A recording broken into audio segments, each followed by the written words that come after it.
Until the final whistle. Visit FanDuel.com/local to get started now. All through this tournament, the betting options on FanDuel bring you straight onto the pitch.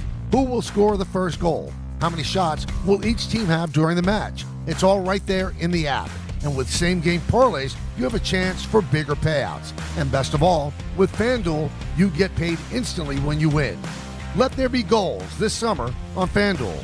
21 plus and physically present in New York. Caught with a gambling problem, call 1-877-8-HOPE-NY or text HOPE-NY 467-369.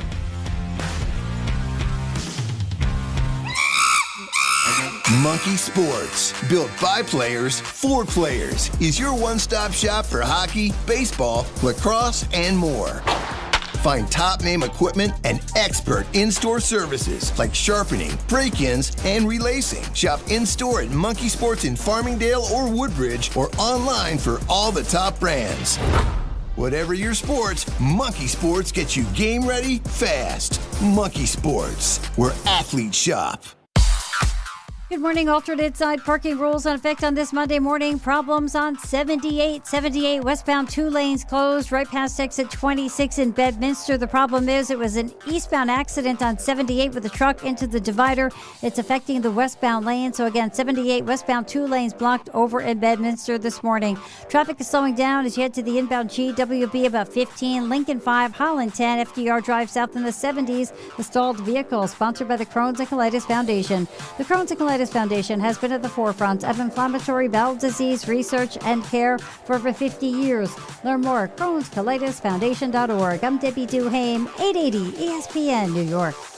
Download to see if you qualify. Not all customers will qualify. Transfer fees may apply. No Albert subscription required. Albert is not a bank. Albert loans are issued by FinWise Bank, member FDIC. Not an actual client. Terms apply. Is there anything Albert, my AI financial assistant, can't do? Albert, can you create a financial plan just for me? Yes. I've reviewed your accounts, income, and spending. Here's your plan and a few suggestions. Great. Any savings I'm missing out on? I reorganized your budget and found an extra $500 this month. Would you like me to transfer that to your savings? Sure. Done. Oh, I'm thinking about moving. Can you get me more cash? Albert can get you a loan up to $10,000 fast. How does that sound? Sounds perfect. Looks like Albert really can do everything. Download the Albert app and use promo code BOOST to try Genius, your AI financial assistant, and get up to $10,000. Just download the Albert app and use promo code BOOST to try Genius and get up to $10,000. Promo code BOOST. 880 ESPN, WHSQ, and WCBS-FM HD2, New York.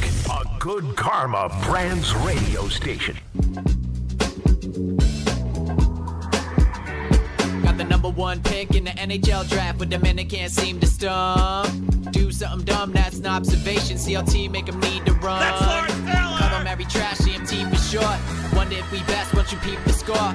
Up at the crack of dawn, top stories of the morning. While you're yawning, grab your coffee, rise and shine with 880 AM. This is Drop Time. We provide highlights from your favorite teams. Got Dave and Rick making plenty of picks. It's Rule 76. All right, we have made it to a new week. It is the 13th day of July. Boy, we are just steaming through this summer. No pun intended. Ray Santiago came in this morning and he's like, I got a dozen days left until training camp opens. Football is on the horizon, he tells me. It is. And that's a good thing if you're a fan of one of the 2 baseball teams in this town. The other one at least has a season still over the next 2-3 months or however long it should go. But what is going on, everybody? It is DNR live in a living color right here on ESPN New York. Dan and Rick, who is back in the fold today at 800-919-3776. Ray and RJ hanging out as well. My friend, it's been a while. How the hell are you? It's been a minute. I've been great. I'm so happy to be back. You know, nice little couple days. Was down in Aberdeen at the Ripken Experience at a baseball tournament. So all good. So how was the Ripken Experience? Did you meet Cal? I did not meet Cal. I did not meet Cal. I heard a recording of Cal, which was nice. Wait. Was it like a hologram, like an AI thing? No, I think at some point he was speaking over the loudspeaker. They get like a little Cal thing, but it's great, man. We played at Fenway. We played a game at Citi Field. We played in Cal Senior a couple games. It was awesome. I mean, it really is for baseball, kids who love baseball, for families that love baseball. It is an unbelievable experience. The team did great. So let's start with that. So Hop Hog Eagles, which is, I mean, outside of Milo, who's not from Hop Hog, you're talking about the entire team is from Hop Hog. So it's a town team, right? This is where's Milo from? I mean, I guess from where I live. So I mean, this is like the Brookville area. I don't know if he was from like Belgium or something, and we have to use like the dual citizenship to get him eligible to play. No, he's not Dr. His mother's not a Belgian named Chloe. I like the Chloe name there. There you go. Right, so he had a couple. Is that a K or a C with the Chloe? Yeah, she had web feet. So a couple of his hockey buddies playing the team. So he ends up being asked to try out. He tryouts, makes the team. But so they're essentially a town team. So they go to the Ripken Experience against. I mean, these are teams built from their state all-star teams, and I think there were 22 teams in the 11U division, and they ended up finishing third in the whole thing. Wow. They lost to a Maryland team. We played, they played 8 games in 4 days. They played 1 on Thursday morning, and then 7 Friday, Saturday, and Sunday. They played 7. So it's a lot of baseball. They won their first game yesterday and then had to bounce right back and play another game. But RJ, you'll love this because actually I said it at the time, and someone asked me, what does we mean? And I said, we means RJ and I, because we beat Canada. We beat Canada, baby. Yeah, we eliminated Canada. Canada's out. RJ, you'll love this too. So people are like, why do you hate Canada so much? I was like, I'll tell you why I hate Canada so much. First of all, the hockey thing, they think they own the sport and they treat us like we're pigeons, which I don't like. And second of all, everyone thinks they're so nice. Canadians aren't that nice. And guess what? This Canadian team, not so nice. They actually, now, if they did it on purpose, kudos to them because it's a smart play. I can't tell if they did or not. I'll say they didn't, okay? Dan, you'll love this because you're a baseball nerd like I am. Yeah. Runner on third base, okay? 2 outs. 11U's drop third strike, okay? So we throw ball in the dirt, kid swings. He starts running to first, right? So there's 2 outs. Runner on third. He starts bomb at the first base, okay? Catcher does what the catcher would normally do, picks up the ball, throws it to first base. Little did we realize, or kids didn't, it was only 2 strikes. Oh. Ball's still live. Kid scores from third. That's heads-up base running. That's what that is. Yeah, but it's like deception, whatever you want to call it. I can't imagine he meant to do it, but still, that's a pretty smart play. And then on top of it, RJ, here's the piece de resistance for you and your Canadian hate. Balk. First balk's usually a warning. Okay, kid balks. Third base coach decides to just send the kid home. I was like, whoa, what are we doing here? It's a warning. He goes, oh, sorry, ump. The fake sorry, RJ, like you love it. Was that the Canadian accent when he said sorry? That's a good one. Hey. Yeah, sorry, guys. See, and welcome back, by the way. See, they self-scout. They know what their reputation is. It's like, and I don't know if you saw this while you were gone, but Dan, you'll know this. So Canada lose in the World Cup to Morocco. Oh, yeah. They spanked. Lose 3-0. Right, we'd rather be us than them, per the head coach. And Jesse Marsh, who is an American, but he goes up there and instantly has to take on that of those around him. It's like, oh, we were the better team. It's like, what, by what metric? You lost 3-0. Analytically. So, yeah. He's also a Cleveland Cavaliers fan. Yeah. So, it doesn't surprise me. It's supposed to be a warning on the first box. Like, listen, no one's going to think that the Canadians are taking advantage of the situation. Right. They must be right. You throw an A at the end of something like, oh, let's let them score. They're nice people. So nice. You're out. So you got kids that are 11 years old that are sitting there balking, like you said, the first one is a warning? Yeah, well, sometimes they just get excited. They don't stop, right? They don't come set. Or they'll turn their shoulder. The other one is they'll turn their shoulders. They'll come set, and then the runners will be dancing off the bases, and they'll turn their shoulders, and the umpire will have to remind them, like, hey, listen, because now you're leading and stuff. 11's when we start leading, and it's drop third strike. There's a bunch of stuff that's happening. It can be overwhelming, Daniel. So 8 games in 4 days. The boys did pretty good. Boys did great, man. Isn't it amazing the turnaround, like that resilience, the recovery time, being able to cram that many games in a short amount of time, and they're probably fit as a fiddle. Yeah, see, I don't understand at what point. I had this conversation with a buddy of mine not too long ago. It's like, at what point do we become so soft as adults? Because it's like, I remember used to playing hockey tournaments. Some of these will play 5 games in a weekend, but you take the top stuff off, you'd have like a hot dog or something from McDonald's, and then you'd bounce back and you'd play lights out. Or like even when you get to the pros, like the AHL, we would play 3 games in 3 days, like road games on a bus. Right. And it's like this private jet is just not spacious enough. It's like, at what point do we become so bougie that we can't just like, hey, shut up, enjoy the fact that you get to play, you're playing professionally, and just you're only playing 82 games, and it's not 3 games in 3 nights. Well, that's why what happened on Friday with the Mets and the Red Sox, that kind of threw a wrench into the whole sports science and recovery and all this other load management crap that they want to throw in your face when it comes to pro sports, because, they always tell you got to get a good night's sleep and rest and recovery and all this optimized travel. The freaking Red Sox showed up to Citi Field, an hour and a half, 2 hours before the game, and they still went out there and kicked the Mets' tail and swept them all weekend. You know what I mean? It also helps when you play bad teams. It also helps when you play a train wreck, which are the Mets. Right, correct. Absolutely. But I'll tell you this, though, just in my personal experience. Like, even when you're hurt or you're sick, I think there's just naturally like an already built-in excuse that kind of alleviates some of the pressure. So I actually think sometimes it is like to a benefit, right? Because you're not so you're not so anxious and so uptight to like, hey, because everyone wants to do well, but when you have that built-in excuse, it kind of just frees you up. So you have no time to think about it, essentially. Well, it's like you already have the built-in, like no one's like the expectations are different, right? Right. Like no one slept where I took, you know what I mean? Like we showed up late. Like what are we going to do? But sometimes that just works to your benefit. And you're playing the Mets, where, I mean, even the Lindor error yesterday, like it wasn't just an error. It's like then he goes to get the ball and falls on his face. I mean, it's just... It's so bad. And I'm sure we're going to spend a lot of it here because, look, we made it to the All-Star break. I don't know if that's a good thing or a bad thing. And we knew that this season was an absolute disaster for them, and nothing has gone right. And if you ask me, they should just torch the thing to the ground and start over again and fire everybody. That's just my personal opinion. But I had no idea until they said it in the postgame show yesterday that this was their worst record-wise pre-All-Star break in 30 years. Yeah. 17 games under 500 since 1995. And those were bad Mets teams, like supposed to be bad Mets teams in the early to mid-90s.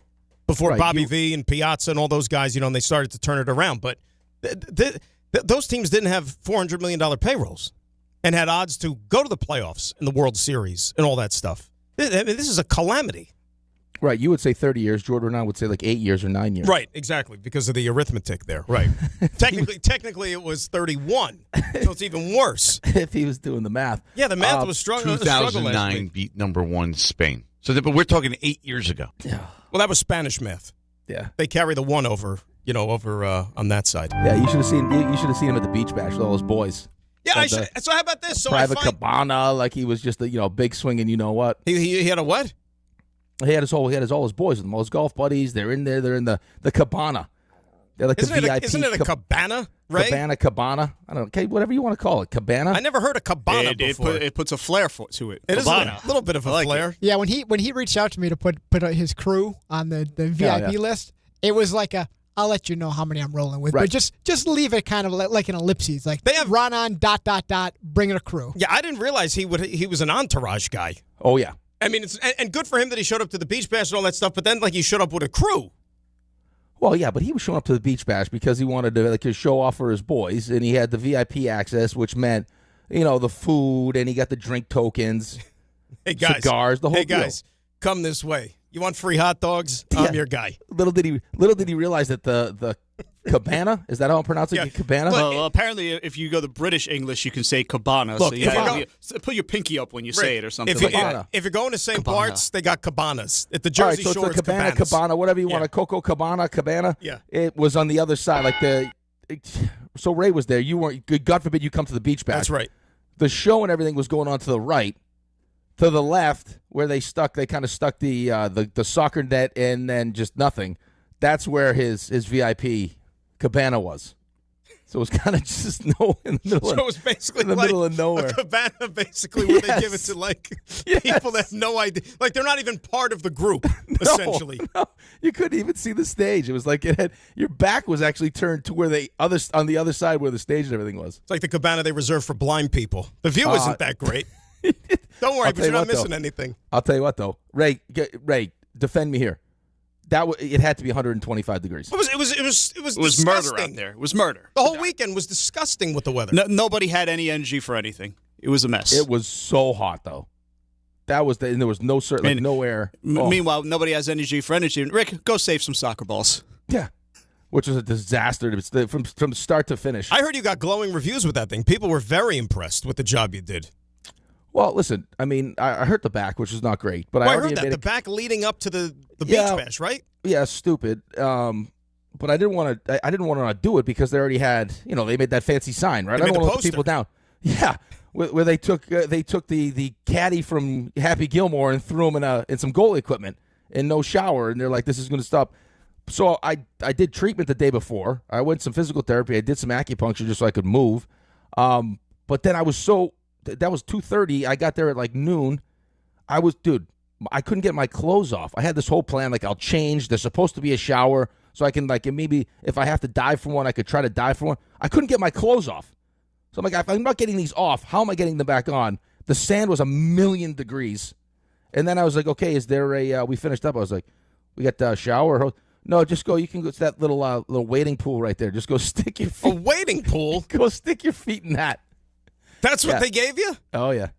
Yeah, it was nice. I think it barely qualifies as a wading pool. But it's like a beach, right? I mean, shouldn't they have like showers, like foot showers, like anything, like something like that? Nothing? No, nothing. By the way, the final stat I heard, I think it was 22 of 30 saves? Something like that? I don't know exactly, dude. I was trying to get out of there alive. Wait, That's so pretty good. 22 of 30. Jordan, what does that equate to with the math? 8 goals. Yeah.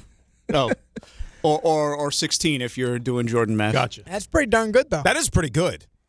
I was close. They're close. I mean, if you put a good shot on that from there, was that close. I mean, but you're probably going to score. But you couldn't let people down. You showed up, which is good. I mean, think about it. People were there, and the ones that actually were able to solve you and to get one past you, they went home with a beautiful scarf on a 105-degree day, which is what you exactly want to have.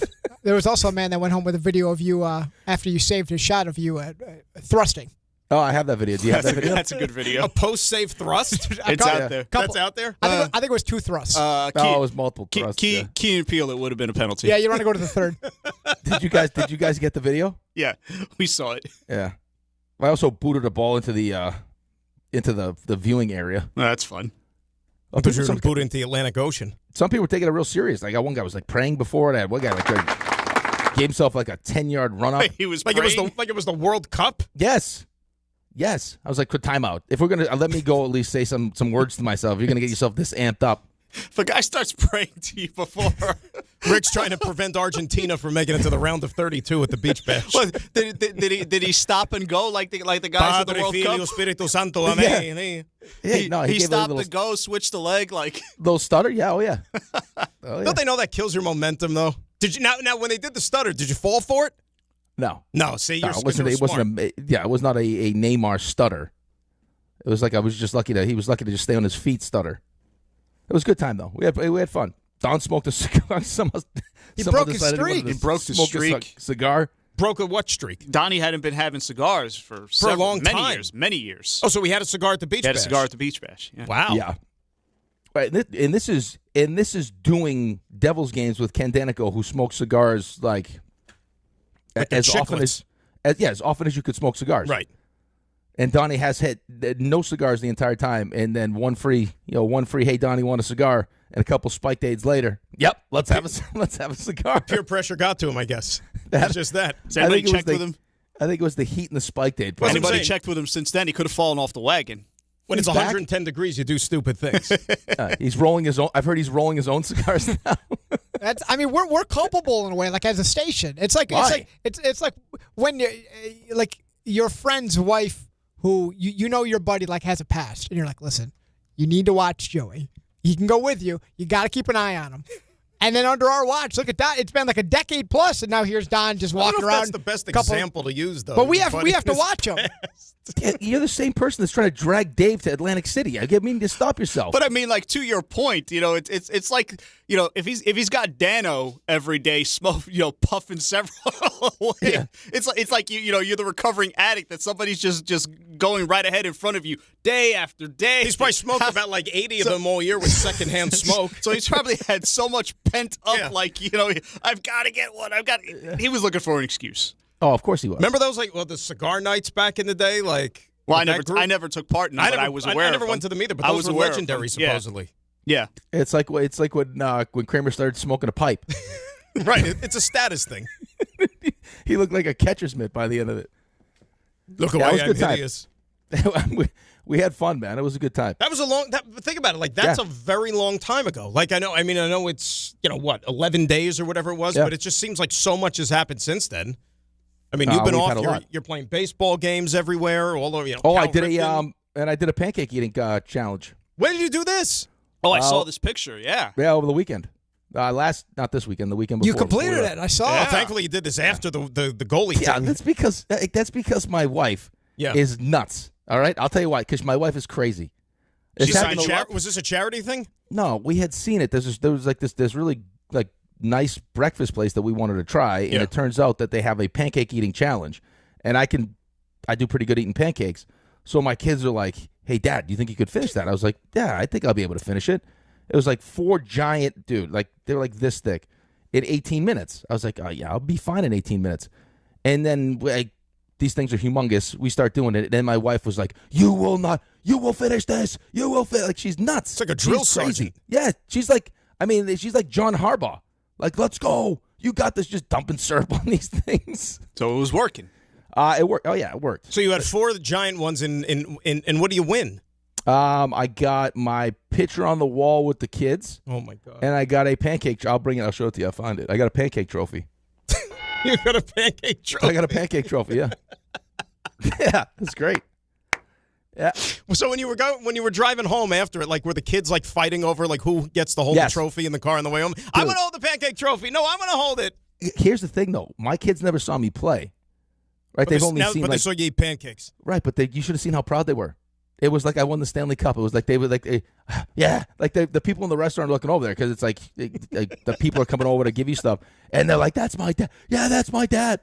He just won the pancake challenge." Like Ray, you know that meme when Jeter's last game when his nephew salutes him with the hat. Those are Rick's kids after the pancakes. Respect with the two. Respect. Yes, that's exactly what it was like. Yeah, it was great. They loved it. I missed you though. I'm glad you're back. Even though we only get one day together, but we'll make the most of it. Let's make a good day. We got 4 hours. Let's go. Yeah, we got 4 hours. We're gonna have some fun. And by the way, how about this? And shout out to did you see what gift I got from the Beach Bash? Even though I wasn't there, like Ray and I each got a gift from one of our listeners. Did you see this?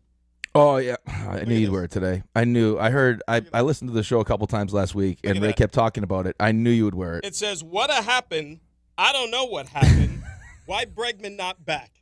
What happened? I don't know what happened. Why Bregman not back? That's nice. It's actually not a terrible T-shirt. I got to tell you, it's really good. Man. When Ray gave it to me, tell him. Like I thought this was like literally the greatest thing that I've ever been given in my life. His reaction was like a kid on Christmas morning. Who got the gift he didn't think he would get, but he wished for so much. Right. When I was like in the 4th grade and got Nintendo, I thought that like nothing's gonna top that for Christmas. Like this, there was nobody on the floor at the time because you know how mornings are around here. But he almost ran around the floor holding the shirt. Yeah. I was like Charlie Bucket when he got the golden ticket. That's it. Like running around like it because I've got a Rick T-shirt. Run home, Dad. Run home. Why Bregman not back? What happened? I don't know what happened. Why Bregman not back? I don't think anyone's taken more joy out of that than Dan, which I appreciate. No, I don't think it's even close. No, it's not even close. Like you say, you don't think. Like I know that nobody loves this thing more than me. So shout out, and Ray got a picture with him. If you're listening to the show, please reach out. I want to thank you personally. Ray wants to thank. Like I love that. It's one of my most prized possessions in life because you know what? If I actually had the intuition and the drive to get a T-shirt like this made, I would have done it myself. I was even thinking about that. I said to my wife, I said, you know what? Can you go on Amazon and get like one of these T-shirts printed? Like, how does that work? And she's like, yeah, I think you can, but somebody took care of that for us already. And listen, that shirt's not a cheap shirt. No, either. It's really good. It's really good quality shirts. It's well put together, well executed. Great fans. Yeah, great fans on this program. So shout out to whoever gave the shirt to Raymond. I feel so bad because I there was so much going on. I forgot to mention the guy's name. I forgot to remember his name. Well, it was the spiked AIDS, probably in all the 105 spiked degrees. AIDS or 100-something degrees. I didn't sleep that day, so there was a lot going on. So please reach out to either myself or Raymond if you are the creator of this beautiful, beautiful item. We appreciate you wholeheartedly. Anyways, we got to hit a break. Rick is back. We're going to have some fun today. We're going to maybe do a feud later. We're maybe going to do a bring it. We'll decide. We'll let it marinate organically here.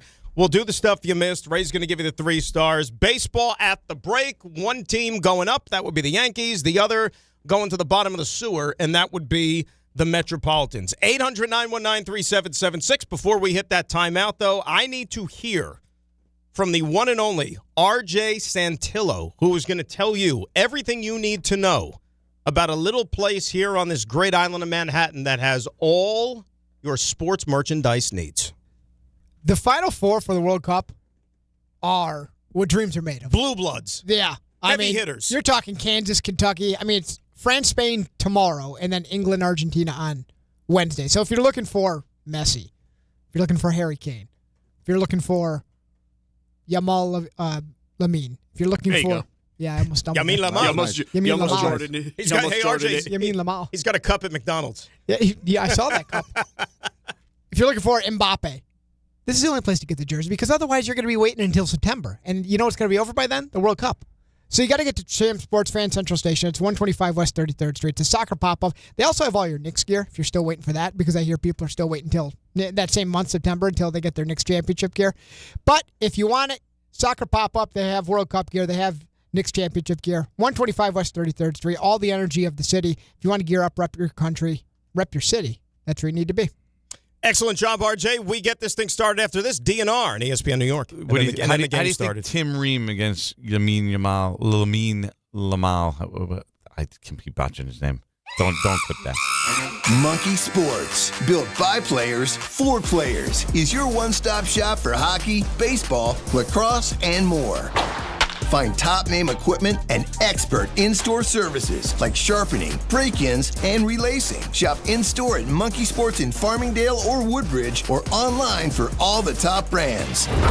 Whatever your sports, Monkey Sports gets you game ready fast. Monkey Sports, where athletes shop. You're in charge of ordering boxes. Small boxes, big boxes, really big boxes. You're in charge of tape, labels, mailers, bubble wrap, extra bubble wrap, just for fun. You're in charge of warehouse cleaning and safety supplies. Good thing there's Uline. Thousands of quality products for your business and warehouse needs, always in stock, ready to ship same day, and backed by Uline's legendary 24/7 customer service. Uline makes it easy because you already do enough. Uline, we warehouse for you. Prizes, flyaways, even cash money. You want it? We've got it. Find a list of all contests and official rules by visiting ESPNNewYorkContests.com. That's ESPNNewYorkContests.com.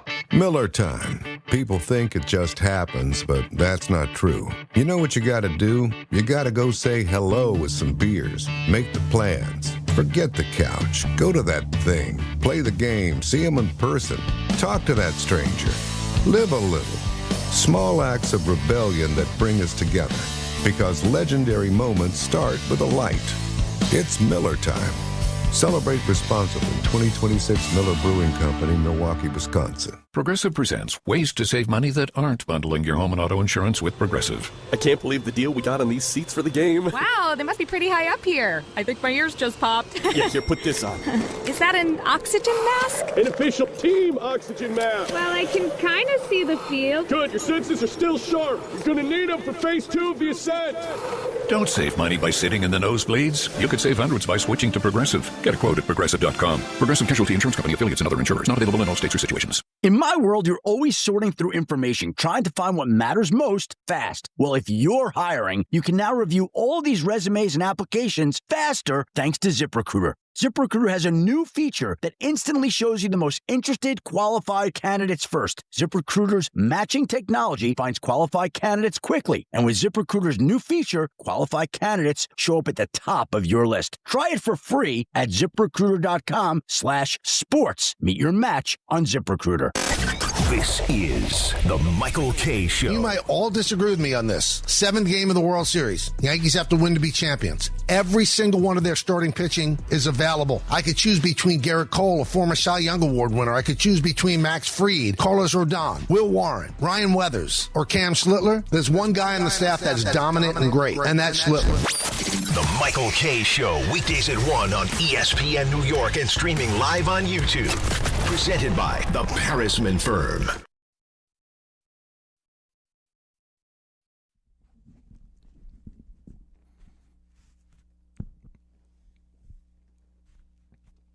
All right, we're back. DNR, Dan and Rick on this Monday. ESPN New York at 800-919-3776. All-Star break is upon us. No baseball today, and good thing if you're a Met fan, maybe not so good of a thing if you're a Yankee fan, because the Bombers, they go down to Washington, sweep the Nats 3 games, come from behind victories in all 3. That on top of salvaging a split in their 4-game set against Tampa Bay. I don't know how, well, let me rephrase this. You listen to the show all the time, even when you're out. Yeah. So last week, a lot of baseball topic of conversation. And Jordan, who's a Yankee fan, was very, very up in arms and was really sweating the way this team was playing, thinking that it's doomsday time and it's not going to get any better and blah, blah, blah, blah, blah. I said, relax. Pump the brakes. They will be fine. And lo and behold, what has happened?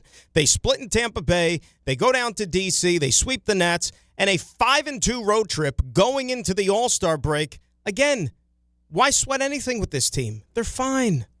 I mean, there are things to sweat. I mean, I wouldn't say why well, nothing's sweat. perfect. But. Well, nothing's perfect. I mean, I think that, listen, I mean, whatever Stanton is at this point with the, with the, it's not the same injury that it's not a setback because it's not the same injury. It's a different cat. Like, I don't understand what's going on with him, when he'll be back, what version of him with all the time that he's missed he'll get back. I think everyone's just assuming that once he gets back, he's been one of your most consistent postseason guys. But, again, I don't know how much stock I'm going to put in that just because he hasn't played. Right. And he's always hurt. The Judge news is scary if you're a Yankees fan because as good as this has looked, it's, wins-wise, right? I mean, not having Aaron Judge in that lineup changes it, right? And as bad as the American League is, this is not just, hey, let's win our division. That's part of it, right? Like we all have goals before the season starts.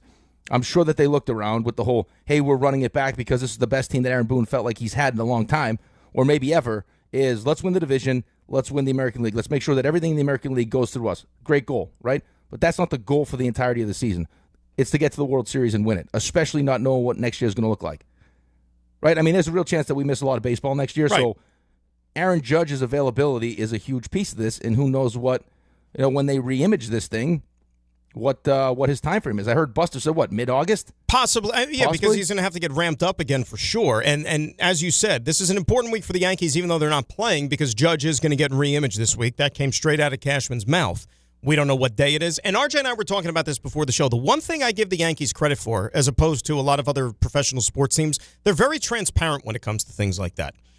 So even when he gets the imaging done, as soon as they have the results, we're going to know what the results are. Like the Yankees are going to put out a press release, like I'll be in my inbox, and it's going to say, Aaron Judge was, examined today by Dr. blah, blah, blah, blah, blah, and it showed. And so you're going to get the details. Like they're not going to beat around the bush. They're not going to be vague with any of that stuff. So based upon what the results are, you got to figure also, Rick, that we're creeping up on the trade deadline, which is August 3rd. It'll be here in just a few weeks. Based on what the results are with Judge, that's probably going to influence exactly what their plans are and to what degree leading up to this deadline. Right, how aggressive they're going to be. Right. I mean, if Judge is, if Judge gets the A-OK and he's going to be back and he's going to be Aaron Judge, then yeah, I think you have to be super aggressive.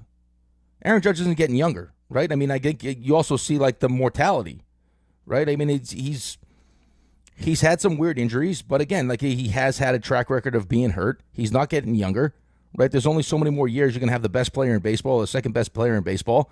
Like you need to take advantage of it. Garrett Cole is getting closer to the end. So with a pending lockout, right, and how much baseball we'll miss, he'll be, 30?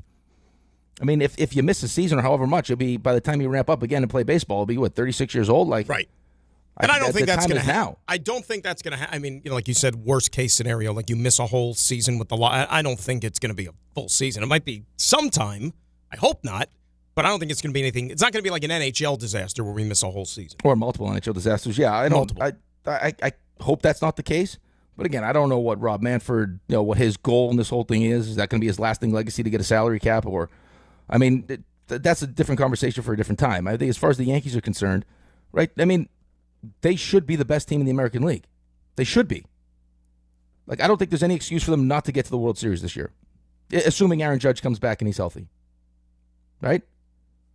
Yeah, for sure. I mean, you look at the rest of this league, okay? Nobody scares you. Like, nobody does. Like, really and truly. Even Tampa Bay, you showed that you could play with them, and you're not even at full strength. Like, that's why, like, it does kind of, as somebody that, pulls for the other side, if you will, right?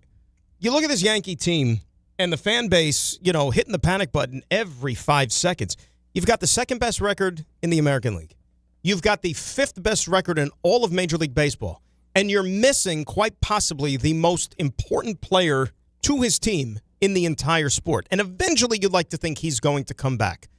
Where is all this negativity coming from? Like, that's what I cannot understand when it comes to the Yankees. Well, I tell you a couple different things. I think that some of the negativity is that you went through, call it a Boone swoon, a June, like whatever you want to call it. It's like it's hard to wrap your mind around why this happens every single year. Like, you'd like to figure that out. You'd also, to your point, they're the best team in the American League. I don't think Yankees fans are happy that you're trailing Tampa by 3 games right now. You may not be scared of them, but they're not scared of you either. And it sounds like, according to Buster, every week we have him on, the one team he keeps pointing to that could be sneaky aggressive at the deadline is Tampa. Right? What if Tampa ends up with Skubal? I'd be shocked if that happens. I would too, but still, who knows how they're going to do? They have the assets, Buster said, to go do something like that. Is it something the Yankees consider maybe?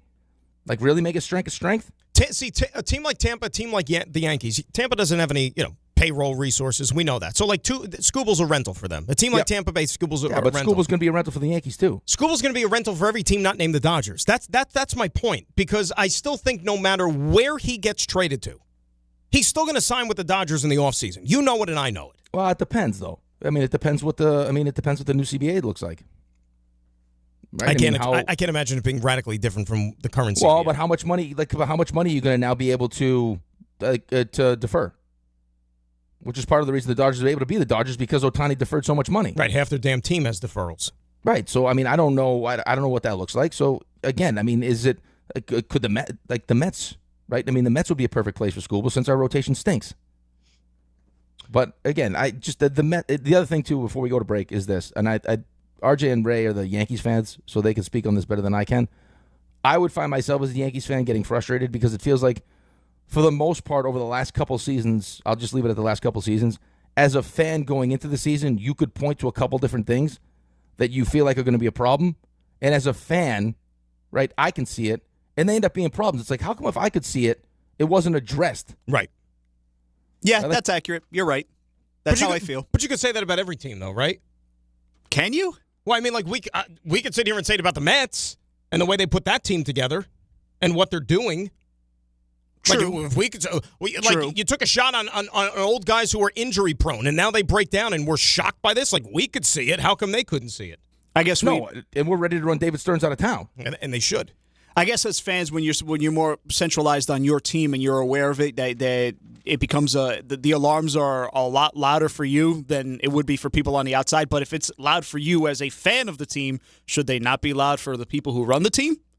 Right, and then on top of it, I think the part of it too that frustrates them is it's not just like you think it's going to be a problem. It turns out it is a problem, and it's like they keep doubling down on it, tripling down on it. Like, it's like, hey, Jason Dominguez is not a good left fielder defensively. Like, he's just not good. Okay, we'll keep him in left field. We'll just keep playing. He'll figure it out. No, he didn't figure it out. Like, Caballero should be playing shortstop. Well, we still think that Anthony can play short. Oh, no, but Caballero is a better option at shortstop. So it's just like, I think just it leads to frustration from the Yankees fans, especially when they start, losing the way that they lose this time of year, always. And don't look now, and I'm not saying that they're on equal footing, but the team that's playing the best baseball, believe it or not, the Red Sox. Boston Red Sox, who've won, 13 of their last 15. Unbelievably enough. And I saw some stat yesterday, too. I didn't even, put 2 and 2 together. The last, I think, 3 or 4 years, the Red Sox have had this knack of going on one of these absolutely, I'll get the numbers during the break, one of these crazy runs going into the All-Star break, each of the last 4 years, like they're doing right now. For whatever reason, that's when they peak, going into the All-Star break. It's crazy. We'll hear from Aaron Boone, plus your calls at 800-919-3776. Don't worry, we'll get to the Met debacle as well. It's DNR here on ESPN New York. But before we hit that break, my friend Rick has got a little PSA to tell you about. Such a professional you How are. about that? On the biggest stage in the world, FanDuel is changing the game. The action is starting to wind down, and the matches are getting even more important with every passing round. So that's why FanDuel wants to help you out. Because sometimes in soccer, your player gets subbed off and your bet goes with him. Well, not anymore, because with FanDuel Super Sub, if your player gets subbed out, your bet stays in. That's right. If your player leaves the match, your bet continues on with the substitute, so you're still in it until the final whistle. Visit FanDuel.com/local to get started now. Get into the action now. Let there be goals this summer on FanDuel. Must be 21 and older and physically present in New York. For help with a gambling problem, call 1-877-8-HOPE-NY or text HOPE-NY at 467-369. DNR, ESPN New York. 1-877 Cars for Kids. KARS Cars for Kids. 1-877 Cars for Kids. Donate your car today. Call 877-CARS-FOR-KIDS to reach a friendly live agent. Donation is super easy, and your car can be picked up as soon as tomorrow. Call us now or go to carsforkids.org. 7 Cars for Kids. Donate your car today. Did you know you can donate real estate too?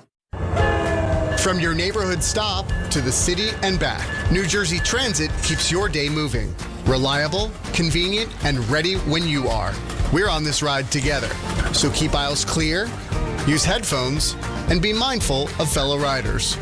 Small actions make a big difference, especially during travel times. New Jersey Transit. Ride together, ride better. Plan your trip at njtransit.com. Fans, arrive early at Yankee Stadium on Saturday, August 8th for the 78th Annual Old Timers Day presented by Fresh Direct. See Yankees legends put on the pinstripes again and take the field at Yankee Stadium. Relive memories of your favorite former Yankees and make new memories with your family. After the Old Timers Day ceremony and game conclude, stick around to see your Bronx Bombers take on Atlanta.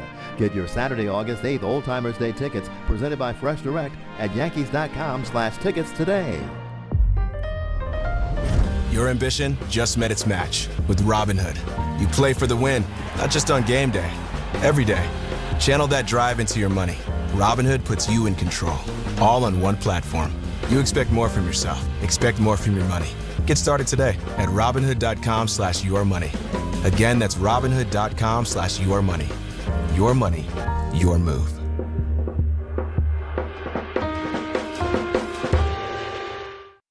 In a contracting business, you're either growing or you're grinding. Success is no longer about hard work alone. It's about using AI to accelerate impact. ServiceTitan is the only integrated intelligence that seamlessly automates your entire workflow, from first call to final invoice. Born in the trades, built for visionaries ready to stop operating and start automating. ServiceTitan, AI for the trades. Indeed presents hires you can't afford to get wrong, like public works supervisor. Hey, this waterman is under a ton of pressure. Did you ever fix it? Yeah, 3 layers of duct tape. Wait, should I have added a 4th layer?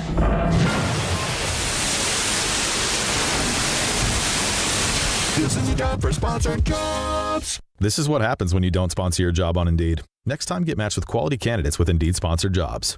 Visit Indeed.com/hire now and sponsor your job today.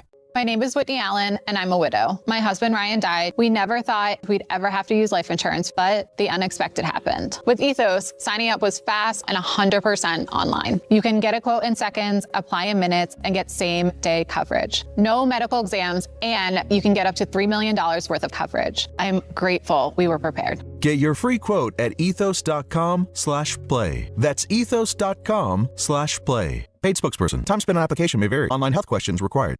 Congratulations, New York. The Knicks did it. Through battle after battle, they dominated to become this year's NBA champions. Day in and day out, the hard work paid off, and you were there every step of the way. Enjoy the crown. Own it, because this year is your year. A part of your legacy that will never be forgotten. So celebrate this moment, show your pride, and shop the largest selection of official NBA gear at NBAstore.com. A Fanatics experience.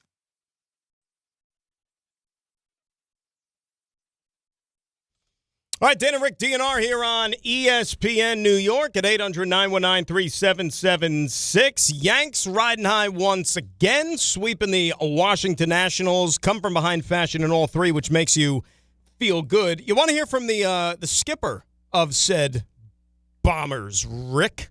I'd love to, Let's do it. How about Aaron Boone on the late-game heroics in the series? Terrific. Yeah, I mean, winning at bats in different ways in all three games. So a good job by the pitching staff and of holding a really good offense enough in check and giving us a chance to win each game. And the guys just did some really, really good things late in games. And where do you think this team is at right now, Aaron?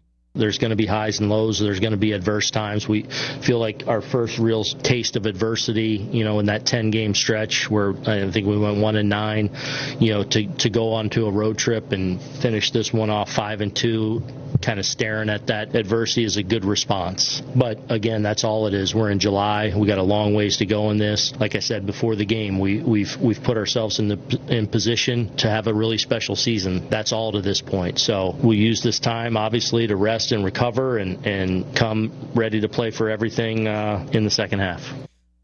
And I think that they put themselves in a position right now, despite the fact that the schedule gets a little bit tricky coming out of the break, right? I mean, you got the Mammoth series that MLB is going to try to promote and all that stuff with the Dodgers coming into the Bronx next weekend to kick things off in the second half. Then you got a plucky Pirates team coming in, and then you got to go to Philadelphia, and then you got to go to Chicago to play the White Sox and then the Cubs. So not easy for this team coming out of the break, but more importantly, that takes you right up until basically the beginning of August where trade deadline time, and who knows what this roster is going to look like by the time you get to August 3rd.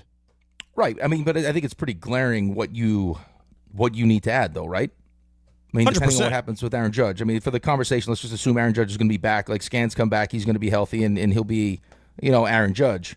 I mean, there are things that need to be improved if this team has a chance to win the World Series.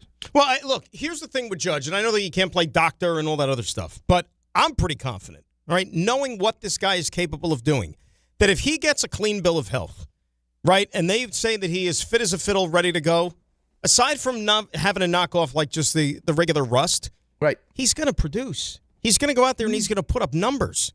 You know what I mean? Like, I'm not worried at all about what you're getting production-wise from him. Right, but we're all sitting here saying the same thing, though, right? I mean, would you love to have the best record in the American League? Yeah. I mean, I think that Aaron Boone's track record would show you that you have a much better chance of getting to the World Series if that's the case. But I also know that, I mean, outside of what you saw last year from Aaron Judge, right, postseason has not, even when he's healthy going into the postseason, he hasn't been Aaron Judge outside of last year. Right, the year you got to the World Series wasn't necessarily because of Aaron Judge. It was, Soto and Stanton. Like that. I mean, those were two big pieces of this thing. But see, that's why I think like these injuries can almost be a blessing in disguise for now. Could be. Right? Because, okay, you're going to have Aaron Judge, who essentially is going to get 2 months off in the middle of a baseball season. So when he comes back, he's going to be that much more fresh. Max Fried, who we know how good he can be, once he gets a clean bill of health and the bone bruise is good to go on that elbow, guess what? That's a lot less bullets that he ordinarily would have on his arm once you get to late in the season in the month of October. See, so I look at the silver lining on all these things. Now, again, maybe I'm asking for too much. Maybe I'm just being too optimistic, thinking that there aren't going to be any setbacks or hurdles along the way. But if things work out the way they're supposed to like that, the Yankees are the ones who end up winning because, as you just kind of alluded to, and as Yankee fans are quick to always remind me, it's only about October for them. It doesn't matter what you do in the regular season, only what you do in the playoffs. Case in point, Aaron Judge. And that's why last week I was having this conversation with Jordan, right? Because, Yankee fans are so quick to crucify Judge because he doesn't produce in October like he does throughout the regular season. Okay, well, last week when the sky was falling and the Yankees were in a funk and they looked like they couldn't do anything on a baseball field, it was a good time to remind everybody, well, look what you're missing right now. You could sit there and cry and bellyache about what Judge does or doesn't do in October, but you still have to get there. And that guy's pretty damn important when it comes to you being in the playoffs each and every year. And when he's not in the lineup, you see how much different your baseball team looks like. Right, and how much pressure, right, ends up falling onto Ben Rice, and how much pressure falls onto Cody Bellinger. Right? I mean, as much as you want to blame certain things like Austin Wells stinks and all these different things that you want to blame, the reality of the swoon that the Yankees went into was, you had Ben Rice and Cody Bellinger going through it at the same time. Right? I mean, you look at what Bellinger's done the last couple of games. I mean, it's not shocking that they're winning now when two of your best players are hitting. Right. right? With no Aaron Judge, so you're going to get pitched differently, right? Like the pressure's on you now. And I think I think part of the reason why Aaron Judge has struggled the way he struggled sometimes in the postseason is because he feels like he's got to carry this team. Well, that's a lot of pressure. Well, the good thing about Rice, and the fact that he had the big knock yesterday or whatnot is that, and he's starting to slowly come out of this thing. Yep. He, I think, was the one that felt the brunt and the impact of Judge not being there the most, right? Because teams were pitching him differently, as they should. Right? Because, if you look at this lineup without Aaron Judge, that's the one guy more so than anybody else, and that's even including Cody Bellinger, that you don't want to let beat you. Ben Rice was having an MVP caliber season when Aaron Judge was still in the lineup with him. So this is all part of a young player learning what it takes when the league makes adjustments to you, and I think that he's going through that right now, but I think he's going to come out the other end that much better for it. When I look at this team, and I want to get your take because we haven't talked about this, right now, and let's assume, right, Judge is coming back. Fried's coming back. Yep. Identify your biggest two needs. Trade deadline if you're Cashman. Well, you need help. You can't have a zero behind the plate. You can't. It's got to be better than it's been. Take either guy in Queens. Yeah, I know. Seriously. Seriously. I feel like, yeah. that's open for business. Anybody I you don't want. know if that deal gets. I don't know if that would be a deal that gets done. But yeah, they could use one of the two. Terenz is even controlable for next year. Remember, they signed him to a 2-year deal. Yeah, we extended him. And then I would probably say right now, bullpen. Yeah, it's got to be bullpen. But I think that could change depending on, with Fried coming back, Rodon coming back. There should be some overflow from the rotation. But again, bullpen feels like it's not easy because both teams tried last year. Mets being a prime example of that. Everyone loved their deadline, and it turns out their deadline stunk. Well, both of them did. Remember, the Yankees and the Mets both cleaned up at the bullpen at the deadline more than any team in baseball. Right, and everyone loved it. Right. Until you didn't. So, that's a bit of it could be a crapshoot sometimes, but, the glaring hole offensively in this lineup has been the catching position. Catching position, right-handed bat, especially minus Judge, it's become a little bit more magnified. But I was still all aboard the bullpen train even before this. I still think that they need to beef up that part of the team. And look, I know that Cashman has a lot of detractors, and a lot of people think that he overstayed or has overstayed his welcome. But the one thing that, among others, one of the things that by and large he's done a very, very good job of over the years is building a bullpen. Right? I think I was just. I hate to interrupt you. I think and you're right. I absolutely think you're right. And talking about this as a Mets fan actually gets me really upset, just because even when we talk about the June swoon or the Boone swoon, it's oh yeah, they were 12-12. Okay, they were 500. That's and we're ready to run them out of the building. Meanwhile, my team's 17 games under 500. I think at the deadline, and we've talked about this. Kay's actually said this a bunch of different times. It feels like there's a different sense of urgency this year, even keeping Volpe down, right, when he was eligible to come up because Caballero was playing so good at shortstop, was it feels like there's more urgency this year. It's that Cashman has had opportunities at the deadline to get the guy and has decided not to. Like the Luis Castillo thing, right? He ends up going Frankie Montas because he doesn't want to give up prospects. I think for Yankees fans, that ship has sailed. Go get the best guy. Right? I think there's some frustration there also. It's unbelievable. Luis guy, Frankie Montas. I just can't. Real quick, I got those numbers about the Red Sox. Yeah. Going into the All-Star break. 2023, 8-1 going into the break. 2024, 10-3 going into the break. Last year, 12-1, including a 10-game winning streak going into the break. This time, 14-2 and a 9-game winning streak going into the break. So that's where the secret sauce is in Boston, going into the All-Star break. Wonder if other teams can steal it from them. I don't know. Just need to replicate that somehow. Somehow, some way. All right, 800-919-3776. Let's go to the phones, shall we? And let's start it off today with Anthony in Jersey City, who's first up here on ESPN New York. Anthony, good morning. How are you? Good morning, fellas. How you doing today? What's up, Anthony? Good. Hope you guys had a great weekend. I know you guys were talking earlier about how maybe the injuries may help in the long run. When you think about it, the Dodgers do it all the time. In the beginning of the year, I realized they have all their starting pitching, but throughout the year, where are these guys at? You never see them. They're on the injured list. They barely pitch. Then come back playoff time at the end of August or beginning of September. These guys are all fresh and ready to go, and you don't see them pretty much the whole season. I'm like, Snell does it. Blake Snell does it every year with the Dodgers, and then in the playoffs he's lights out. And I don't see him the whole regular season. So I think that these injuries might be a blessing in disguise, maybe, but Yankees still need to pick up a couple pieces here and there, big pieces. No, I mean, Anthony, you're right. I mean, look, if they see guys, and thanks for the phone call, that are going to go out, that are going to be players that they can bring in, that are going to make this team better, they're going to go out and get them. The different thing is that the Yankees are probably, as we know, mindful of veering into the whole luxury tax thing, right? Because they don't want to serve that penalty. You know, like, as an example, we just had the MLB draft over the weekend. And if you remember, or if you were paying attention, at least to the first round on Saturday, the Mets picked 27th. And why am I bringing this up? Because it goes into the luxury tax thing. Mets picked 27th in the first round. You think to yourself, well, wait, it's like 27th? There's only 30 teams. How would they pick 27th? Well, they should have picked 17th based on where they finished last year. But because they exceeded the luxury tax and the penalties and all that stuff, one of the other penalties is you drop 10 spots in the draft order. Now, it's going to be interesting. We're going to have to see how that plays out if you have like a top 5 pick, if you still get nailed to the ground when it comes to that, because let's face it, Rick, there's a good chance the Mets might end up with the number 1 pick in next year's draft, because they're probably going to finish with a top 5 worst record, and when they do the lottery, they could have the number 1 pick in the draft next year with a close to $400 million payroll. It's unbelievable. I mean, you can't set out to intentionally be that bad. No. And the fact that the owner wants to come out, and I don't want to get ahead of myself with the Mets. We'll get to the Mets to start the next hour, but the owner's going to come out and give him a vote of confidence? How? It's a great question. How? Because he waited for him. I mean, this is his. No, guy. this is called the owner trying to still figure this thing out as he goes. That's probably part of it. I mean, he came in. Again, we're going to get into the Mets here. He came in with the bravado of, hey, I have the resources to go spend the money that it's going to take to win a championship in the next, what do you say, 3 to 5 years? Yeah. Yeah, we'll be the East Coast version of the Dodgers. Right.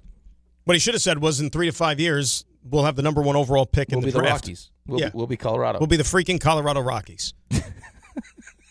What were they used to? What did the Rockies used to be called? Like when they had those teams in the '90s, or whatever, the Blake City Bombers? Is that what they were called? The Blake Street Bombers? You know what's amazing too is I'm sitting there walking back at Ripken, at like the Cal Senior Field, which is a gorgeous field. Yeah. And I look over and there's two guys sitting there, and they stop me as I'm walking by, and they're like, "Hey, you going to be back this week?" I was like, "For the radio?" Yeah, we listened to the show. They were from Clifton Park up by Albany. First thing, we're Mets fans. I was like, "Oh man, I'm a Mets fan too." I'm sorry about that. Mets fans are just so disgusted. Like it's like they don't even want to admit that they're Mets fans right now. It's horrible. It is gross. Absolutely horrible. And you know what the Mets have also managed to do? I think they've managed to almost turn their fans against each other. Because you have two different sides of it. You have some that are still like way too much inebriated on the Kool-Aid and still can't see the forest through the trees, so they say. Like they still won't acknowledge like how bad it is, and they're still going to have like a glimmer of optimism and make excuses. And others are going to see that it's essentially a pile of soot right now. Were you going to swear, weren't you? No, I wasn't going to swear. I felt like no, you I got sounded that. like it. No. I would admit that I did, because remember last week I self-corrected. You didn't self-correct. It went out. No, it was a self-correct. The folks on YouTube heard it. It was a self-correct. Was it a titillating experience? No, it was worse. Was even worse. It was worse. Really? You didn't get that one? No, I didn't hear it. I wasn't listening to the whole. Like I didn't listen to all 4 hours every day. Oh, Raymond? dear. Oh dear. Yeah. Give me a second. Was it? It was the worst one. It was the worst word. The F word. It was the mother of all words. Oh no! Think the Christmas Story. Oh no, Daniel. Except it wasn't fudge. Daniel. Oh my goodness. Oh my goodness, Daniel. He forgot we were on air for a second. So what happened was, and see, why do we always get into these conversations when we got a break? Why Bregman not back? Right, but what happened is that we were getting in. Believe it or not, you know what actually got me to that level? A soccer conversation. Think about that. We got that fired up over U.S. soccer, and that just completely inept performance against Belgium. So that's, we did a lot of soccer last week. So this was early in the show. I don't know if it was it the next morning, Ray? Like the morning right after the game? It was the next morning. It was the next morning. It was very early. I think it was the first segment. I think it was the first segment. Well, how about that, Rick? It was segment 1 right out of the gate. So I was making an analogy. I used like a Rocky IV analogy, like with the soccer teams and this and that. And then Ray said something, and I said, no. It wasn't even like that. It was like... But it felt like that's the show. Wow. The show is like we're just we're sitting there shooting the I don't think that's ever happened on the show before. It's never happened. But it's like I said, I was aware enough to self-correct, and I was actually the one. I like stopped dead in my tracks, and I was the one that hit the dump button. Wow. Yeah. I can't believe I said that. You guys, you got to tell me because you guys are in charge of the dump button. I got to tell you, like in the history of doing this, not just this show, but just in general, I think the only two worse than that I've heard were when Mitchie came back with the rejoin. Oh yeah, that one was pretty bad. And then there's then Anita. When she was, I think it was Harvey, right? Yes. I don't think I was in for the Anita. I heard that one. When she yelled about his remember his Cheerios. Yes. Who bleeping Pete in your Cheerio? Yeah. Wow, Dan, you were feeling real loose. Passionate. We're passionate about this stuff. A little U.S. soccer, forget it. U.S. soccer, baby. Who knows what else is going to come out of our mouths here in the next block, because we're going to talk about the Mets. And, boy, if there's anything that'll make you agitated, it'll be them. 800-919-3776. It is Dan and Rick. It's DNR on ESPN New York. On the biggest stage in the world, FanDuel is changing the game. Because sometimes your player gets subbed off and your bet goes with them. Not anymore. With FanDuel Super Sub, if your player is subbed out, your bet stays in. That's right. If your player leaves the match, your bet continues on with the substitute. So you're still in it until the final whistle. Visit FanDuel.com/local to get started now. All through this tournament, the betting options on FanDuel bring you straight onto the pitch. Who will score the first goal? How many shots will each team have during the match? It's all right there in the app. And with same-game parlays, you have a chance for bigger payouts. And best of all, with FanDuel, you get paid instantly when you win. Let there be goals this summer on FanDuel. 21 plus and physically present in New York. Felt with a gambling problem? Call 1-877-8-HOPE-NY or text HOPE-NY 467-369. It is 6:59, so let us get a check of the roads and say good morning, Debbie Duhame. Good morning, Dan. Hey, welcome back, Rick. Alternate side parking rules in effect. You guys watch for delays right now as you head over to the eastbound BQE at Flushing Ave. A stalled vehicle just cleared away. We're seeing delays at the Whitestone Bridge into Queens with an accident just cleared. Newark Bay Extension eastbound approaching the Holland Tunnel. Watch out for an overturned vehicle. Traffic sponsored by the Crohn's and Colitis Foundation. The Crohn's and Colitis Foundation has been at the forefront of inflammatory bowel disease research and care for over 50 years. Learn more at Crohn'sColitisFoundation.org. Watch for delays on the Uptown 1 trains as well with some ongoing issues. I'm Debbie Duhame, 880 ESPN, New York. You know that Big Bargain detergent jug is 80% water, right? It doesn't clean as well. 80% water? I thought I was getting a better deal because it's so big. If you want a better clean, Tide Pods are only 12% water. The rest is pure, concentrated cleaning ingredients. Oh, let me make an announcement. Attention shoppers, if you want a real deal, try Tide Pods. Stop paying for watered-down detergents. Pay for clean. If it's got to be clean, it's got to be Tide Pods. Water content based on the leading bargain liquid detergent. Get in the zone, AutoZone. The sounds of summer. They're great until they're not. Luckily, AutoZone has free battery testing and charging. Let me check that for you. To help make a rough moment smooth. Don't miss the Celebrate Free event at AutoZone. Free products with select deals until July 27th. And free services every day. Restrictions apply. Get in the zone, AutoZone. This is a special notice to U.S. taxpayers owing $10,000 or more to the IRS. Tax Relief Advocates is urgently notifying taxpayers that tax relief initiatives are now available that may significantly reduce or eliminate what you owe. If you're afraid of an IRS lien, levy, or wage garnishment, don't lose hope. You can now take advantage of these current relief programs to end all collections, reduce the amount you owe, and resolve your tax problem. Even if you have years of unfiled tax returns or are already in a payment plan, you may still qualify for significant relief. Struggling taxpayers can now get relief they need during these hard economic times. A hotline has been established by Tax Relief Advocates for you to call and see what you qualify for. They are A+ rated with the BBB and have over 1,000 5-star reviews. Don't wait. Call 800-575-9087. 800-575-9087. That's 800-575-9087 or simply visit TRA.com. ESPN New York is your home for the world champion New York Knicks. WHSQ and WCBS-FM HD2, New York.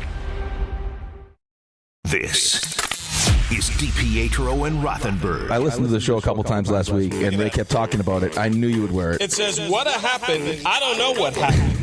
Why Bregman not back? What happened? I don't know what happened, but why Bregman not back? It's actually not a terrible T-shirt. His reaction was like a kid on Christmas morning. Kid on Christmas gift. He didn't think he would get. He wished for it so much. This is DiPietro and Rothenberg. Why Bregman not back? What happened? I don't know what happened, but why Bregman not back? I don't think anyone's taken more joy out of that than Dan. On ESPN New York and streaming live on YouTube.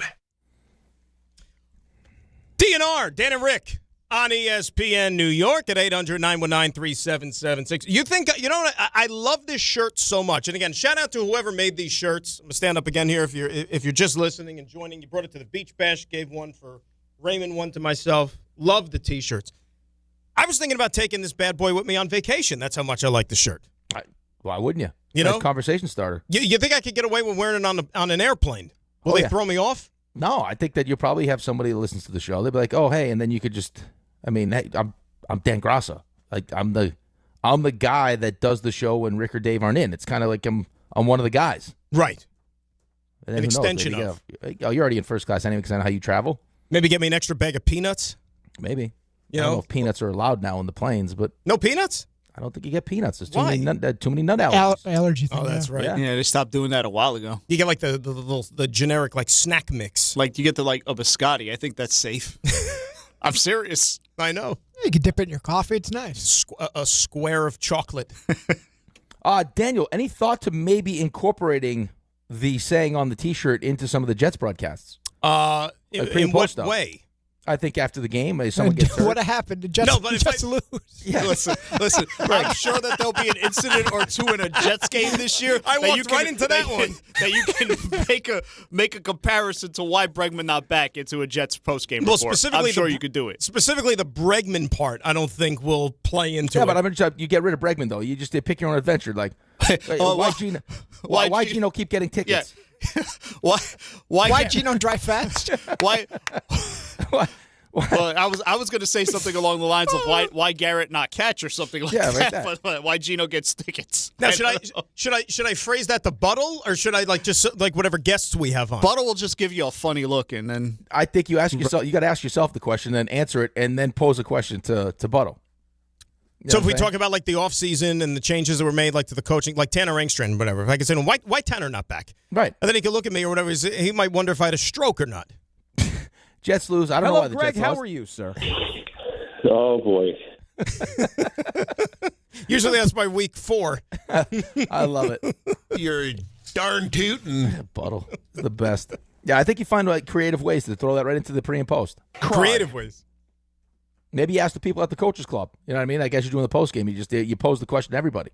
Why Bregman not back? Or what happened? I don't know what happened. You saw that episode, right? I don't watch TV. Oh, that's interesting. That's interesting. Right, you just got to keep the line moving. That's it. Just get through it. Yeah, like after every game, we could just be like, That's all what right. we're so excited. That's what we're so excited about as Jets fans. Is that? Yeah. So we do the recap after every game. 15 days. Let's go. What happened? I don't know. I don't know what happened. Greg, what happened? I don't know what happened. I did. I didn't even mention that. I did swing through Philly and had a nice dinner with Nick and his wife. It was great. Did you? No, seriously? Yeah, it was. I mean, we kind of set the trip up around it. So you're officially buddies now. That's what I'm gathering here. Go Birds. Oh boy. Well, were we having the conversation last week whether or not you exchanged phone numbers with him in that situation? Didn't we talk about that? Nick and I spent some time in St. Bart's. Things happen in St. Bart's. It's a magical place. What happens in St. Bart's does not stay in St. No, Bart's. it doesn't stay in St. Bart's. Once you survive the flight, yeah. So what did you have? How was his flight experience? Did you guys talk about that? It's a similar flight experience. I mean, you're taking the same planes and you're landing at the same airport, and you don't want to do a 45-minute boat ride that you get seasick on. So you just roll the dice, baby. Just roll those dice. Well, you roll the dice even when you come back here. I mean, there's stuff in the air. Legionnaire's disease. You got that. Oh, God. Hunt the virus. You got this explosive diarrhea thing going on now. Well, and John was the one I said it on the air. John was the one that tipped me off to that as I was walking out of the building on Thursday or whatever it was. Like, thanks, John. Thanks for ruining my weekend. This is not the place, too. By 8:30, if you're on the air and you got explosive diarrhea, you're probably not going to get a stall, so it's in your pants. Because no one uses the bathroom more than this office. Never seen anything like that. 100%. 3 stalls at a time. Didn't you say there was an episode or something last week? Was it you? There was somebody really loud in. Yes, that's what it was. That's what it happened. Somebody. There was like, you're familiar with eruptions in this world. You know, like Mount St. Helens. Yeah, Vesuvius. Yes. Yeah, we had like Mount St. Union, wherever we are. So I had mentioned that somebody had sneezed really loud in the stall when I was meeting with John, and actually you were there. RJ was not, but like. We were chatting in John's office. I mentioned, like, somebody sneezed really loud. I was like, was it proper etiquette for me to say bless you? Because I said bless you. Like, they were really loud. They were in the stall. And John had mentioned that he was the one who experienced somebody having a Vesuvius episode, as you say, in the stall. And by the way, I think it's okay to say bless you if somebody sneezes in the stall, because it's not like you have to carry on a conversation. Sure. Right, but you're also hoping that the people aren't really paying attention to what you're doing in the stall anyway, though. Yeah, but if you sneeze, you sneeze. I mean, it's a natural bodily function. Like ignore what I'm doing here in the stall. Even if it comes out of the other end, right? I mean, you can't apologize. You're in the right place for that. Vesuvius, actually, that you brought it up, one of the great outtakes I've ever seen is in Anchorman when they're doing the Vesuvius thing. Have you ever seen that one? I don't remember if I've seen the outtake. Oh, please do me a favor. Next break, Google Anchorman, Ron Burgundy, the Vesuvius. You might pee in your pants. Well, I don't want to have that happen. Yeah, it's a different kind of eruption. A different kind. You'll watch it. It's hilarious. Different kind of an orgasmic eruption. Correct. Yes, it's exactly right. Well played. That's exactly what it is. Okay, you can control yourself. But Good the job. safer kind. Good exactly job. what it is. So tell me about the Nick Sirianni thing. I mean, I want to hear more about this. No, listen. We don't want to get stuck up in that stuff. We got things to talk about. I got my pancake trophy. Look at that thing. Let me see it. Look at that pancake trophy. Impressive. I can't. I'm on delay here with this thing. You got to fix that. Right there, pancake trophy. It's a beautiful trophy. What is it? Look at this. Nappy's Nook. Yep. Nappy's Nook. That is impressive. Home of the Nappuccino? The Nappuccino. Wow. Very delicious nice. Nappuccinos. Delicious, RJ. RJ, when is this going to show up on the feed I'm watching? By Wednesday? Yeah, momentarily. The satellites are orbiting. It is taking a while. Goodness gracious. It also says remote battery low. You have to recharge your remote software. High-end software. And it's blocking like half of your screen right now that I'm looking at. I'm waiting for that trophy to show up. I'll find it. I think it's really delayed. I mean, my God. Yeah. Hell, in the meantime, let's talk about Nick Sirianni. So how did that exactly? So in the meantime, before the trophy shows up, I don't like to bring my personal business. No, to well, the you put this is not personal business anymore, my friend. I mean, there's lots of stuff to talk about. Dave will be back soon. It doesn't matter. This has to be addressed. And again, I was disappointed when I found out that you didn't mention this on the air when you and I had worked together a couple of shows. Wait, are you reaching for it? No, still not yet. Who made the first move? I made the first move. Nice. Yeah, I made the first move. Dude, you saw the size of him. It's hard not to. And then look at that trophy. Oh yeah, look at that trophy. Delicious pancakes. I think I got a bigger trophy for showing up just for the Cub Scout meetings. Just showing up for the meetings. I don't think they want you to have to walk out with home of the Nappuccino. A big giant trophy. Nice picture on the wall. It was great. You can wear that thing around your neck. That's not a terrible idea. So you made the first move. I made the first move, yeah. I was actually going to send it to you and Dave while I was away. But you didn't. Because I figured it'd be funnier if I waited. Because I think Dave's biggest nightmare is something like that would happen. That all of a sudden now he'd have to deal with like a Cowboys fan and now an Eagles fan, really. All right, so what's the icebreaker? Do you call him Nick or do you call him Coach? Hey Coach, hey Nick. What do you do? Nick. Yeah, Nick. And introduce yourself. Hey, I'm Rick DiPietro, hockey player. No, I didn't say any of that. I did just say, hey Nick, it's whatever, and then hey, it's nice to meet you. And then I said my name, and he's like, oh, you play hockey? I was like, yeah, I played hockey. He's talking about he lives next to a couple of former Flyers. Okay. And I said, I do have to tell you though, Nick, guy I work with is a bit of an animal and like despises you and your team. A bit of an animal. What drew me to Nick, and this is where I think the relationship was really kind of forged, was he goes, he can join the club. Have you heard what they say about me and my quarterback? I was like, wow, all right, Nick, you get it. So it was nice. It was almost like love at first sight, really. So it was a love at first sight thing. Yeah. So now he's in the inner circle. And I think I have an NFC team now. And now you got an NFC team. They were I green. think so. Yep. Caw. They also won me the pick segment a couple times. Won you a pick segment. Did you thank him for that or no? No, I didn't get a chance to thank him for that. I didn't feel like it was like a great conversation, but. So then you guys carried the conversation over and you met up for dinner in back stateside? That's incredible. Nice. Yeah, it's been nice. I mean, when is he going to be on the show? I don't know if we're going to. Do I really want to have him on the show with Dave? I think it would be an interesting dynamic, to say the least. That it could, Yeah, I don't think Dave will create a welcoming environment. No, at all. No, that might burn every sort of bridge that he could possibly try to forge between the two sides. Yes. Don't you think? Especially because the first thing out of his mouth is 65 or sooner, we're going to kick your ass. I mean, that's what it's the same thing. He told RJ that when they play the Niners, that Jameis Winston's going to be taking knees in victory formation. That's how confident he is. Score's going to be like 70-3 in the fourth quarter. Speaking of the Niners, by the way, RJ, you're minority owner. Seahawks. Wow. Does RJ get to say we own you to the Seahawks? Yeah, is that a thing? Almost $10 billion. The price keeps going up. It's a nice investment. Isn't it amazing what franchises go for? So now what's the value of the Jets, the Giants? What's the value of the Cowboys? What's the value of the Cowboys? So the They're over $10 billion, aren't Cowboys you? are easily over 15 now. They're easily over 15 now. And what did Jerry pay? Like $200 million? Something like that. 100 or 200 million? It was the late 80s. Right. That's one hell of an and he was in incredible debt when it happened. RJ, check this out, though. I think the number I saw yesterday was that the Seahawks were originally, he bought them for $194 million. That's correct. Right? 84 or 90, 184 or 194. Paul Allen just did that as a hobby. Yeah, and then they're going to close this at $9.6 billion. Unbelievable. It's incredible. It's unbelievable. I mean, I need to play this like multiple times. I feel right, like. The reason why I bring this up, though, but this is what scares me to death about baseball, though, is that for the owners, the real money is always in the valuation going up. And what's better for your valuation when you have than cost certainty? Every sport has a cap, but baseball. And to give you some background as to what teams could actually be worth, so I just told you $9.6 billion, right? Right. Yep. You know what Forbes estimated them at a year ago? They're probably less than Washington so far, right? $6.7 billion. Or right around that. Yeah. Well, you win a Super Bowl, that kind of increases your value, doesn't it? It went up 50%. That's the right time to sell, right? It went up 50%. When 50%'s in the billions, that's pretty good business. Unbelievable.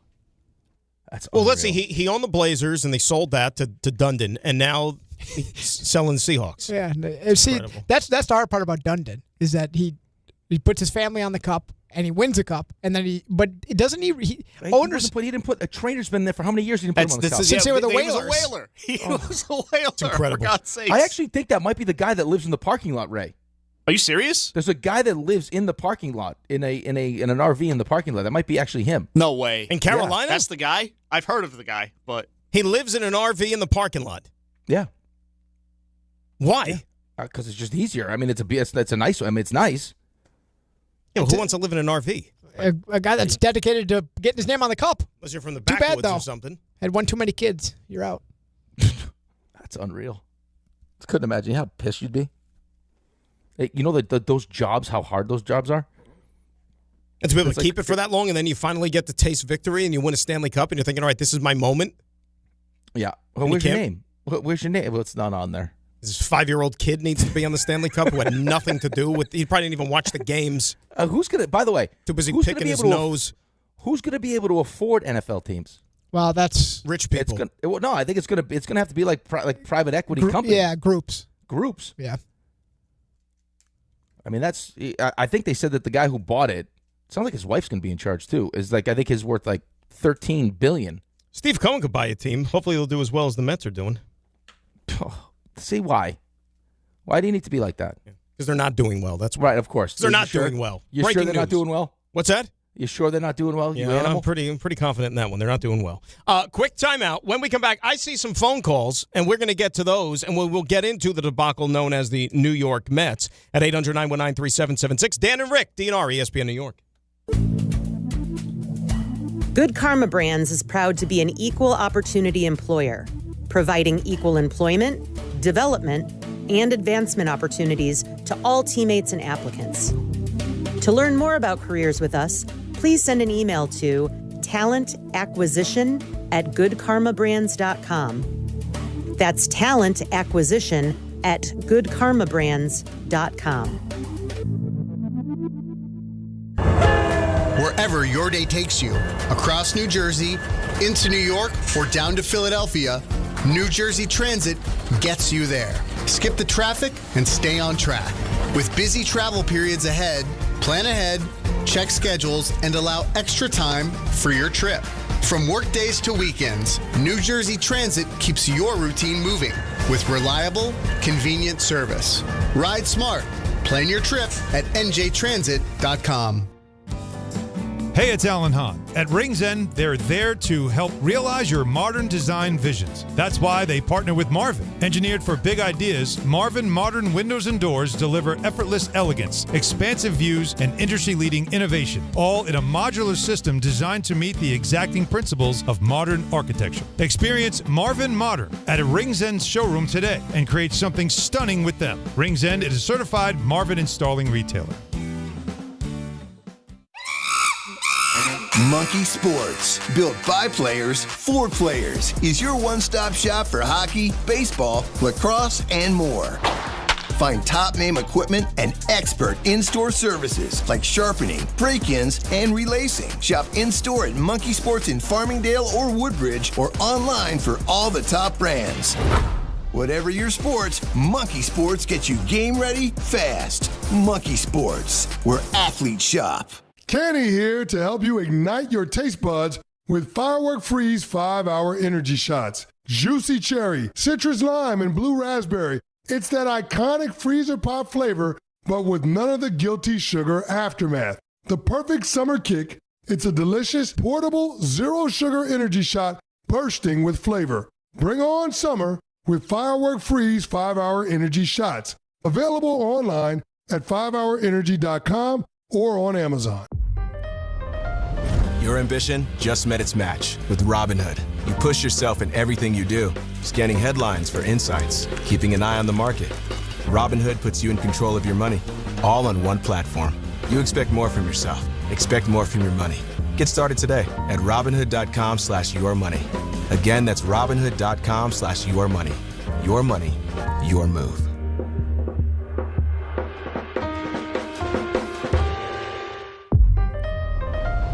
Your ambition just met its match with Robinhood.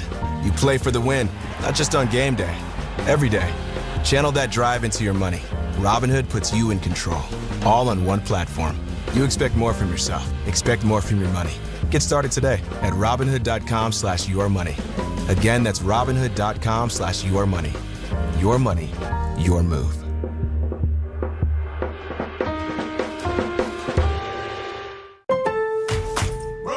The new My Lowe's Pro Rewards American Express card. Earn 3 points per dollar spent on Lowe's qualifying purchases for the first 6 months after card account opening. Plus, save 5% every day on eligible purchases at Lowe's and earn points on eligible purchases everywhere else Amex is accepted. Card members get more at Lowe's. Subject to credit approval. 5% can't be combined with any other offer. Exclusions and restrictions apply. Points subject to loyalty terms at Lowe's.com/terms and credit reward terms at Synchrony.com/MLPRA-terms. Visit Lowe's.com/business credit. ESPN New York's Home Run Derby coverage is presented by Pella Window and Doors of New Jersey. Visit Pella.com/Eisen to find your local showroom today. Let me try that again. Pella.com/Eisen to find your local showroom today. See, they put those dashes in there, and then you're thinking it's like that. No, it's not the dash, because I don't know if they spelled it out a certain way, but that's what you got to do. Home Run Derby tonight, Netflix. You going to be partaking? What do you think? Oh, yeah. Kids into it? Kids will be into it, yep. Into it. Absolutely. My little one is like a baseball junkie. Well, the odds are Philly is probably going to have a good chance, or a good chance of winning it, since there's 2 Phillies in it. I actually love the idea, and I asked a couple people about this, and they like the idea also. Yeah. At some point, giving these guys metal bats. Well, Bryce Harper suggested that. Like, I guess they have the gold ball that they use, like, which is worth more than others or whatever during the round. He said with that one, you should be able to use an aluminum bat. Could you imagine how far those balls would go? Well, what happens if it doesn't leave the yard, though, and they hit like a scorcher to the outfield, and you have all those kids out there who are like shagging the fly balls or whatever. They're going to take one of their heads off. I think you'd probably have to. Yeah, I think you'd probably have to say, "Hey, kids." Yeah, I think you're going to have Buster only. Well, no, he's not part of it because. Or no, will Buster be part of it since it's on ESPN Radio? Like, because normally it's on ESPN TV, but you're going to have somebody come out there, whether it's Rob Manfred or Buster or whatever. And sorry, folks, some kid just got decapitated, and we're going to have to end the home run derby prematurely. But stock up on your souvenirs on your way out of the gate, and let's have a great All-Star game tomorrow. Woohoo! That turned dark. Yeah. Wait up, RJ. I don't know where to go from there. Time out. I'm telling you the reason why you can't use aluminum bats. That's all I'm saying. And by the way, forget about the aluminum bats for a second. I'm waiting for the year because they have like 700 kids out in the outfield, and all of them are like not paying attention. They're all running to the ball. I'm waiting for one of these kids to like seriously injure another kid just because like 9 of them are all running for the same ball, and one of them will get really hurt. Oh, you're rooting for tragedy. I'm not rooting for something is something you partake in. I don't partake in the home run derby. They also changed it though too. We're aware of this, that there's been changes to the home run derby this year. How? So it's not time. Oh, it's swings, right? Right. 20 swings in the first round, 15 in the second round, and then 15 in the final round. That's got to take a toll on you, man. Like with all the, you know what I mean? Like if you're just like literally swinging for the fences on every pitch, like exerting all of that energy, that's got to throw you off in some degree. Yeah, I'm sure it's. I'm sure they get tired at some point. I mean, there's also the people that are concerned when you start doing the home run derby. How does that affect you when you come out of the home run derby? That's like once in a blue moon when we were teenagers when we'd go to the bowling alley on quarter bowling night. You pay like the $5 cover, and then you could sit there and just bowl all night long for a quarter a game, and then you can't feel your arm at the end of the night. Oh, yeah. Because you just try to get your money's worth. Just bowling your face off. Bowling your face off, baby. Microwave Helios pizza from the concession stand, some French fries. Oh, what a life. And then arthroscopic surgery the next day. Rotator cuff shot. Yeah, rotator cuff. It's gone. You know what that's called? That's called athletics, my friend. Yep. Athletics. Let's get to the calls. 800-919-3776. All right, now, we have found the person, at least we think, that is the originator, Rick, the creator, the inventor, the designer of this beautiful, beautiful T-shirt, which I am wearing, which Raymond has his own of, and that is Shane in Midtown, who was at the Beach Bash. Shane, this is your doing, my friend?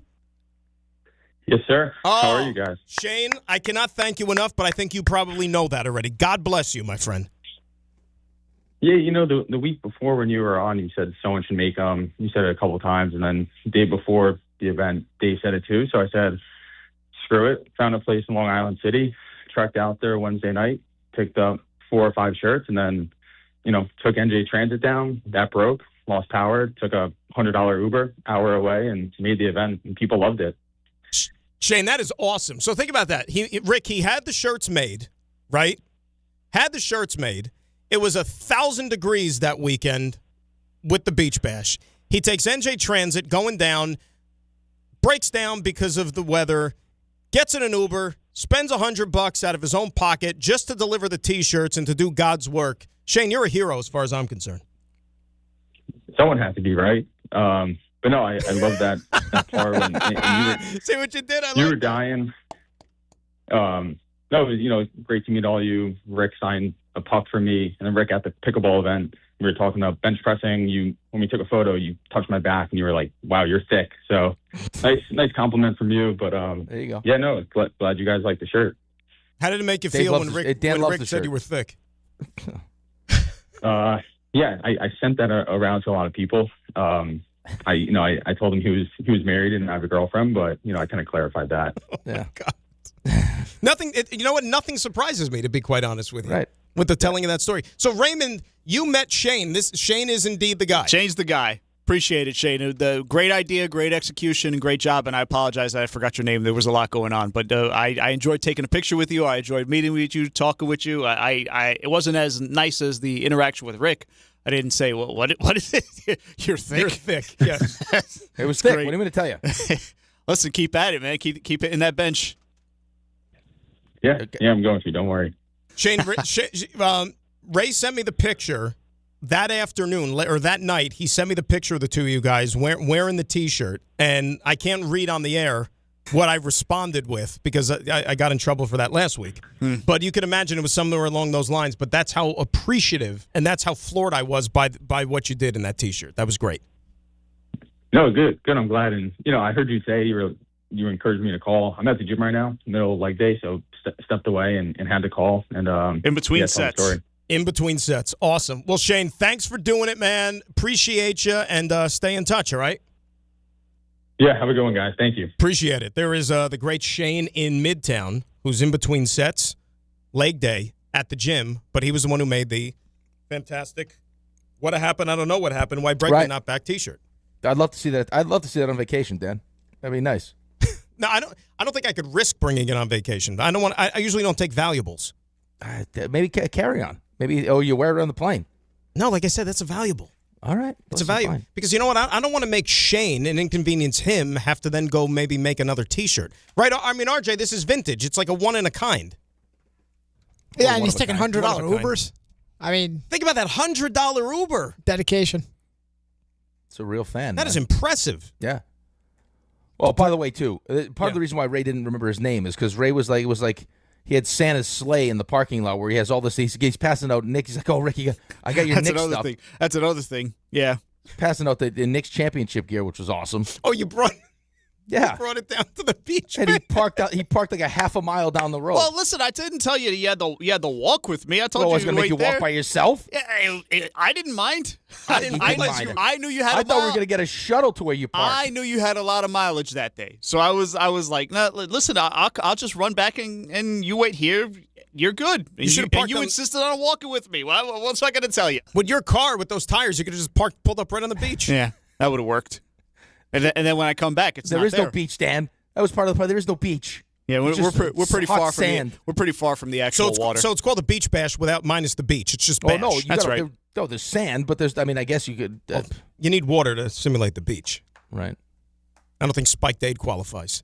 How about sweat? Sweat equity. Yeah. And the little baby pool that they had you change it in, whatever, when it was done. Baby's first pool. No, Joy. It was legitimately like it legitimately was like Caddyshack, where it's like a pool or a pond. You're more of a pond guy. You just jump over there. There's no shower. Jump right over to that little pond. Oh my God! You missed it though. You should have been there. We would have loved to have you. You could have done Family Feud with us. You would have loved it. Yeah, it would have been a good time. Really would have. Just didn't work out. But I'm glad that I got the T-shirt though. That's the most important thing.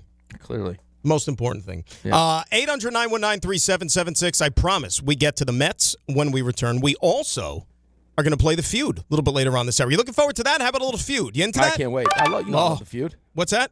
I love the Feud. I know you love the Feud. Yeah. You're very good at the Feud, too.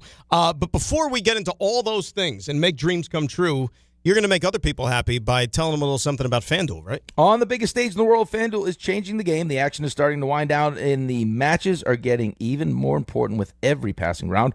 So that's why FanDuel wants to help you out, because sometimes in soccer, your player gets subbed off, and your bet goes with them. Well, that's not going to happen anymore, because with FanDuel Super Sub, if your player is subbed out, your bet stays in. That's right. If your player leaves the match, your bet continues on with the substitute, so you're still in it until the final whistle. Visit FanDuel.com/local to get started now. Get into the action now. Let there be goals this summer on FanDuel. Must be 21 and older and physically present in New York. For help with a gambling problem, call 1-877-8-HOPE-NY or text HOPE-NY at 467-369. Mets talk next. DNR, ESPN New York. Hi, thanks for calling Uline. Wait, did the phone even ring? Nope. Okay, so you answered before the ring. But now you're going to put me on hold, right? We don't do that here. We're real people answering the phone, ready to help with your order when you are. Uline has thousands of quality products for your business and warehouse needs, always in stock, ready to ship same day, and backed by Uline's legendary 24/7 customer service. Uline, we warehouse for you. Tricon Construction is growing across New Jersey, delivering larger, more complex commercial projects with the precision today's developers expect. Because when the timelines, capital, and reputation are all on the line, you need more than a contractor. You need a true construction partner. Tricon brings experienced leadership, disciplined project management, and a team built around accountability and execution. From planning to completion, they build with purpose, professionalism, and pride. For serious commercial projects, build with Tricon. Visit TriconBuilds.com. That's TriconBuilds.com. Miller Time. People think it just happens, but that's not true. You know what you gotta do? You gotta go say hello with some beers. Make the plans. Forget the couch. Go to that thing. Play the game. See them in person. Talk to that stranger. Live a little. Small acts of rebellion that bring us together. Because legendary moments start with a light. It's Miller time.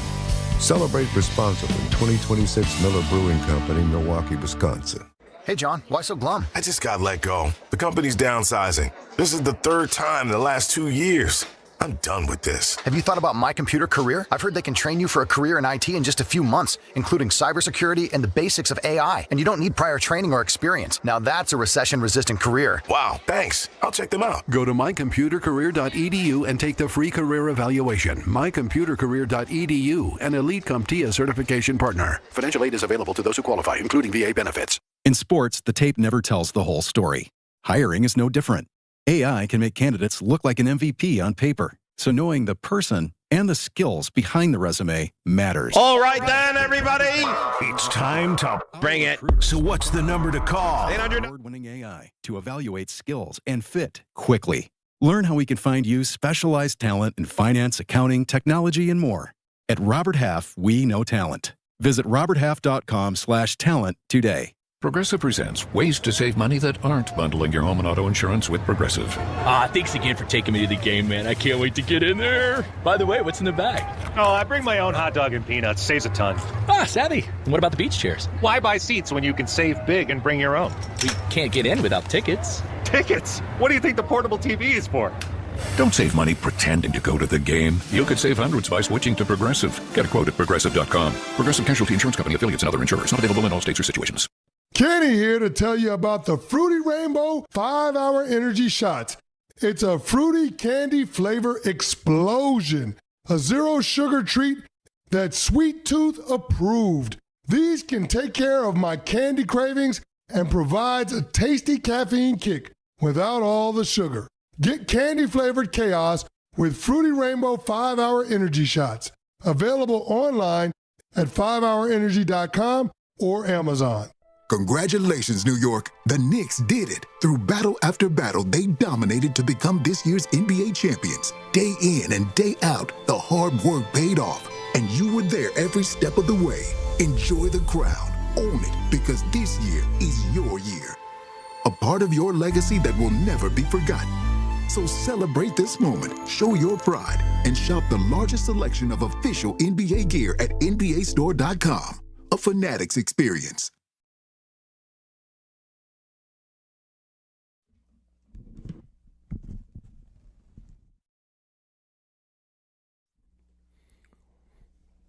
All right, Dan and Rick, DNR, on this Monday. Hope everybody had themselves a great old weekend. We're going to be playing the Feud a little bit later on this hour, and I think Rick RJ is going to be the master of ceremonies. How do you think about that? RJ's going to host it? He is hosting it. He's confident. I love it. You know what I appreciate? He took up the challenge, and I think he's going to deliver. Listen, RJ is a smart, handsome, I'll also say, hair-wise, probably some of the greatest hair you've ever seen in your life. I mean, he fits all the criteria. He looks like Joe Stalin. It's impeccable. If for whatever reason, right, Mark goes down and they need to fill in for Kelly, I think we could throw RJ right. He walks right across the street. He's in there. Well, you've been away a long time. You're saying all these nice things. Who are we talking about? Who goes down? Mark Consuelos. How am I supposed to know that? As if it's like you don't know what Mark and Kelly is. Yeah, but you're too busy playing quarter bowling all night.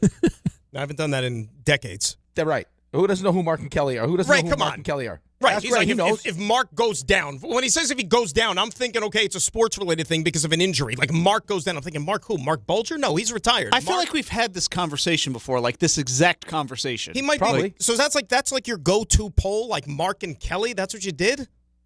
No, like you do this a lot? I think RJ looks like could be a young Mark Consuelos.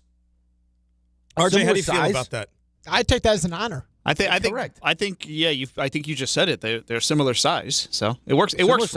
Similar size in what way? Like, because he's commenting on Shane's back at the gym or whatever the hell. So what do you? I'm just going to politely move on. What would you imagine size-wise I was talking about? With you, I don't know because I know you too well. That's the problem. I haven't seen. Me and Mark don't hang out in the sauna together, so I don't know like size. But I don't know that. I mean, well, maybe you should. I didn't know you were hanging out with Nick Sirianni, but you are. Me, Mark, Lionel Messi, all similarly heighted. Right. Yeah, and some have more success than others. Sitting here fighting a fly in this studio like it's the Breaking Bad episode with the fly. I'm serious. It's me and the fly. Are you losing? Apparently, I'm losing. I like the fly. Somebody give me some chopsticks. That'd be tough, I feel like.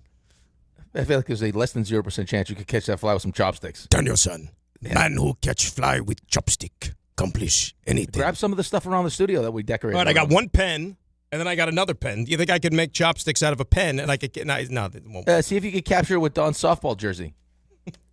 Just sit there and like whip at it. I mean, God forbid we decorate the studio a little bit. But we got OG Anunoby here. Yeah, that's fine. He won't leave. Yeah, but he's not going to leave ever. He's a champion. The hand of God.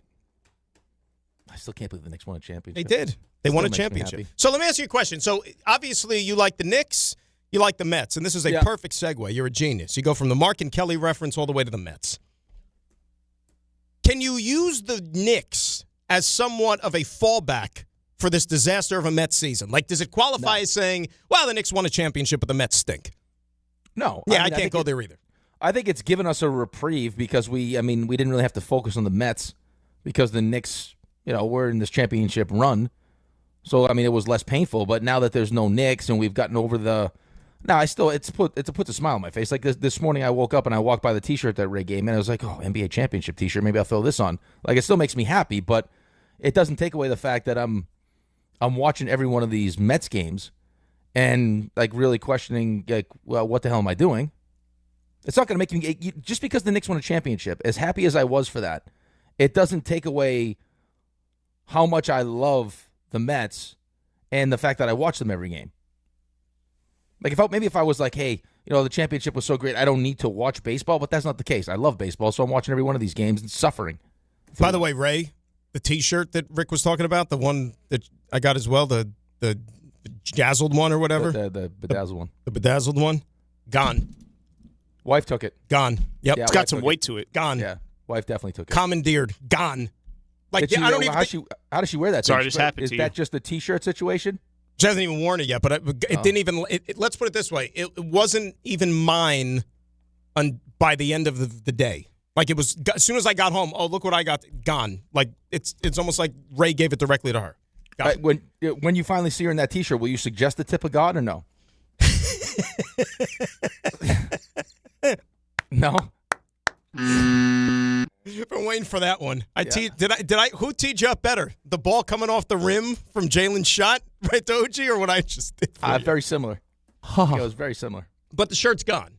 Of course it is. You knew that was happening. You weren't going to wear that. Were you going to wear it? No. It's probably. I like the one. They have one without the bedazzling on it, which I would definitely wear. But the bedazzling one. Yeah, I got that one. I got that one to wear.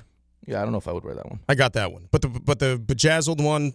Yeah, that's hers. That's the wifey's. Maybe she surprises you with just nothing but the T-shirt on. And I could wear the Why Bregman back or Why Bregman not back T-shirt, and we'd have Well, she could stare at my face. Maybe she'd actually enjoy that. Oh yeah. What happened? I don't know what happened. But why Bregman not back? Right. With the nonsense coming out underneath. That's I'm sure. That's going to really go over well. What are we talking about? The Mets. The Mets. They finally. You've been teasing it for 40 minutes. So the worst first half of a season for 31 years. Yep. This is a team that has the second worst record in the National League. More only than the Colorado Rockies. And the Colorado Rockies were supposed to be god-awful this year. They got the fourth worst record in baseball. You get swept by Boston, who's, they're doing their thing. They're surging going into the All-Star break. You scored 4 lousy stinking runs all weekend long. Yesterday, and look, I don't know why I do it. I really and truly don't know why I do it, but I still watch these games. Maybe because I'm a glutton for punishment, maybe because I love baseball, maybe a combination of the two, right? But I had the game on, like, the second screen because I was locked into the Wimbledon final, which took a lot longer than I wanted it to, but that's tennis. There's no clock. So Zach Thornton's pitching a gem, right? And I'm thinking, all right, they're giving the kid another start. I mean, he'll just be up here for a cup of coffee probably, and then they'll send him back down to the minor leagues like they've done the previous 2 times he started. And he pitches a gem. And it's your typical last game before the All-Star break game where everybody's up there swinging. They want to get the hell out of town, start their little mini 3-day vacation.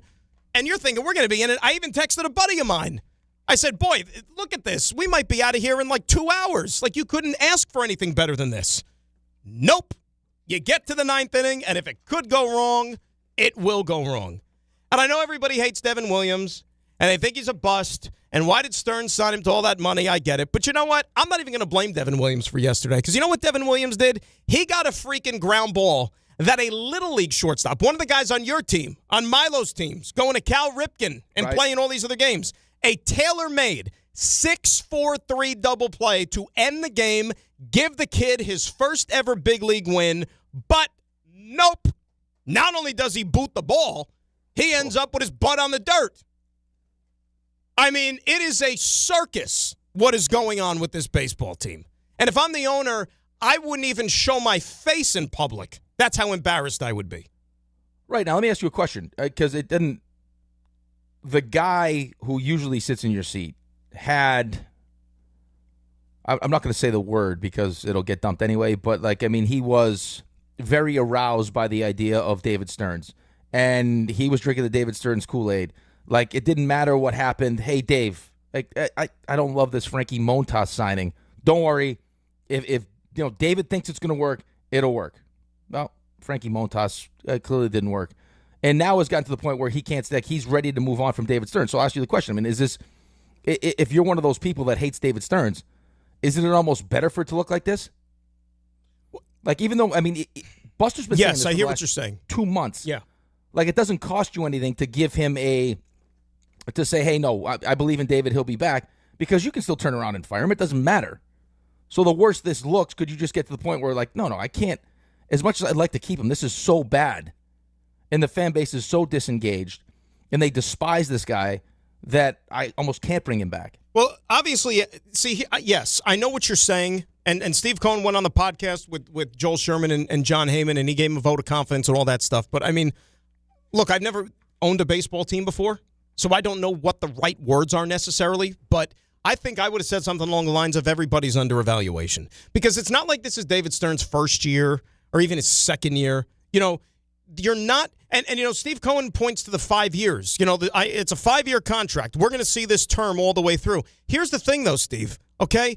You're not owning the Pittsburgh Pirates, or you're not owning the Kansas City Royals or Tampa Bay, where you're going to have a dirt cheap payroll, and you hired a guy to shepherd an organizational rebuild for 5 years. That's not why you hired him. You hired this guy. You also blessed him with an unbelievable amount of resources to the tune of a $380 million payroll, and a team that was expected, according to the odds and the PECOTA and the projections and whatever, to be a playoff team this year. In fact, a team that should contend for the World Series, coming off of a calamitous second-half collapse last year. And you're going to come out and give the guy a vote of confidence when this thing is just continuing to get worse and worse and worse and worse. Rick, I mean, you could say that I'm being crazy or I'm being a little irrational. It's 3 years on the job, and from the day he walked in the door to where things are right now, it's like night and day, but for all the wrong reasons. Well, it's definitely headed in the wrong direction. And I'll say this, though. I do understand what it means to make that change. Right? It's much easier to fire the manager than it is to all of a sudden now, I mean, you're firing the president of baseball operations, all the changes that they've already made, like to now bring someone else in that's going to want, to do their own thing. That's a lot.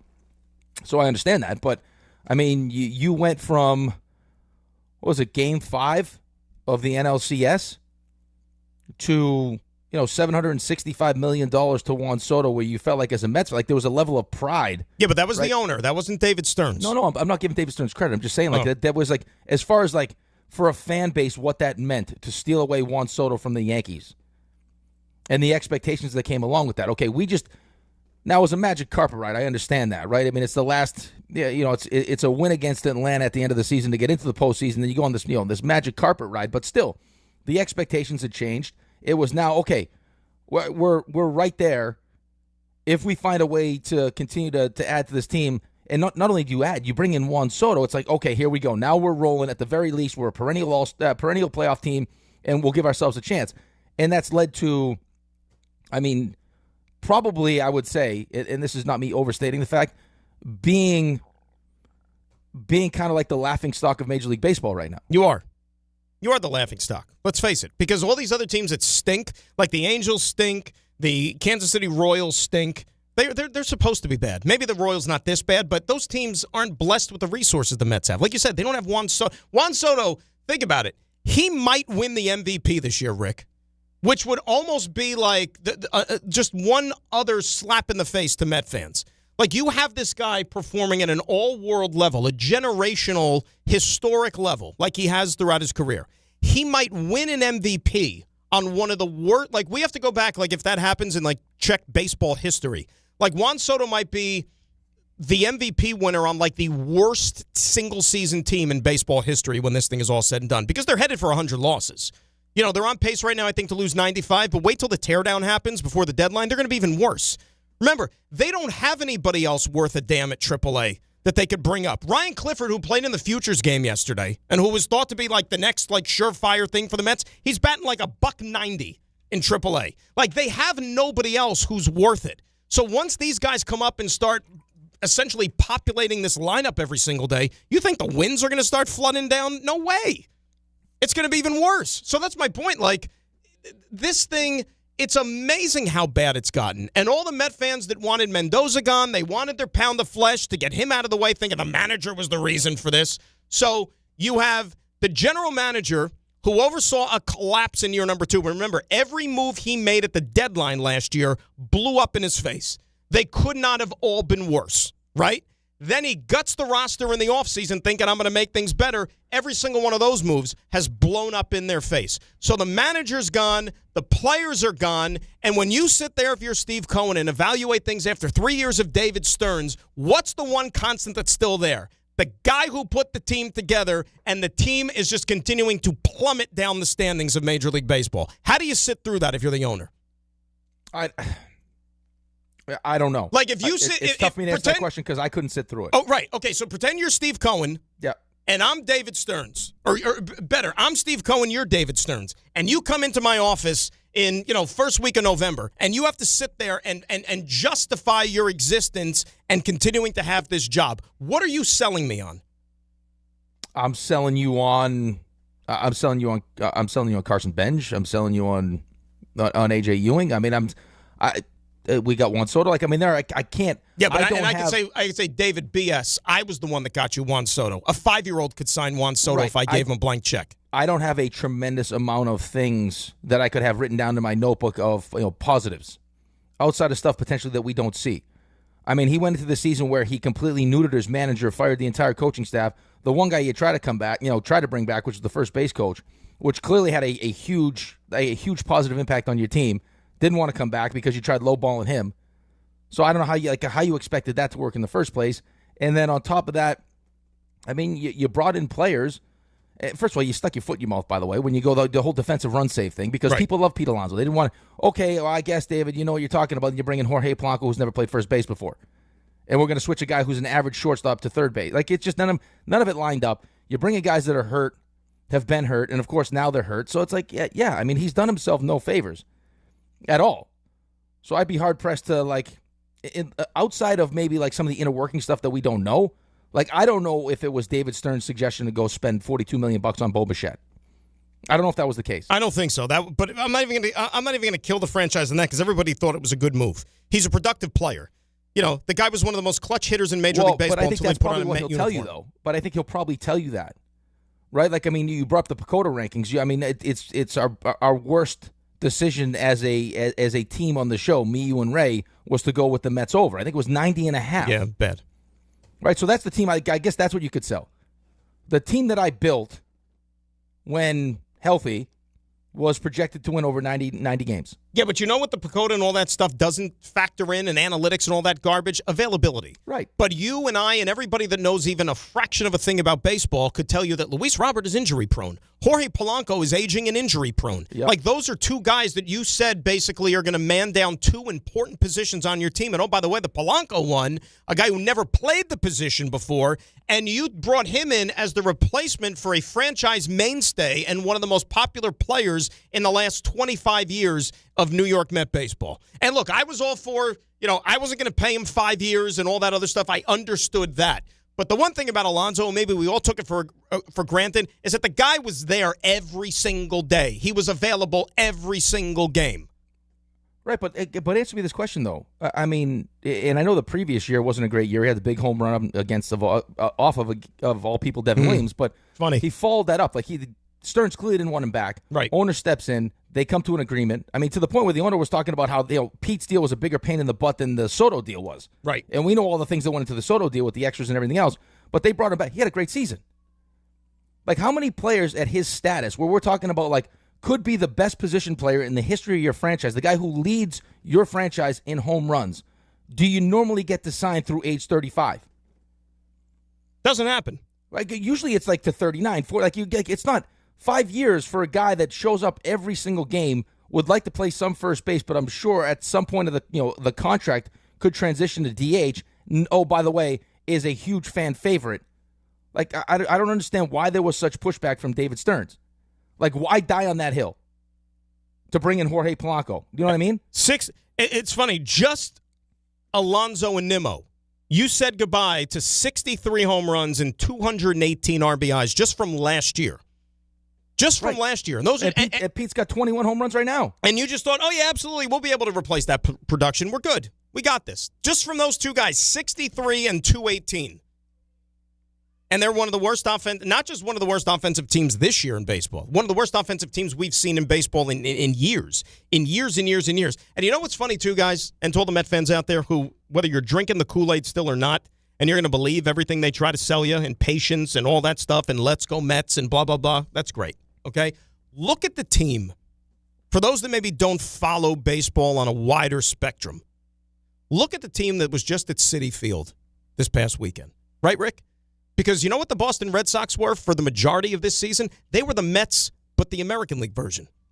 Played in a pressure cooker of a market. They had a president of baseball operations, and Craig Breslow, who was despised and still is despised by the fan base up there. A guy who is a horrible communicator, a guy who is so darn analytically driven, who fired an extremely popular manager and blew out half the coaching staff because a lot of those guys were there before him, which it was like an ego kind of thing, and he didn't feel comfortable with those guys around, all right? Boston got off to a horrible start this year. They were in last place. They also have injuries, too. I know that the Mets have been hit with injuries, but how about Garrett Crochet? Have the Mets missed a pitcher as good as Garrett Crochet basically all season like the Red Sox have? How about Roman Anthony and Trevor Story and Marcelo Mayer and guys like that and on and on and on and on? The Red Sox have withstood more injuries to key players and yet have come out the other side to where now they're only, a half a game out of a playoff spot, Rick? Isn't it funny how that works? But yet the Mets situation just keeps getting worse and worse and worse. Right, but you also felt like, I mean, I don't know how you felt, but I mean, just personally, like, it felt like this entire season that Carlos Mendoza was a lame duck, right? Like, I mean, this was the last year of his deal. You got rid of his whole coaching staff. Like, at some point, unless they had a great season, which they weren't in the midst of, he would be gone and they would bring in a new manager. Why wait so long? Like, why not? Like, you lost 12 straight. It's not, like, professional sports is not fair. You can't trade all the players. Right, there's not many. Like, who else are you calling up? Because the guys that are worth anything already on your team, which is again something last year where it was like, hey, our rotation sucks so bad, I got to call up every young kid we have to come save our season for us. Like that was, I mean, hey Nolan, can you please save our season, please? Can you do us a favor? And it might have ruined such a bad job. It might have ruined Jonah Tong for all we know. Might have ruined him because his confidence is shattered I mean, I don't know if you've seen what he's doing this year. The guy last year he had a sub 1 ERA basically between AA and AAA. I mean, the guy looked like he was freaking the next Tim Lincecum. And now this year he's got an ERA like it's almost 6, and he probably couldn't even get me out right now if he could even find the plate, just because he's so frazzled by what happened last year. He's standing at his locker after games ready to cry because they put him in a situation he wasn't ready for. Right. So the point is, like, why not make a change then? At the very, to at least give the impression that you're trying to save your season. And then they waited too long, and now, I mean, I think that the one glaring thing for me is that there's definitely a leadership void in the clubhouse. Oh, there's none. There's no leadership. Right, there's none. So they need to they need to find out if David Stearns is coming back. Now, I don't know if that means that, David Stearns will be back as the president of baseball operations and they'll hire a GM, but they need to figure out the manager spot. Right, like if Juan Soto isn't naturally, it seems like he's taken on a leadership role with the young guys. Like it seems like he's got a good relationship with Benj and Ewing, and that's a pretty good outfield. But the whole Lindor Soto thing, they need someone that can step in that clubhouse and immediately have the respect and credibility with the players, because they don't have that right now. Yeah, but everybody, again, for those that thought that like the manager was the thing that was holding this team back, I mean, my God, anybody that could really see and know what the hell was going on with this team, it wasn't the manager's fault. Like you said. You know why Andy Green is the manager right now, outside of he has previous experience. Yeah, because they have nobody on the staff that's capable of that. Well, no, they could have. I'm sure they could have found somebody if they wanted to find somebody. What it does now is he's going back to his original position, right? Right. Supposedly. Right. Okay. So let's put it this way: he's not going to win enough games to justify him being the manager moving forward. Right. Even if they wanted to do that. What better way to get intel on your team than to have a guy that's going to be back in the front office with you be the manager? Yeah, but not for nothing, too. How many guys on this roster right now are still even going to be on the team once opening day rolls around next year? I mean, it's literally. I think you know the ones. Well, you know the ones, but I mean, anybody, with the exception of 4 or 5 guys, is open for business before August 3rd. Agreed, but I think the most important guys, like the most important relationship, also like the Lindor Soto relationship, has to be figured out. All I keep hearing is about Lindor needs to be traded. Where's Lindor going? Well, he's going to agree to go to. I agree.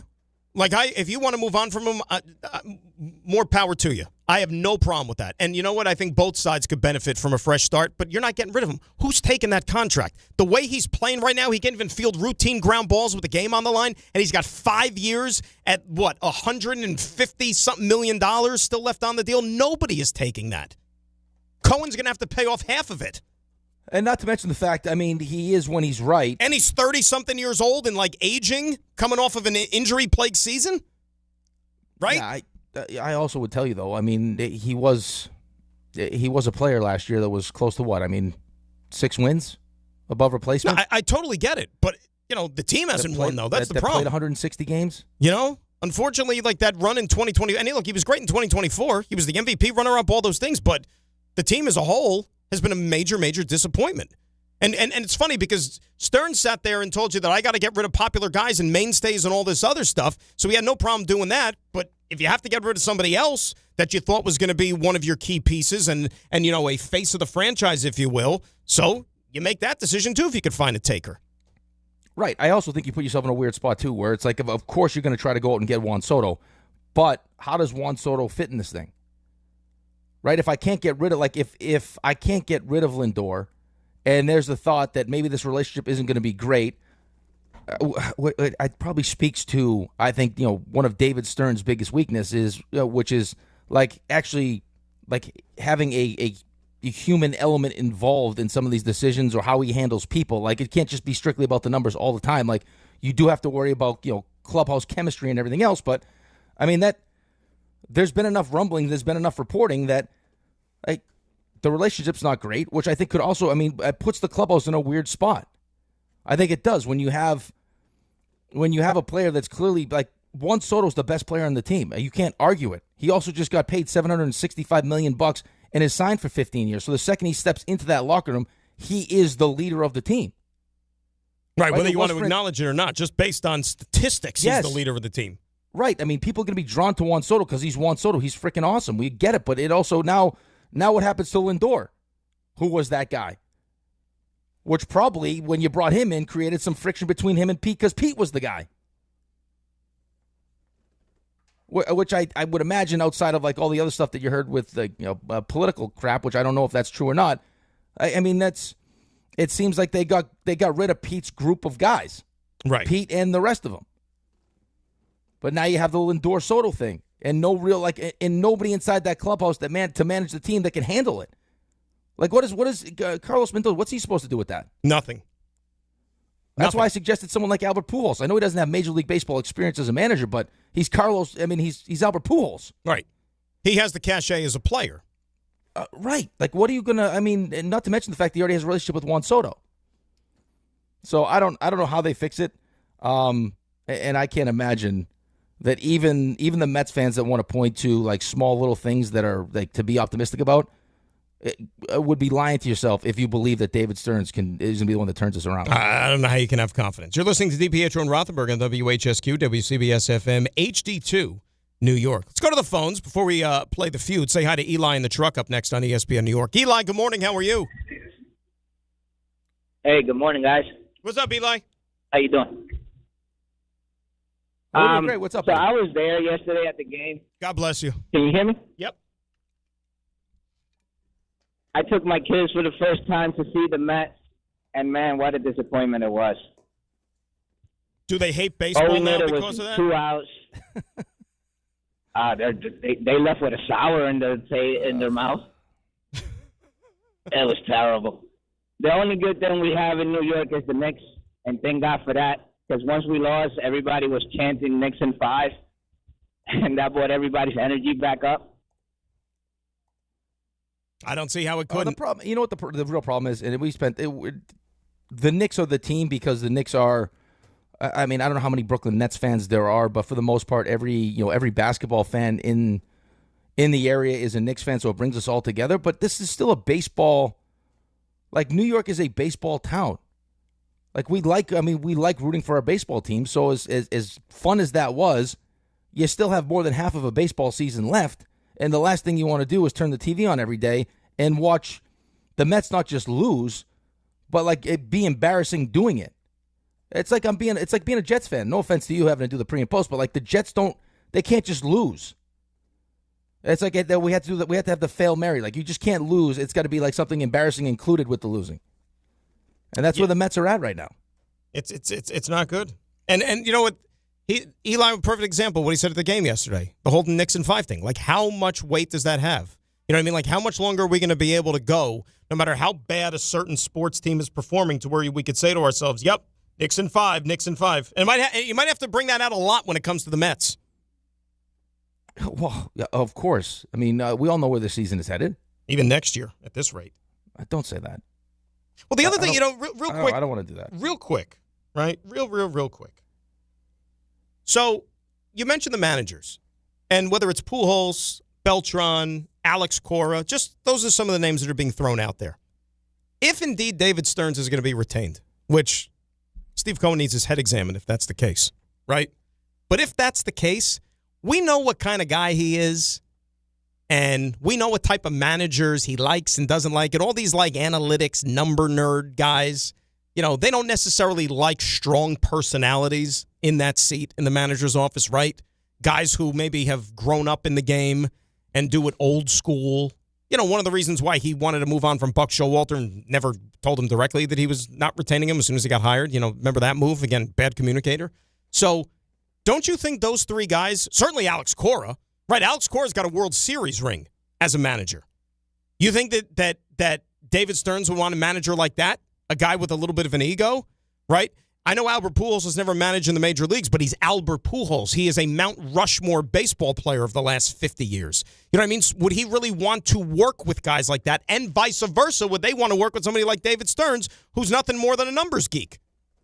Well, I think it would take someone that doesn't really have the experience or the success that someone like Alex Cora has.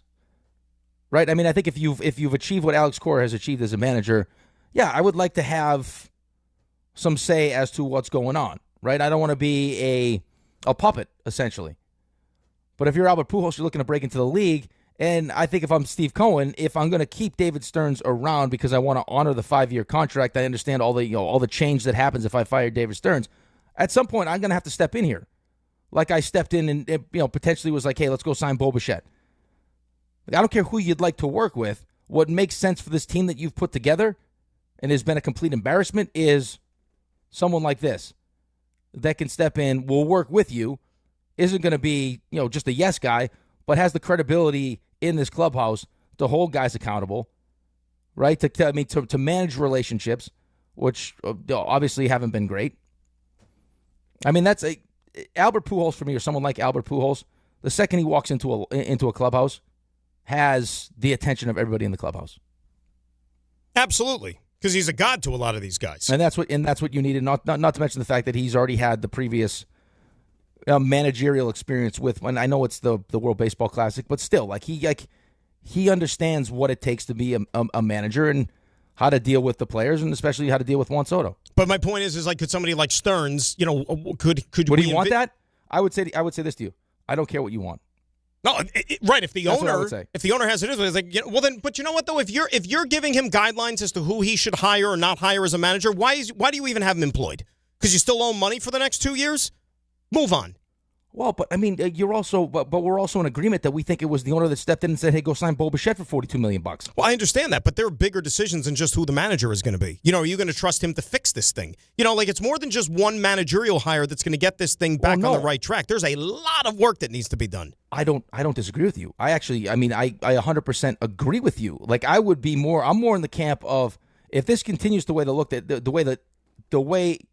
if this continues to look the way it looks now, is I don't care what I said. It's time for me to move on. I don't care what the changes have to be, because you're just not very good. And I also would start to question the way Milwaukee looks. How much was David Stearns responsible for Milwaukee? Yeah, they miss him. They miss him a lot. I mean, if I don't want to do that because of all the change that's going to come with that, at the very least, I would have I would have to be a part of whoever the new manager is going to be. And by the way, you want to talk about how much worse can it get, even in a hurry? You see their schedule out of the All-Star break? Oh, yeah. At Philadelphia, at Milwaukee, home Dodgers, home Atlanta, home Marlins, who, of course, they never beat. And the Marlins are actually good in making a run at the playoffs. So out of those 15, 16, I don't know how many games there are based on the games in each series. I mean, realistically, what are they going to do there? This team is going to soon be 25 games under 500. Probably. And sinking even further. Met Baseball. Get your tickets now. 800-919-3776. All right. It is a Monday. And you know what we're going to do on this Monday, Rick? I'm hoping you're saying the feud now. You don't have to hope any longer. Yes. Okay? You don't have to hope at all. And doing the honors of hosting the feud today, I'm going to let you in on a little secret. You called him Mark earlier in the show, but his name's not Mark. No, it's not. It could be Mark. Could. Maybe. Maybe yes. Maybe no. It is our good buddy, R.J. Santillo. Yeah, no Mark here. One can only hope. I mean, what a life that man is. Come on, people, get into it. It's the feud. Let's go. It's Monday. Yeah. Dan's fired up. And with that... Well, that's because he's going on vacation after the show. Yeah, he is. That's why he's fired up. Yeah, but I'm on very little sleep last night. Yesterday screwed me up. Let's stop. You got World Cup going on. There's no World Cup yesterday. It was like soccer withdrawal. Tomorrow, you're fine. I'm not going to be able to watch the game, dude. I'm on vacation. No, they'll have it on. I mean, I know you're going to watch the game. Guys, a very richy place. Guys, my name is not Dave Rothenberg. I'm not going on vacation and watching a sporting event at the bar or whatever. So you're just drinking and banging. That's all you're doing. I mean, no comment. Wow. I don't know. Hey, Rick, I don't know. Haven't checked the itinerary yet. I think those are always on the itinerary, I would imagine. I'm hoping. Maybe it's on page 2. All right, good. Wow. All right. And with that, there you go. We welcome the Grossa family. Thanks for being here. They're ready for some fun. Hey, RJ. Thanks for having us. They're going to get wild after this show. Getting on a plane. Who knows what they're going to do? Somebody keep an eye on them backstage. Why Bregman not back, baby? Woohoo! Dan's bringing his own peanuts on the plane. A lot of allergies. That's frowned upon. And fresh off baseball time away. Hopefully a little sleep. We don't know. Pancake champion led by the father, the leader, Mr. Rick, the DiPietro family. Can't believe you're a pancake champion. Happy to be here, RJ. Happy to be here. All righty. So, Rick alluded to it. Some time away with your partner. So, the question I ask, and remember, yell your name out, and you will get the first option here. It's the buzzer, okay. Right of first refusal. Name a time. What about Raymond? Well, he's in the wings. He's going to take on he plays the winner or the loser. The loser, yeah. The winner of this game punches their ticket to the championship. Yeah. What about the Fly family? You didn't introduce them either. Yeah, how's your Fly situation? They're still here. They want to play. Seems like you're losing. You know, there's one fly on the floor. It's been here, and it followed you in there. It literally followed me in. Clearly wants to kill you. So, here we go. Back to the task at hand. Name a time when you had to tell your partner to be quiet. Rick. DiPietro family. The movies. The movies. That's the number one answer on the board. Yes. That's a good one. Good one. Movies are popular. Oh. How many strikes do we get here, RJ? You get 3 strikes. I will tell you there are 5 answers on the board. 4 remaining now. So there's only 4 remaining. 4 remaining. DiPietro family, what would you like to do here? Oh, yeah. I think I broke my finger, by the way. I'll play. You told me earlier you broke your foot. I think I broke my foot over the week. Multiple appendages just sitting in a chair. Because I just punched the console because I thought I had the Fly Not lined advised. up, and he moved. Not advised. All right, so DiPietro family's going to play. They're up 1-0. Ooh, so what did I say? I said at the movies. Yep. Watch, Ray. It's probably coming up on the stream. Okay, I got one here. I'm gonna go right into the into my sick and twisted mind. Okay. During sexy time. Oh boy. Oh. Sexy time. It's on the board. Wow. All right. Okay. All right. What number was that, by the way? That was number 4. Number 4. Wow. All right, across the family, you're in a little bit of a hole here. Okay, I got another one. I thought he guessed that one. No, he did, but I did. But you're gonna run out of answers here if I get this. If I end up getting 3 strikes here, I'm gonna say while I'm on the phone talking to somebody. On the phone. Not on the board. What? Not on the board. That's strike 1 for the DiPietro family. All right, Grosso family, over to you. Times where you tell a family member to be quiet or places? Your partner specifically. You have to be quiet. You're being too loud, too noisy, too much noise. I like the phone one. That was a good guess. Phone incorrect. Sexy time was on the board, as was at the movies. What about if you're at a public gathering where somebody's speaking, I don't know, how about a religious service or something like that? Religious service. Could be a funeral or a wedding or something like that. You're at church. Church. Number 2 answer on the board. Grosso family strikes. Bang. Crap. All righty. Good work. Another one, Grosso family. Name a time when you had to tell your partner to be Oh, I got quiet. one. Okay. I got one. Luckily, How about is it my guess again? Yeah. Okay. How about when you go out to a restaurant? A restaurant. You know, whether you're talking too loud or maybe the other person is unhappy about the service or the food and you're complaining and, disturbing others. Something like So that. the Gross family, if they were here and we could talk to them, they'd say good answer. Unfortunately, not on the board. Yes. Strike number 1. Back to the DiPietro family. One strike RJ, does movies and TV count the same or is it different? I will tell you that they do. They do count the same. Yes. Cinema. What TV. Okay, so just to be quiet. What if they're talking to you? Just in general. Just in general, or you're you be quiet. Don't talk to me. Is on the board. What? Yes. Clearly, that's not a marriage that's built to last. However, that's weak. All day long is on the board. All day long. Okay. Trash talking with your spouse. All right. So what do I have? What answer do I have left? We got 4 of the 5. What's left? Number 3. 1, 2, 4, 5. Gone. Most recently, number 5, which is you just have to tell them to be quiet all day long. You just had enough. It actually says all day. It says all day long. I was thinking more if you were in an argument or something. Would you just be quiet? I need one more answer here to win this match. What about if you're just sleeping, and they're while you're trying to sleep, Ooh. and they're talking? Well, that's something that we know well on this show, and it's on the board. Oh, baby, that's impressive. That was domination. That's a 4-1 victory for the DiPietro family. They are on to the finals. Oh, baby, that was your number 3 answer. So you had movies and TV, church, naps, and bedtime, sexy time, and really just all day long. That was very impressive. All right. Rick, What we do you circle think your would name. have to be, what are they saying during sexy time where you have to be can you be quiet, please? Maybe it's not so much saying anything, just the Or you're so good they're being too loud. Maybe that. Like, hey, you're I gonna was wake up thinking the that one. neighbors. Giving you instructions like it's the military. Oh. Dad, shut your mouth and eat those pancakes. That's going to lead to You got a trophy for that. That's going to lead to quite the cleanup. If that's what you're trying to commingle those things. Yep. Alrighty. That's a good one, RJ. DiPietro family, you're on to the finals. Dan, you will take your family. You will mosey on over, and you will take on, who we welcome now, the Santiago family. Welcome. It's going to be hard to top pancakes and sex, but we'll try. Oh, baby. You don't want to make a mess. You're not guaranteed a trophy either. I mean, you just close the half-bedroom door, and you move on right about your day. Right. So. I think I eat pancakes fast. Oh, boy. Same rules apply. Please state your name when you wish to attempt to take control of the board. As I read you our next question. People were surveyed. I'm not sure how many. I don't know if these numbers add up. I don't think they do. But name a game that would be inappropriate at a company party. Raymond? Truth or dare? Oh, Truth Ray. That's a or good one. dare is number 4. Only number 4. Were you a truth guy or a dare guy? We've all played it. Were you a truth or dare guy? Probably a truth guy. Truth guy. Yeah, probably. Cross Been a long family. time. 3 answers above Raymond's truth or dare. A game inappropriate for a company What's the one where party. you go in the closet?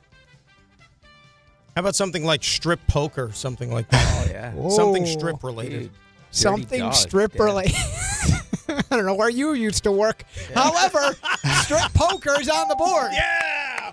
Woohoo! Grasso family, what would you like to do here? What number was that one? That was 2. Wow. Oh, wow. Play or pass. There are 3 answers remaining. I'm going to lean towards passing on this one. All interesting. right. Santiago family. I think the game you were referencing, Rick, is 7 Minutes in Heaven. That's it. Yeah. That's it. Yeah, we'll go ahead and give that one a shot. 7 minutes. Probably That was not, a pull. but, yeah, probably too much of a pull. Sounds like a game Rick spent a lot of time playing.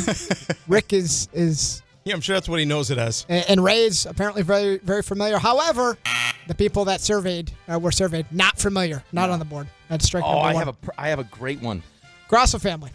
Back to you. So we have the truth or dare. We've got the Truth or dare was 4, Yeah. and strip poker was 2. You're missing 1, 3, and 5. inappropriate. Inappropriate for a company Keep it party. clean, Dan. Let's keep it clean. Please name a game. Yeah, we don't know where Yeah. Dan used to work, but Right. apparently things got wild. Is gangbang up there? Oh, my goodness. I don't think that's a game. I think that's just an activity. I don't know how I bounce back from that one. Are you going to San Diego? Actually, where are you wearing the hat? Where's your hat from? The hat is That's a Cutwater hat. Cutwater hat. Cutwater Spirits. I think it's from. Is it from San Diego? Sure. They could get you banged up those things. Like a magic show. Uh, All right, Grasso family. Before we all get fired. people. Inappropriate to play at a company party. I would say this game, but It's heading that way, yeah. inappropriate at a company party. HR. Yeah. Something. I have a guaranteed one. I'm thinking something. Oh God. Hey, there's 2 left or 3? There's 3 left. Oh, boy. It's like I don't know, like water balloons. Water balloons? Like wet T-shirts or something. A wet T-shirt contest. These are not games so much as other things. It's not really games. Just so happens I brought these white T-shirts. Oh my God. Oh, that's all I got. Your boss. I was thinking more like an icebreaker. We're all going to be let go. Show me. I don't even have to ask. What Show me. T-shirt contest? You get your coworkers together. Show me wet T-shirt contest. Not on the board. Shocking. I can't believe that The game is called Working at the Car Wash. There you go. There you go. Yeah, That one. exactly. Yeah. Working at the car wash. How's that? Oh God. People everywhere trying to get applications to wherever Dan used to work. Where they played strip poker and wet T-shirt contest. Something with balloons. Learning a lot. We're learning a lot about you, Dan. Oh my gosh. Where are you going for vacation again? Oh, Yeah, right. if I get there. This is what they do. Oh. I got nothing. All right. Back to the Santiago Raymond, that's family. you. All right. He rented a house in the Villages. Yeah. Try topping that. You each have one. What's in your carry? What's in your carry? Lufus. A lot of white T-shirts. All right. Nowhere, Each one strike. it's nowhere near as over the top as sweat T-shirt contest. Okay. But wouldn't that be forbidden? What about another classic? Spin the bottle. Yes. Spin the bottle. Number one answer on the board. Number one. Santiago All right, there we family. go. All right. Well, what company is it? Right? All right, you got two left, RJ? Yep, 2 left. So that's 1. Strip poker was 2. And Can't Truth believe or you Dare picked was this 4. question, RJ. Name a game inappropriate for a company party. Santiago family, you have 2 of the 3 correct answers thus far. Each 1 strike against Raymond. Trying to think of things that are like. I think I got one insulting more. now. I think I could get one more. I have 3 and 5 remaining. I think I can come up with one more. Okay. 2 more. That's. Well, 1 more will win you not- the game. All right.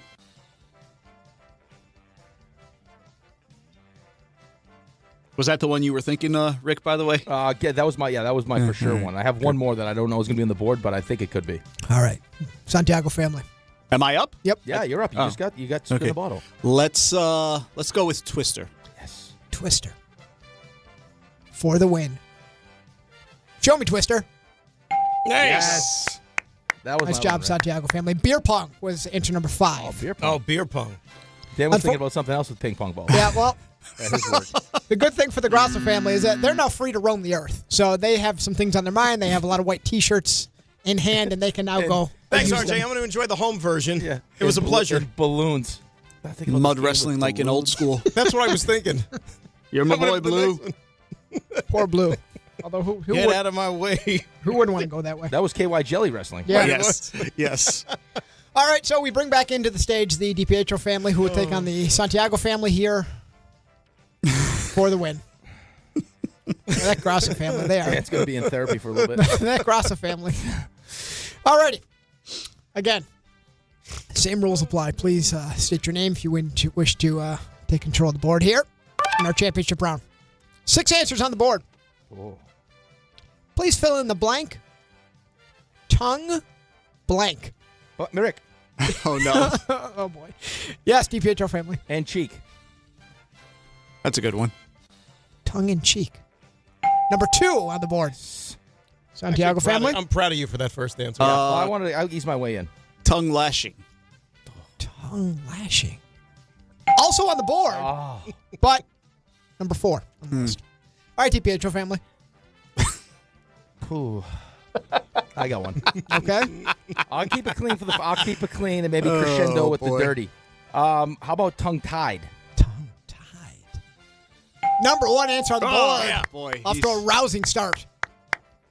You're in trouble. What did you say, lashing? I said You lashing. said lashing. So tongue tied number 1, tongue in cheek number 2, tongue lashing number 4, missing 3, 5, and 6. Well, how about this one? Some would call Dan's shirt, Rick said, a brain twister. Otherwise, maybe a tongue twister. Boy, the DiPietro family cleaning up right now. Wow. That's number 3. Oh, boy. No this is strikes not good. against. So this is... I got 2 left. You got 2 left. Number 5 and 6. It's like watching Lionel Messi play the feud. So good. The DiPietro family is still here. We'll dip our toes into the dirty. How about a delicious tongue kiss? That's maybe what it sounds like. What it looks like. Equipped with sound effects. It's on the board. Number 6. Wow. This is. What was that sound again, Rick? I mean, you have the DiPietro family who's still here, standing by, ready to party with their T-shirts and their water balloons. And balloons. Well, they've got it now, right? That's Yeah, the DiPietro family. Now it's just vanity. Oh. What number am I looking for? This Number one 5. was right up your alley. My goodness. Why don't you take one guess at it, just for time's sake? This one not as easy. Tongue bathe.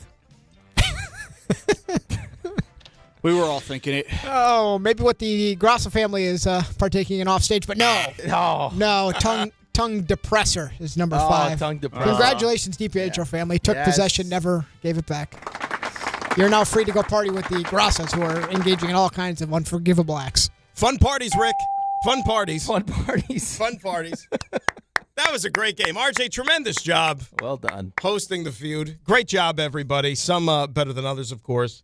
But we'll take our losses and try to be better from it next time. 800-919-3776. Before we hit a timeout, I know that, Rick, you are going to tell us just so much pertinent information here in the next couple of seconds, right? I have so much stuff.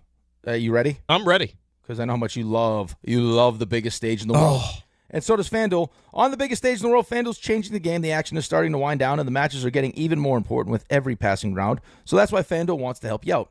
Because sometimes in soccer, your player gets subbed off, and your bet goes with them. Well, that's not going to happen anymore because with FanDuel's Super Sub, if your player is subbed out, your bet stays in. That's right. If your player leaves the match, your bet continues on with the substitute, so you're still in it until the final whistle. Visit FanDuel.com/local to get started now.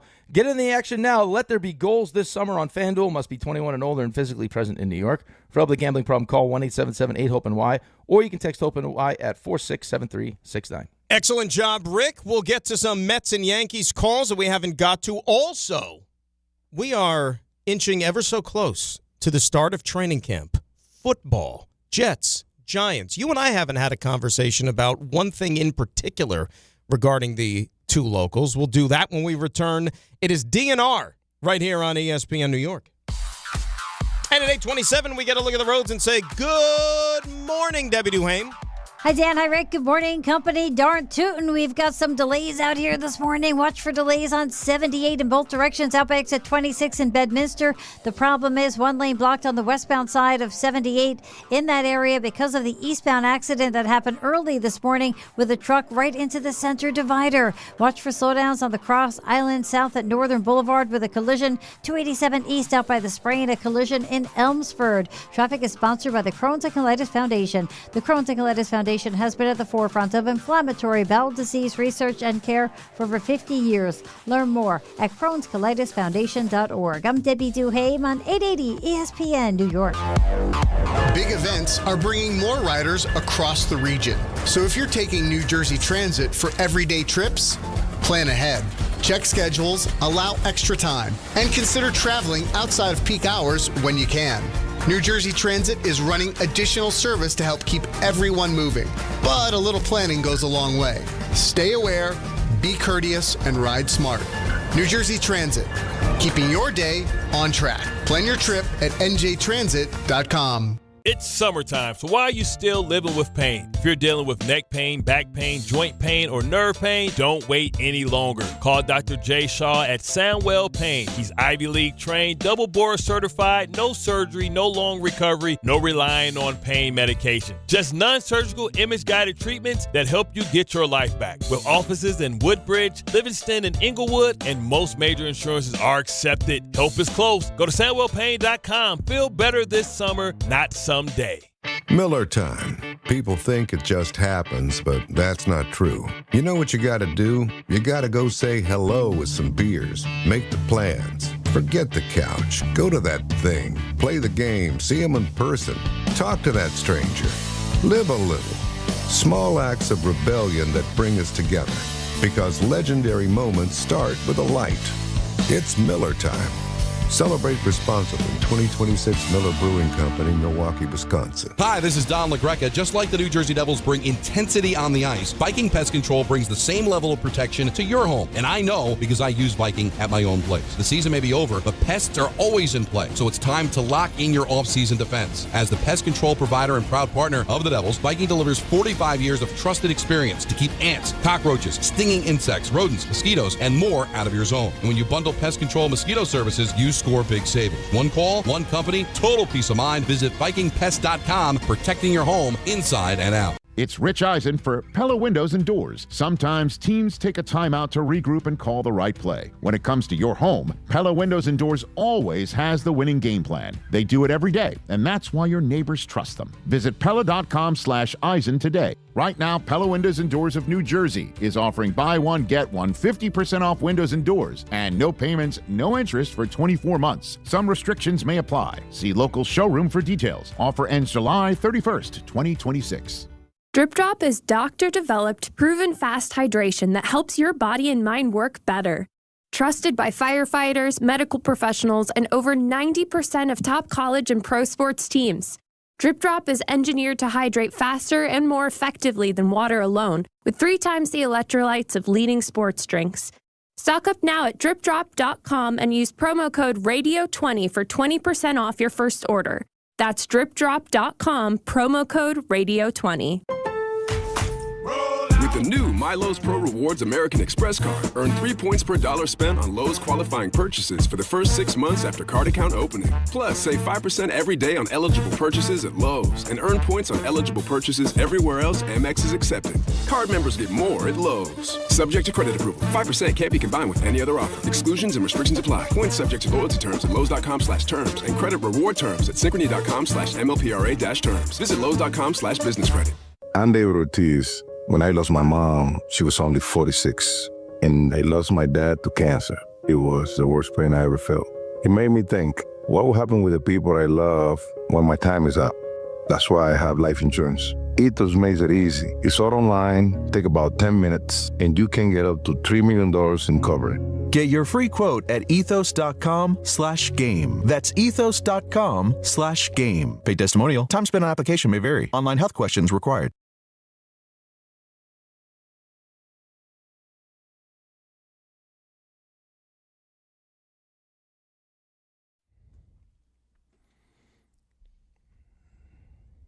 All right, Dan and Rick, DNR, ESPN New York at 800-919-3776. So our fearless leader, John Winthrop, was just popped his head in during the break. Okay. And he pointed out something very astutely, and it didn't run across my purview this morning, and I know we've talked about it in passing. Today is the 1-month anniversary of Knicks and 5. Really? Yeah, June 13th. How about that? And today's July 13th. How about Ray? Did that occur to you at all? Like the 1 month? I saw it like 10 minutes ago, so yeah. But that's the only reason. We could have used that even during the feud. Happy month to all who celebrate. Yes. Happy 1 month, Knicks and 5 to everybody and everybody who celebrates. And congratulations to Leon Rose. And congrats to Leon Rose, yeah. By the way, did we bringing it all back? Did we talk? I don't think we got your thoughts on that because, well, you've been off since the Beach Bash, so that was really when all the free agency and everything got going. So what do you think about Team Run It Back here for the most part? I love it. I love it. I mean, there was some question as to what would I don't know about the timing, why James Dolan would say what James Dolan said when he said it, but I mean the reality is they didn't want to get into the second apron, so you were going to lose somebody, and they had to figure out who that was. That somebody was going to be. Unfortunately, it's Mitch, and now he ends up in Boston. But you wanted Landry back, you wanted Alvarado back, you got Clarkson coming back. So I mean, outside of Jalen's wrist surgery, which I mean I'm concerned about a little bit. But but it adds just another layer to his legend. That's what I mean. You know what I mean? The fact that he was playing through that, why not give yourselves another opportunity to get back there? I asked the guys last week this question, and they still have some money, floating under the apron that they can use. Like I think it's $3 million and change, something like that. They're under the second apron after all these signings and stuff like that. There's rumors out there that could be Jonas Valanciunas, right, who's a former Leon Rose client. He's out there. He was just bought out or whatever by Denver. And I know he's not the player that he used to be because when he was at Toronto, he was a pretty good player. He was a pain in the you-know-what, effective player. But if he can find his way here, and he accepts that kind of money, I'll ask you this question. Would you rather have Mitchell Robinson for the upcoming season or a Valanciunas-Drummond tandem? I would probably still want Mitch. Really? Yeah. I don't think we give Mitch the kind of respect that he deserves with how good he is defensively and what he does. I understand that. But the problem with Mitch also is that, and look, he was great. He was so important to that championship. We know that. I think it's easier because he ends up breaking his hand and did not have a great finals. Right, well, and he wasn't great the first round either. Had Mitch been lights out in the finals, and you would point to him as, wow, he was the reason that we slowed Wemby down, you'd be devastated that you lost him. Right. But he was only playing 13 minutes a game in the finals, too. Correct. So, I mean, that's not a lot. I guess what I'm saying is that it is obviously a quantity over quality potentially with these two guys. But if you're trying to see, replicate that type of production, who during the regular season, it's maybe only going to be a total of, let's say, 20 minutes a game, I still think you're going to be fine with these two guys. compared to what Mitch would have potentially given you. Well, and then, I think, and then you're always waiting for like that potential injury risk for Mitch too. Correct. And again, I don't know if Boston will be able to manage him the way that we managed him. I mean, to the point where we had, we're load managing in game one, right? So they had a plan in place. Hey, we'll be a playoff team. Let's make sure we get everyone to the finish line healthy. And they did a great job with Mitch. So, I mean, there could be something to be said about Mitch being more valuable to us than anyone else just because we've kind of figured that whole process out. But my holdup was with the second apron more than anything in the actual, like, I understand the penalties and the reasons not to, and I also know that, there was some talk about Cat taking less on an extension. You could keep Mitch. Or, I don't even know if they really wanted Mitch back. But, like, some of the negativity surrounding the second apron isn't necessarily something I felt like was going to really affect this team in the first place. Like, if there was if you were going to do it, this could have been the year that you did it and try to run it back. But I also think that Leon Rose is probably smart enough that if the owner doesn't want to do it, I'm not going to push it. On top of the fact that, like, the NBA over the last 8 years, there hasn't been a repeat champion. So, like, do we really want to, knowing Jalen's going to get paid and Josh is going to want to get paid and Cat's going to get paid, I'm sure at some point if they keep that group together, they'll be in the second apron, and then it's how many years you've been in the second apron and everything else. So they probably did the right thing. It's just, you just won a championship, man. And, like, I think we all were just, like, fingers crossed that you keep the whole thing together, but it didn't happen. But for the most part, you get everyone back that you wanted anyway. I think when you look at the result and the final product based upon going into the offseason, the guys that were up, maybe not necessarily dead set on returning, the fact that Mitch was the only guy that walked out, I mean, that's to me, that's not the end of the world. I think it's huge that even Shamet came back. I thought that Landry might have taken a bigger payday elsewhere, right? Because everybody wants some of that championship cooking. You know what I mean? And they're going to think that, that guy, bring that guy into our room. We need that championship DNA. And look, people are going to go out there and try to make every last dollar for themselves, right? I also think it's easy. I think it's easy for us as fans of our team, especially here in New York, to try to sell people that haven't played here yet about, like, how great it is to be here. Hey, you could leave some money on the table because of all the extra benefits that come with being on the Knicks or the Yankees or whatever. Like, you'll make that money up, right? But that's, like, I haven't experienced that, so I don't actually know. Like, I mean, so Landry Shamet has lived it, right? Like, these guys that are coming back have lived it. So he's already, like, he's realized what it means to be successful as a Knick and what that means for him, financially on the other end of it. So I could understand why, you might leave, because he would be the one, like, he was the one you would point to, right? That was going to get his bag. He's making barely any money. Like, go get your bag. But he also recognizes how, what it means to win here in New York for him. And think about, too, like, look, this ring culture that still exists, not just in the NBA, but in all the sports. Guess who that team is right now? The team that players are going to go to chase rings. Knicks. That's right. That's right, baby. It's the Knicks. Well, you heard Rich Paul. Had the Knicks not won a championship, there would have been no whiteboard. It would have been the Knicks. No, I don't know so if that sick and means tired of that, man. I don't know if that means that we won. Like, seriously, we would just have go wanted away. them, but go away. Go away. Go chase your ring someplace else. Because you don't want any part of this place, not once, but twice. Kevin Durant, 2019. Going to the Knicks is not the cool place to be. It's not cool to be a Knick.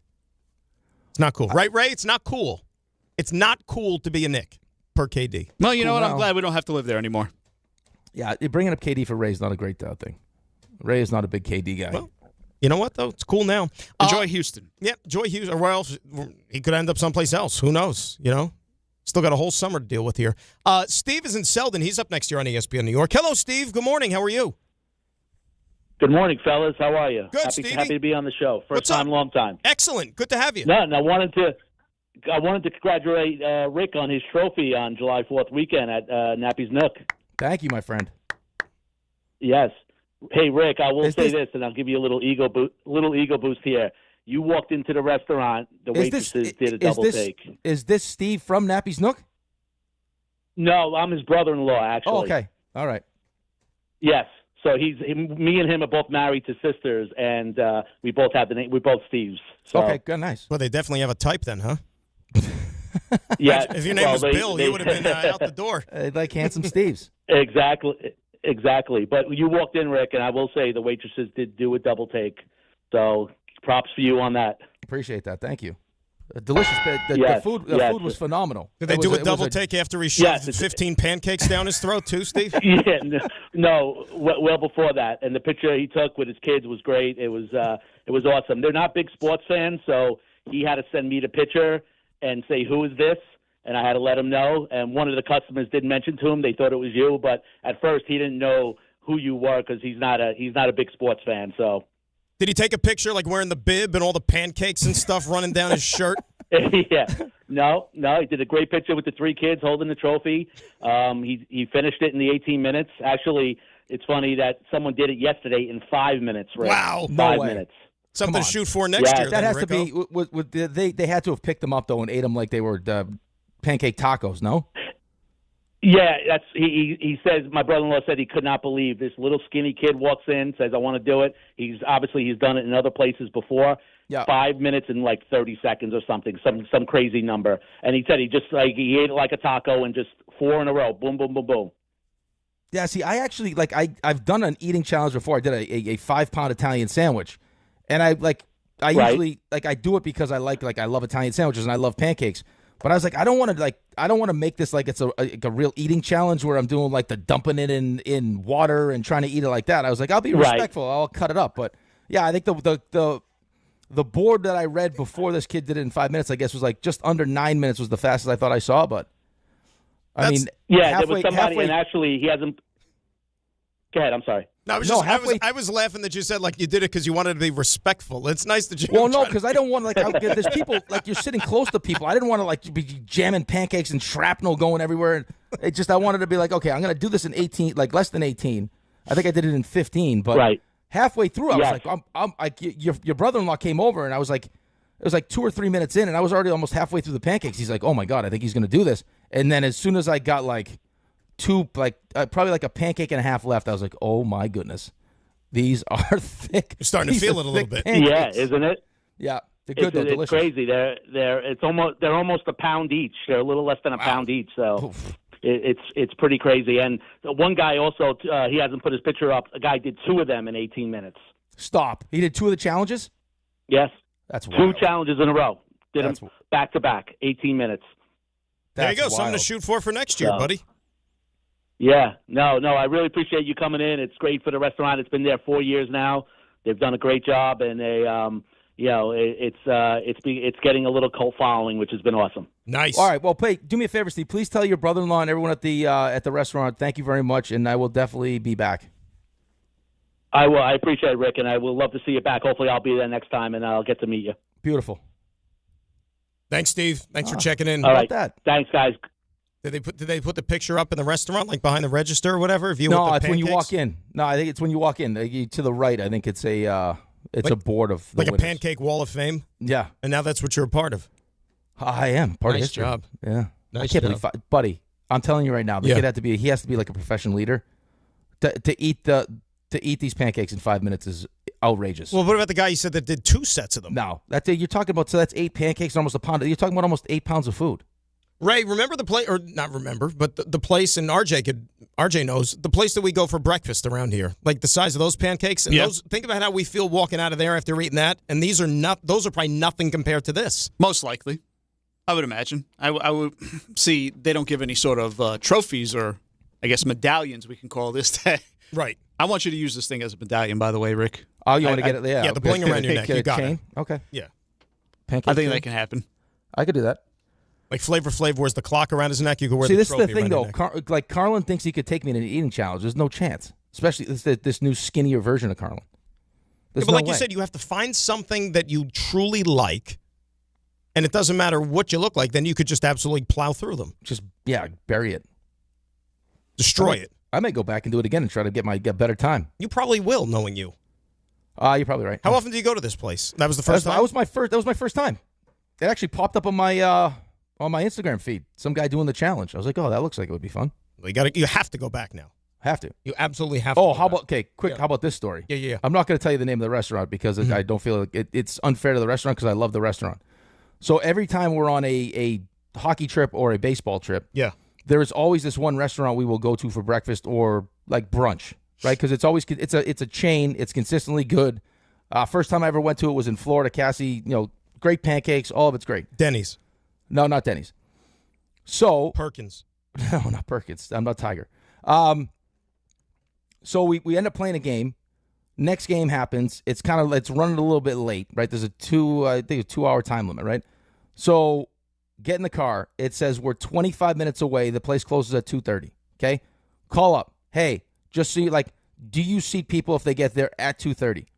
Yep, no problem. Okay, we got a table of 10 coming. Table of 10. We'll be there right around 2:30. Okay, no problem. The place is 25 minutes away. Okay, takes me some back road fakakta way.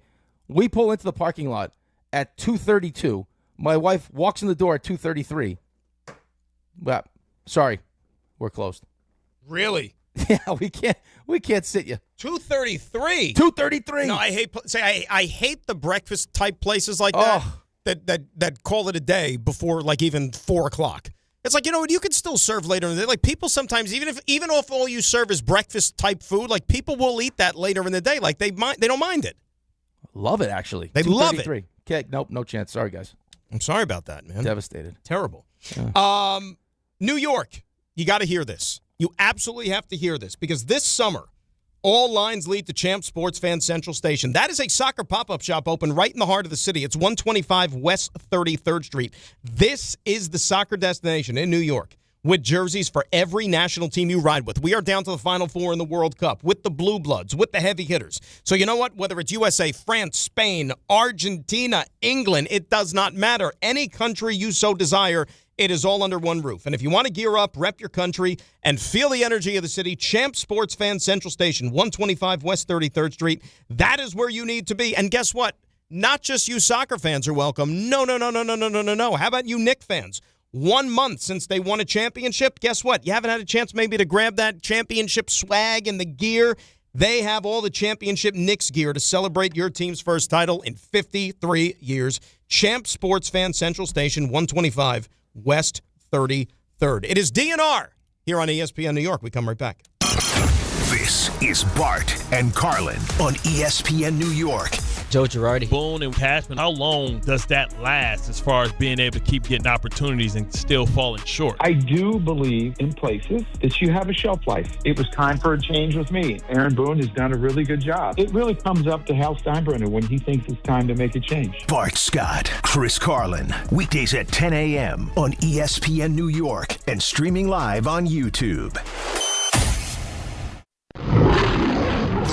Game at BetMGM is here. Bet on the soccer showdowns with 2-up early payouts so that if you're up 2, BetMGM will pay you. That's right. Place a pregame, straight match result bet on any tournament game. If at any point your team is up by 2 goals, you'll instantly win your bet. Then enjoy BetMGM's same-game parlays, daily promotions, player props, and so much more for the world's game. Don't miss your shot at an early win with 2-up early payout to get paid out if at any point your team is up by 2 goals, regardless of the final outcome of the match. Make it a tournament to remember with BetMGM. BetMGM and GameSense remind you to play responsibly. Gambling problem? Call 877-8-HOPE-NY or text HOPE-NY 467-369. See BetMGM.com for terms. 21 plus years of age to wager and physically present in New York only. New and existing customer offer. Subject to eligibility requirements. Additional terms and restrictions may apply. 1-877 Cards for Kids. KARS Cards for Kids. Ready to get rid of that old car? Donate it to Cars for Kids. Call 877 Cars for Kids to reach a friendly live agent. Donation is super easy, and your car can be picked up as soon as tomorrow. Call us now or go to carsforkids.org. 1-877 Cars for Kids. Donate your car today. Did you know you can donate real estate too? With the new My Lowe's Pro Rewards American Express card, earn 3 points per dollar spent on Lowe's qualifying purchases for the first 6 months after card account opening. Plus, save 5% every day on eligible purchases at Lowe's and earn points on eligible purchases everywhere else Amex is accepted. Card members get more at Lowe's. Subject to credit approval. 5% can't be combined with any other offer. Exclusions and restrictions apply. Points subject to loyalty terms at Lowe's.com/terms and credit reward terms at Synchrony.com/MLPRA-terms. Visit Lowe's.com/business credit. Andy Ortiz. When I lost my mom, she was only 46, and I lost my dad to cancer. It was the worst pain I ever felt. It made me think, what will happen with the people I love when my time is up? That's why I have life insurance. Ethos makes it easy. It's all online, take about 10 minutes, and you can get up to $3 million in coverage. Get your free quote at ethos.com/game. That's ethos.com/game. Paid testimonial. Time spent on application may vary. Online health questions required. Congratulations, New York. The Knicks did it. Through battle after battle, they dominated to become this year's NBA champions. Day in and day out, the hard work paid off, and you were there every step of the way. Enjoy the crown. Own it, because this year is your year. A part of your legacy that will never be forgotten. So celebrate this moment, show your pride, and shop the largest selection of official NBA gear at NBAstore.com. A Fanatics experience. This is Don, Hahn, and Rosenberg. I think the most important thing any franchise can have is a really smart front office. And it's amazing to think a Knick franchise that at one point over the years just couldn't get out of their own way is being run by some elite people. And they were able to keep a championship roster together despite having several players who were ready to step into the unrestricted free agency market. Don, Hahn, and Rosenberg. Weekdays at 3 on ESPN New York and streaming live on YouTube.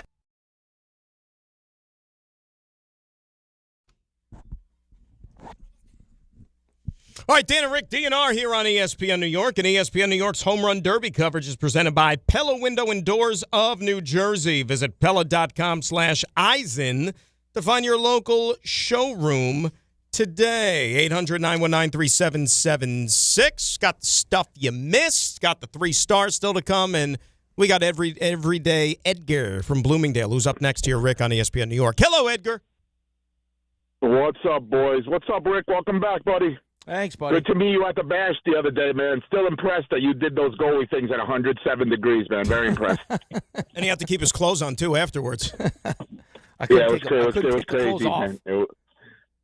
Could I give you guys a cuddle, marry, trash? Geno Smith is the topic. Oh, boy, this should be fun. Go ahead. What's gonna do Geno Smith in where he won't starter? The jail? He gets injured? Or the Jets just plain suck. Oh, I don't suck. I'm going to trash the jail. I don't think that's happening. Why is it the second he becomes a Jet, though? I know. Not only that, immediately, and let's speed with no license because I'm on the Jets. Let's do that too. Not just when he becomes a Jet. How about goes through the off season as basically a model citizen, and then the stuff happens when they go on their little mini summer break, that all this stuff comes out. Rick's dope. All the Jets fans are dope. I love the fan base. The tailgates are great, but they're cursed, man. It doesn't feel good. I'm sorry. I mean, it doesn't feel good. You're not wrong. I like the Knicks. We waited 31 years for them to win the chip. I started being a fan actually 41 years. I started being a fan when I was 10. And I don't know. I don't know what the Jets need to do. I'll tell you this, Edgar, and it was I love getting a chance to meet you finally. And thanks for the phone call. I'll tell you this. So you bring up the Knicks, and I think it's fair to bring up the Knicks because of how bad the Knicks were. We're talking 17 wins a season. Like it was bad. The Knicks offer hope to every struggling fan base out there. Right, and it also we have the James Dolan stuff, and he's not like all those different things that surrounded it because the same conversations you're having with the whole Woody Johnson thing. Right. The decision that they made though, once they hired Leon. And this is before we even had any idea that Leon would be as good as Leon is at his job, was you hired a proven commodity in Tibbs. Right? Like, I mean, it's something that Tibbs did. He was a credibility guy. Well, he's a fixer, too. Yep. Right? It's like why teams bring in Torts. Like, because this guy has a track record at this level of taking, bad teams and, at the very least, making them competitive. I think that Muji could be a good GM. Problem is, Aaron Glenn does not have the same kind of track record that Tibbs did. He was on a staff that did it, but Aaron Glenn wasn't the head coach of the Lions. Correct. And we also don't have Jared Goff, who was a first overall pick. That got a team to a Super Bowl. So, I mean, until they figure that part of it out, I don't know what. I'm leaning towards Aaron Glenn is not going to be a good coach. And they got to get that. They have to figure that piece out. Well, 3-14 in one season certainly doesn't lend credence to that. Well, right? 0-7, yeah. I mean, there was no chance that they thought that last year was supposed to be a complete rebuild the way it was. No, and this is a big year. And as I've said, there's not one definite, let's say, win number that you're shooting for, but they, as an organization, want to see improvement. And I do not think that is too much to ask in any way, shape, or form. You know what I mean? No, it's not. It's not. It's just, I mean, it's the, proving to people that you're headed in the right direction. And then most importantly, do I have a head coach? And what's my quarterback look like? It's not like the future of your team is not Geno Smith. And I have a hard time believing it's going to be Cade Klubnik. Wouldn't that be great if they actually find a diamond in the rough for one time in their life? Like Cade Klubnik, you know what I mean? Like, what if they have the Brock Purdy, the Dak Prescott, the guys? I'm not even going to go, straight to the top with who, but, why can't Lady Luck be smiling down on them for once? And maybe they stumble into somebody like Cade Klubnik. Because, I feel like you create your own luck, man. Yeah. I mean, you're not wrong. They haven't done that. You're not wrong, but I guess what, though? I mean, in whatever variety you want to chalk it up to be, you might see Cade Klubnik maybe more than they anticipated seeing him during this upcoming season. You got 3 first-round picks coming up, right? I would think that you'd want to see Cade Klubnik. You want to see Cade Klubnik, and not only that, right now, he might be your backup quarterback when the season rolls around. Although I still kind of expect him to go out there and get a veteran of some capacity. I would hope so. Before things roll around. I would hope so. I mean, there was talk that it was going to be Russ. Right. So they were kicking the tires on somebody. They weren't just they're going to say they're content now with what they have, but it and I know it. They're out there looking. And with preseason and once games get going here, some rookie's going to outperform some veteran who's making a lot more money, and they're going to want to cut him loose and blah, blah, blah. There's going to be guys that come available. Yeah, but this can't be the quarterback room. No, I'd be shocked if it is. Once Brady Cook can't play. Brady Cook's not good. No, but you know what Brady Cook did? He was good enough to get himself on the VIP list for Game 3 of the NBA Finals. And if you think I'm lying, ask Ray. How about that? Good for him. Of all people, right? Was that not the shocker of all shockers, Ray? Like Dean Blandino, what was he doing at Taylor Swift's wedding? Brady Cook, what was he doing at Game 3 of the NBA Finals? Everybody that does Fox football coverage was at the wedding. But Blandino, like I said, they weren't going to have instant replay at the wedding. Maybe they weren't. You just didn't know about it. That's true. Everything's kept under wraps. Everything was kept under wraps. The way it made it sound. I'm surprised Ray wasn't on that invite list, by the way. He is Mr. Madison Square Garden. I could not have been less interested in that. No, but that's like a status thing. Like you're rubbing elbows with like a bunch of movers and shakers. You're Ray. I'm not rubbing elbows with the people you think I am. That's all I can say. I'm not high class. But you could have been that night. That's what I'm saying. Think about it. All those all sorts of stuff you could rub, Ray. Maybe it's not elbows. Yeah, well, the Feud established a few things around here. Well, Dan's a freak. Was that established? Dan had a freaky previous job. You know what happened? This is what we do in the office. It's just what we do. The last time we played the Feud, I actually did quite well. Maybe like my best Feud performance ever, and now I've plummeted right back just to. No, I don't think so. I think you just revealed some things. You know what they say. The workplace is meant to be uncomfortable. The workplace was uncomfortable about an hour ago. Yeah. It's that fly. I think the fly threw you off. I think if there's no fly buzzing around that... John was in here before, and he was trying to assist in the removal of the fly. Now we have like multiple people in on it. This is the thing about flies. They don't really cooperate when you try to remove them from the place. They don't understand what you're telling, and you're cursing at them and yelling at them. Still nothing. Just wear it out. You're gonna last longer than that fly, I can promise you. I got an hour to figure it out. We shall see. Speaking of that hour, we got one more to play with. Okay, we'll get back to the baseball. The Yanks going up, the Mets going down. We will also play... Well, we're not going to play anything, but RJ's going to give you the stuff you missed, and then Ray's going to give you the 3 stars of the day as well. It's Dan and Rick DNR on ESPN New York. On the biggest stage in the world, FanDuel is changing the game because sometimes your player gets subbed off and your bet goes with them. Not anymore. With FanDuel Super Sub, if your player is subbed out, your bet stays in. That's right. If your player leaves the match, your bet continues on with the substitute. So you're still in it until the final whistle. On the biggest stage in the world, FanDuel is changing the game because sometimes your player gets subbed off and your bet goes with them. Not anymore. With FanDuel Super Sub, if your player is subbed out, your bet stays in. That's right. If your player leaves the match, your bet continues on with the substitute. So you're still in it until the final whistle. Visit FanDuel.com/local to get started now. Let there be goals this summer on FanDuel. 21 and over, physically present, New York. For help with a gambling problem, call 877-8-HOPE-NY. Thanks, HOPE-NY, 467-369. From your neighborhood stop to the city and back, New Jersey Transit keeps your day moving. Reliable, convenient, and ready when you are. We're on this ride together. So keep aisles clear, use headphones, and be mindful of fellow riders. Small actions make a big difference, especially during travel times. New Jersey Transit. Ride together, ride better. Plan your trip at njtransit.com. Monkey Sports, built by players for players, is your one-stop shop for hockey, baseball, lacrosse, and more. Find top-name equipment and expert in-store services like sharpening, break-ins, and relacing. Shop in-store at Monkey Sports in Farmingdale or Woodbridge, or online for all the top brands. Whatever your sports, Monkey Sports gets you game ready fast. Monkey Sports, where athletes shop. In this business, time matters. You're always looking for ways to be more efficient and stay ahead. We all have our own time-saving hacks. But if you're a business owner, how can you save time hiring? The answer? ZipRecruiter. ZipRecruiter has a new feature that shows you the most interested qualified candidates first. Save time and meet great candidates sooner with ZipRecruiter. 4 out of 5 employers who post on ZipRecruiter get a quality candidate within the first day. Try it for free at ZipRecruiter.com/sports. That's ZipRecruiter.com/sports. Meet your match on ZipRecruiter. When you tell someone what team you cheer for, do they apologize? Does your first childhood memory involve crying on a Jumbotron? Then you may be a fan of a BST or bad sports team. Luckily, when you bundle your home and auto insurance with Progressive, you're protected from things like fire damage caused by violently unplugging the TV. Or an accidental overhand left to the drywall.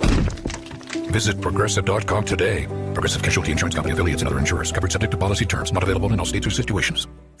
ESPN New York is your home for the world champion New York Knicks. WHSQ and WCBS-FM HD2, New York.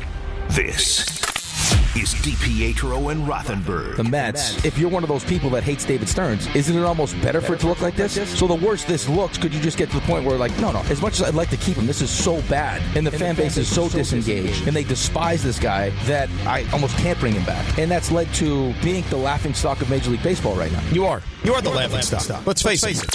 This is DiPietro and Rothenberg on ESPN New York. And streaming live on YouTube.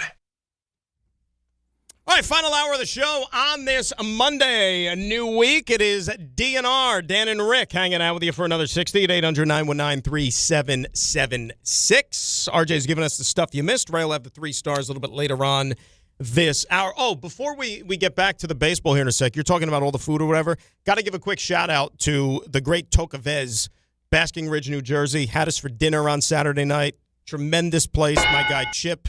You're basically like family when you walk in there. Never disappoints. They are the absolute best. He's the absolute best. Tocavez just never disappoints. So wanted to give them a quick little thanks. Nice little anniversary dinner there, Rico. Oh, look at you. Yeah, how about that? How many years? 16. Wow. You believe that? Congratulations. 16. Long time. Especially after she found out all the wild stuff you do at your previous work. Believe that? Yeah. What was the slogan? The workplace is meant to be uncomfortable. That's right. That's like in Yankee Stadium, RJ, like where you have the tunnel. Like I wanted the Joe DiMaggio thing. I would thank the good Lord for making me a Yankee. Like outside of HR, there's a sign that says, the workplace is meant to be uncomfortable. The workplace is meant to be uncomfortable. That's right. There's one of those black and white photos of Rick, like walking into the studio, touching the sign. That's how he gets motivated every day. That's right. Or what's the one that Notre Dame has that they touch? Play like a champion. Play like a champion today. The workplace is meant to be uncomfortable. The workplace is meant to be uncomfortable. That's right. You're the best. You really and truly are. And we found our creator of the T-shirt, Shane, our buddy Shane, the brilliant. And for those that know that are watching, the what happened? I don't know what happened. Why Bregman not back with Rick on it. Thank you, Shane. This is a prized possession. We love it. Too bad we can't mass produce these things. Shane should sell them. I don't know what happened, but why Bregman not back? Do you even have one? You don't even have one of your own. This is your creation. I said it. Yeah, I don't. I guess when you say it, you don't have to. No, we got to get you one. Shane can get you one. We'll figure it out. I don't know if I need to be wearing a T-shirt with my face on it either. When they started, I read in a history book once that Lincoln was always peeved that when they started printing up the Gettysburg Address shirts, he never actually got one. Oh, really? Yeah. 7 years ago, those things were selling the pancakes that you got at whatever the place is called. I got to tell you, of all the things that I've done at the station, and I've been here however many years, me finishing the pancakes is like the proudest I've ever seen John of me. He really was. I mean, he's so happy. I don't know what he was more impressed over, the fact that you finished the pancakes, the fact that it was like in his town and he knew the place. So he walked in here during the break. Right. And he's asking about it. He goes, "Hey, do you have a picture?" Because there's the picture of Rick with his kids around him and he's got the trophy. And he just takes my phone and he stands back and he looks at it. And then the wonderment, you could just feel it. He goes, "Wow." He was amazed. I think it's because he's like, I know that place. Like, I was there. He said, he goes, "I have to go see the picture now." Yeah. On the wall. You see what you're doing? You see what you're doing to people? You give people hope with the way you eat pancakes. He's like, those are big pancakes. I usually just have one. Oh, my God. Yeah. They need to make, like, some, like, artistic rendering of you, like the picture of you eating the pancakes. And then they could, like, put it up on the wall. I'm happy that I made John happy. Well, I think you are. You're a people pleaser. I think you not only made him happy, but you influenced like how he's going to go about his day. Maybe go about being a parent. Like I could see him talking to his kids. Like, do you think Rick gave up on those pancakes, and you're just going to give up on your homework right now? Rick also wasn't allowed to give up on the pancakes because his wife is crazy. Hey, however you get there. Yeah, right. We're at the All-Star break. This is the pause button. This is, okay, take stock of where you are as a baseball team. And in this city with our two baseball teams, well, we kind of know where they are, really. The Yankees kind of collected themselves here over the weekend and sweeping the Washington Nationals, come from behind victories, which, look, the way the first few games started in Tampa, it was rough going. Maybe you weren't that optimistic. And then they went ahead and they clubbed them in the final game of that series to salvage the series split. And then they go to D.C., come from behind victories, so they pitch very well, and now they have a 5-2 road trip going into the All-Star break. They've crawled to within 3 games at the Tampa Bay Rays, and you feel good. I mean, look, I never wavered, for one. I never wavered on where this thing was going. I know the Yankees are going to be there when it's all said and done, but this is a big week in Yankee land, and it's for nothing that's going to happen on the field. It's not going to be a trade or anything like that. It is called the imaging results for number 99 into how soon we could expect to see him back on the field. Yeah, I mean, he's the most important piece of this thing. Like, as excited as you are to get Max Fried back and eventually, I guess, when you get Stanton back, I mean, Aaron Judge is one of the best players in baseball. And he is the most important piece to this team competing and winning a World Series. If Aaron Judge doesn't come back, they're not winning a World Series. I don't care what they do at the deadline. There's nothing they can do at the deadline. Right? But if he's right and he's back, and you know what? And fingers crossed for Yankees fans, right? Is if he figured something out last year in the postseason. Now I know it didn't, team-wise result in what you were looking for because you ended up losing to Toronto. But if Aaron Judge gives you a similar performance this year and you get some people to jump on board and help him out, then I mean you should get through the American League at the very least. Because the American League stinks. And what he's established himself also, or what has been established, I say over the last 6 weeks, and it might be a little bit more here, is that he's clearly showing you that if you did not know or think that he was the most important player in baseball to his team, he is definitely one of the 2 or 3 most with what you've seen from this club since he's been on the shelf. Right. And, I said this a little bit earlier, and it seems like for years, I'm one of those that has to fight the battle with Yankee fans that, or at least the ones that don't appreciate Judge in October, and that's all they want to point to. Like, forget about the fact that he's won 3 MVPs and he's as good a player that this franchise has had in 50 years on a day-in, day-out basis. The fact that he hasn't replicated those numbers and those feats in October is what some people will still always keep coming back to. But what's been proven here over the last couple of weeks while this team is scuffled is that, he helps you get to October every year. And the reason that you are a guaranteed lock to make the playoffs pretty much every single season, and you haven't had a losing season in 30 years, the consistency of the franchise, he is now the guy that leads that charge for this team. And so I don't want to hear about what he doesn't do in October. Bottom line is, this is the guy that helps you win over the course of 162 games.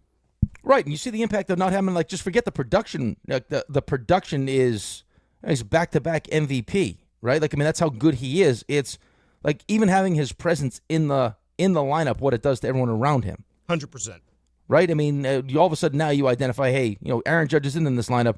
Who's their most dangerous player? Turns out it ends up being Ben Rice, who's still, he's a young player, right? Like he's going through this for the first time, and all of a sudden now goes from, being mentioned in the MVP conversation too. He was struggling there for a minute, and Bellinger was struggling.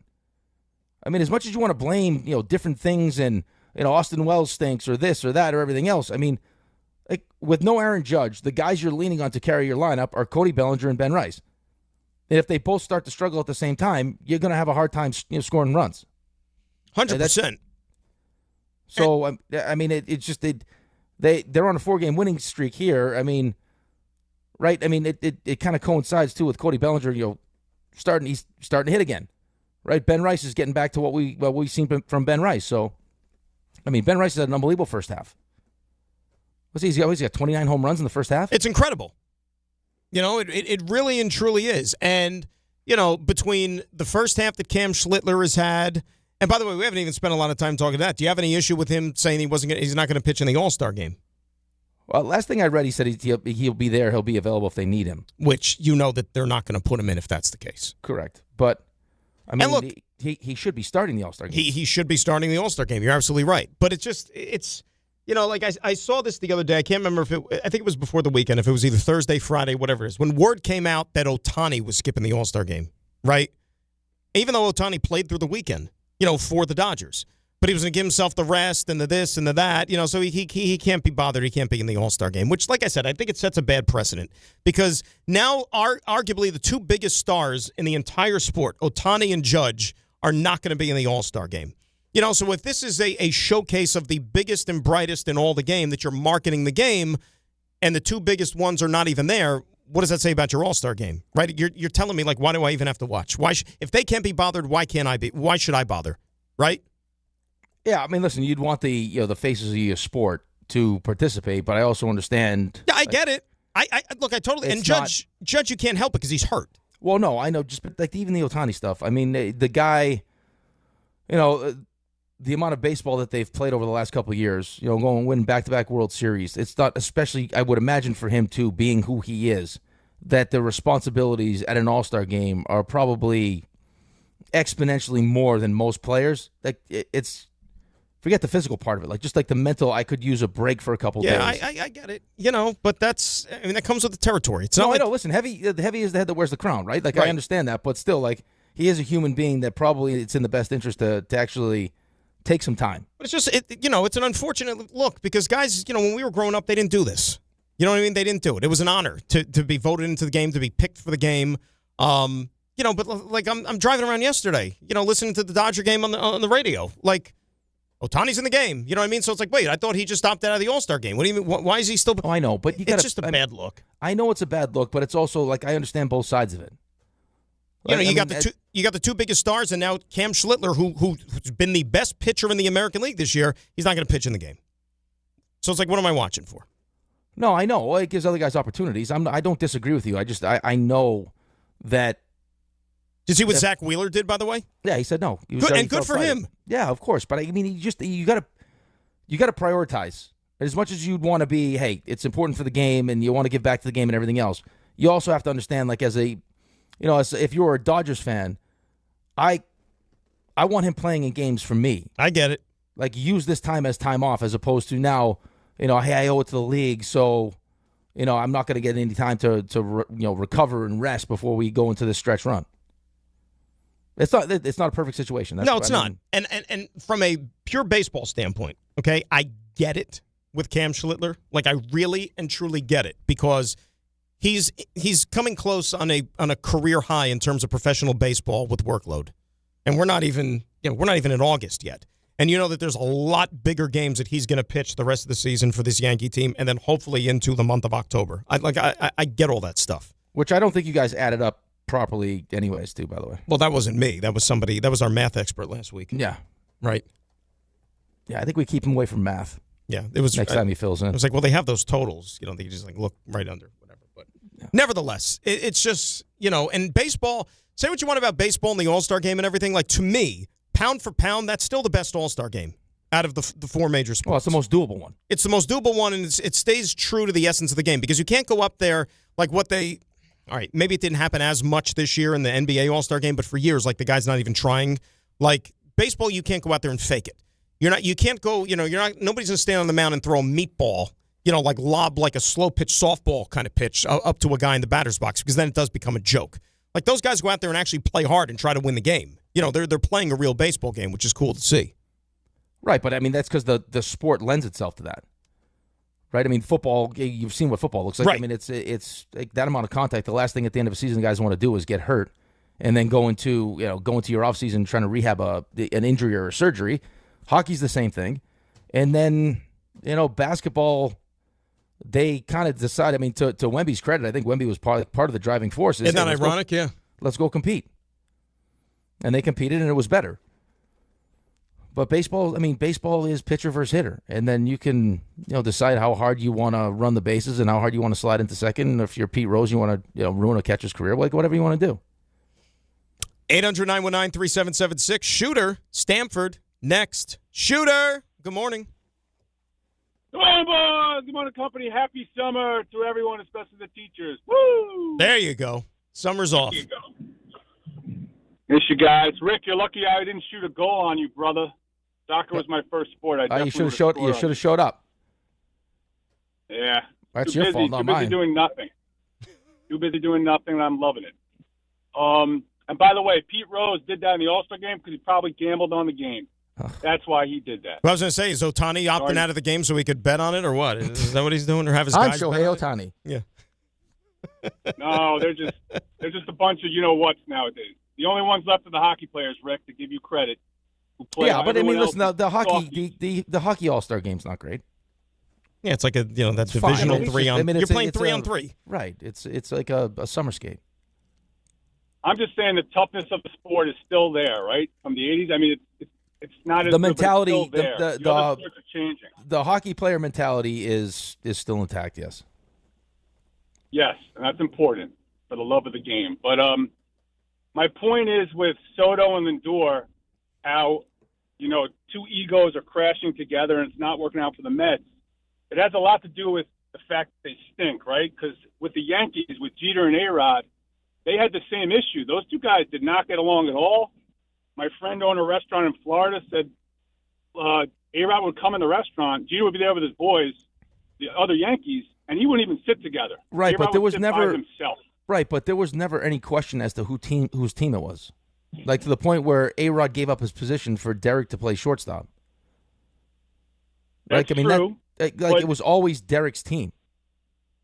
Even with A-Rod being the better player, it was Derek's team. And I think he wanted it to. I mean, like, he tried as hard as he could to kind of almost be on that same level, almost like kind of splitting hairs. Like, I'm a pretty important player. I'm an MVP. All those things, but it never would be his team. No, and he also He bent the knee by changing positions. Right, he was a better shortstop than Jeter was. He's a better player than Jeter. Right. So, but he said, "I'll play third." Yes.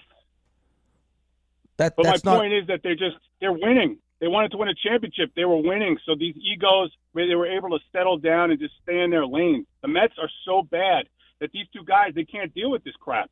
And one of them is going to give up, and one of them is going to leave. That's all I'm saying. Well, it's not going to be Soto. Shooter, it's not going to be Soto. Right, but you're pretending like this just happened, though. There were reports of this last year and now they didn't have a great season, but this is off the heels of, the National League Championship Series. Bringing in Soto, it wasn't like, okay, once they started losing, the relationship wasn't good. It didn't sound like the relationship was ever good. But here's the thing, though. Like, you should still be able to coexist. Like, everybody, I don't care what you do. No, it's different. But here's the thing. It's not, but you don't simplify it like that, though. Simplify it? What am I going to say? You're going to say, like, you shouldn't have to like each other to be in the same, to work together. What's what I'm saying? Okay, so refer to the locker room, then. Do you like every guy you played with? Well, no, but it's different. But what I'm saying is you can't, it's not that simple, though, to do it that way. It's. Then what am I basing it off of? Well, no, it's not just like, there's guys in the locker room I didn't like, but it's the leadership structure in the locker room that now gets complicated because you have two really good players. One's clearly better than the other one. The one was already here and kind of had now, like, he was like took the mantle as the guy because of the 10-year, $341 million deal he signed, was supposed to be the captain, right? We're all ready for the passing of the torch on David Wright Day, that somehow now, like Steve Cohen, there's no captain. Like, so something happened. Something went on in that clubhouse. It was Pete's team. Lindor came in, and now Lindor had his guys, and that whole thing, like, I got Jeff McNeil fighting Lindor, on the way to the clubhouse. Like a bunch of stuff happened. But when you introduce Soto into this clubhouse now, with Lindor already kind of established as the face of the team, like that whole dynamic changes. But Soto was a guy who came in here and never wanted to be a leader. It doesn't matter. You know what I mean? He just everybody. It doesn't matter. But Rick, everybody that I've talked to that's close to the situation, closer than you and I are, they just say Soto just wants to show up and play baseball. It doesn't matter. That is it. It doesn't matter. So then, but it sounds like then Lindor's the one who feels threatened by his presence. Of course. Then naturally, yeah. But now also it's like the guy, like as a player in the team. Like now, who do I follow here? Well, you know what? Guess what? They gutted the locker room, and all those guys who were mainstays, they're all gone anyways. Whether it's McNeil, Nimmo, Alonso, they're all gone. You brought in a guy like Marcus Semien, for example, who's supposed to be a great clubhouse guy who's a veteran. Right, but he just got here, That's though. what I'm saying. So he's not gravitating to anybody. He's going to do his own thing. No, He's I know, 35 years old. That's the problem, though, is everyone's doing their own thing. That's not a team. Everyone's got to be doing the same thing. Right? We're all pulling the rope in the same direction. I can't have a bunch of guys. I got one guy who's supposed to be the leader that doesn't really want to be the leader. He's off sitting on a couch, not watching his team in the dugout, and that's fine. Getting babysitted by an assistant GM, and then I got one guy who's like thinks he's going to be the captain, but now he's not the captain. Like it's a complete mess. But let me ask you a question. Just got here. How much could we sit there and point the finger at Soto and say like he needs to lead more, which is kind of what I'm getting from you? If the guy's going out there and putting together an MVP season, like he's doing his job, that's what the Mets are paying him for. You think the fans care behind the scenes whether he's leading or not? He's going out there and he's going to win an MVP on a last place team. Yeah, but that doesn't – I'm not talking about Juan. Juan Soto is different. Juan Soto does Juan Soto. That's it. And that is in a clubhouse with Aaron Judge, that works. Because it's Aaron Judge's team. Aaron Judge is the captain. Aaron Judge is better than Juan Soto. So there's no questions. Juan Soto is better than Francisco Lindor. So he comes in the locker room, and now he's the guy. And, dude, you're talking about, like, alpha males and machismo. I'm sure some of the same stuff went on when Jalen ascended the way that Jalen ascended. And now it became his team, and it was supposed to be Julius's team. Or when Cat comes in, right? And Cat has to kind of now figure out how he fits with it being Jalen's team. That works because you actually have enough leadership, and you have, it was definitively Jalen's team, right? And then you have a support group around him that were able to deal with kind of the ups and downs of the whole Cat thing. And then finally they gelled together as a team, and Cat probably put some of his ego aside, and they figured it out. But the locker room dynamic is different than just like, hey, you should be able to work with someone that you don't like, especially when you're talking about best players. It's hard, man. I'm telling you. I know it's hard, and I'm trying to think. That's like when they named Alexei Yashin captain. Oh yeah, who could forget that? It caused you should have seen the locker room, man. It was a disaster. I'm not even joking. One of the guys threw a bike at him. Like it was crazy. Like a stationary bike? Yeah. They threw it at Alexei Yashin. Yeah. Why? He didn't name himself captain. It wasn't a coup. Was it? Didn't. Yeah. No, that's all right. All this time has passed. So take us behind the closed didn't doors. Name himself captain, but he went to Millbury and he said, "I am captain." Happily accepted it. Yeah, because he came in. He just signed a $800-year deal, yeah, $90 million deal or whatever it was. So now the assumption is he's the best player. He'll be the captain, and he's supposed to be a lead by, at the very least, lead by example. And he didn't work hard, and there was a bunch of different things. So guys got pissed off. Who threw the bike at him? I can't tell you that. You could probably Google it. I can't tell you. It was worth a try. And then it's like, well, the guys clearly don't like you that much, or like they're not responding well. You should take them to dinner. And he's a good guy. Yeah. I just can't. Why would you? And then we go to dinner, and it's like, okay, I'm going to pay for the food, but you guys got to get the drinks. It's like, come on, man, what are we doing? Why would you throw a bike at him, though? What is it to you? Frustration. I think it was frustration. So you admitted you were the one that threw the bike? I didn't. No, I said, why would you throw the bike? No, I didn't throw a bike at him. No. Trying to get through him, Ray. Little psychology. No, it wasn't me.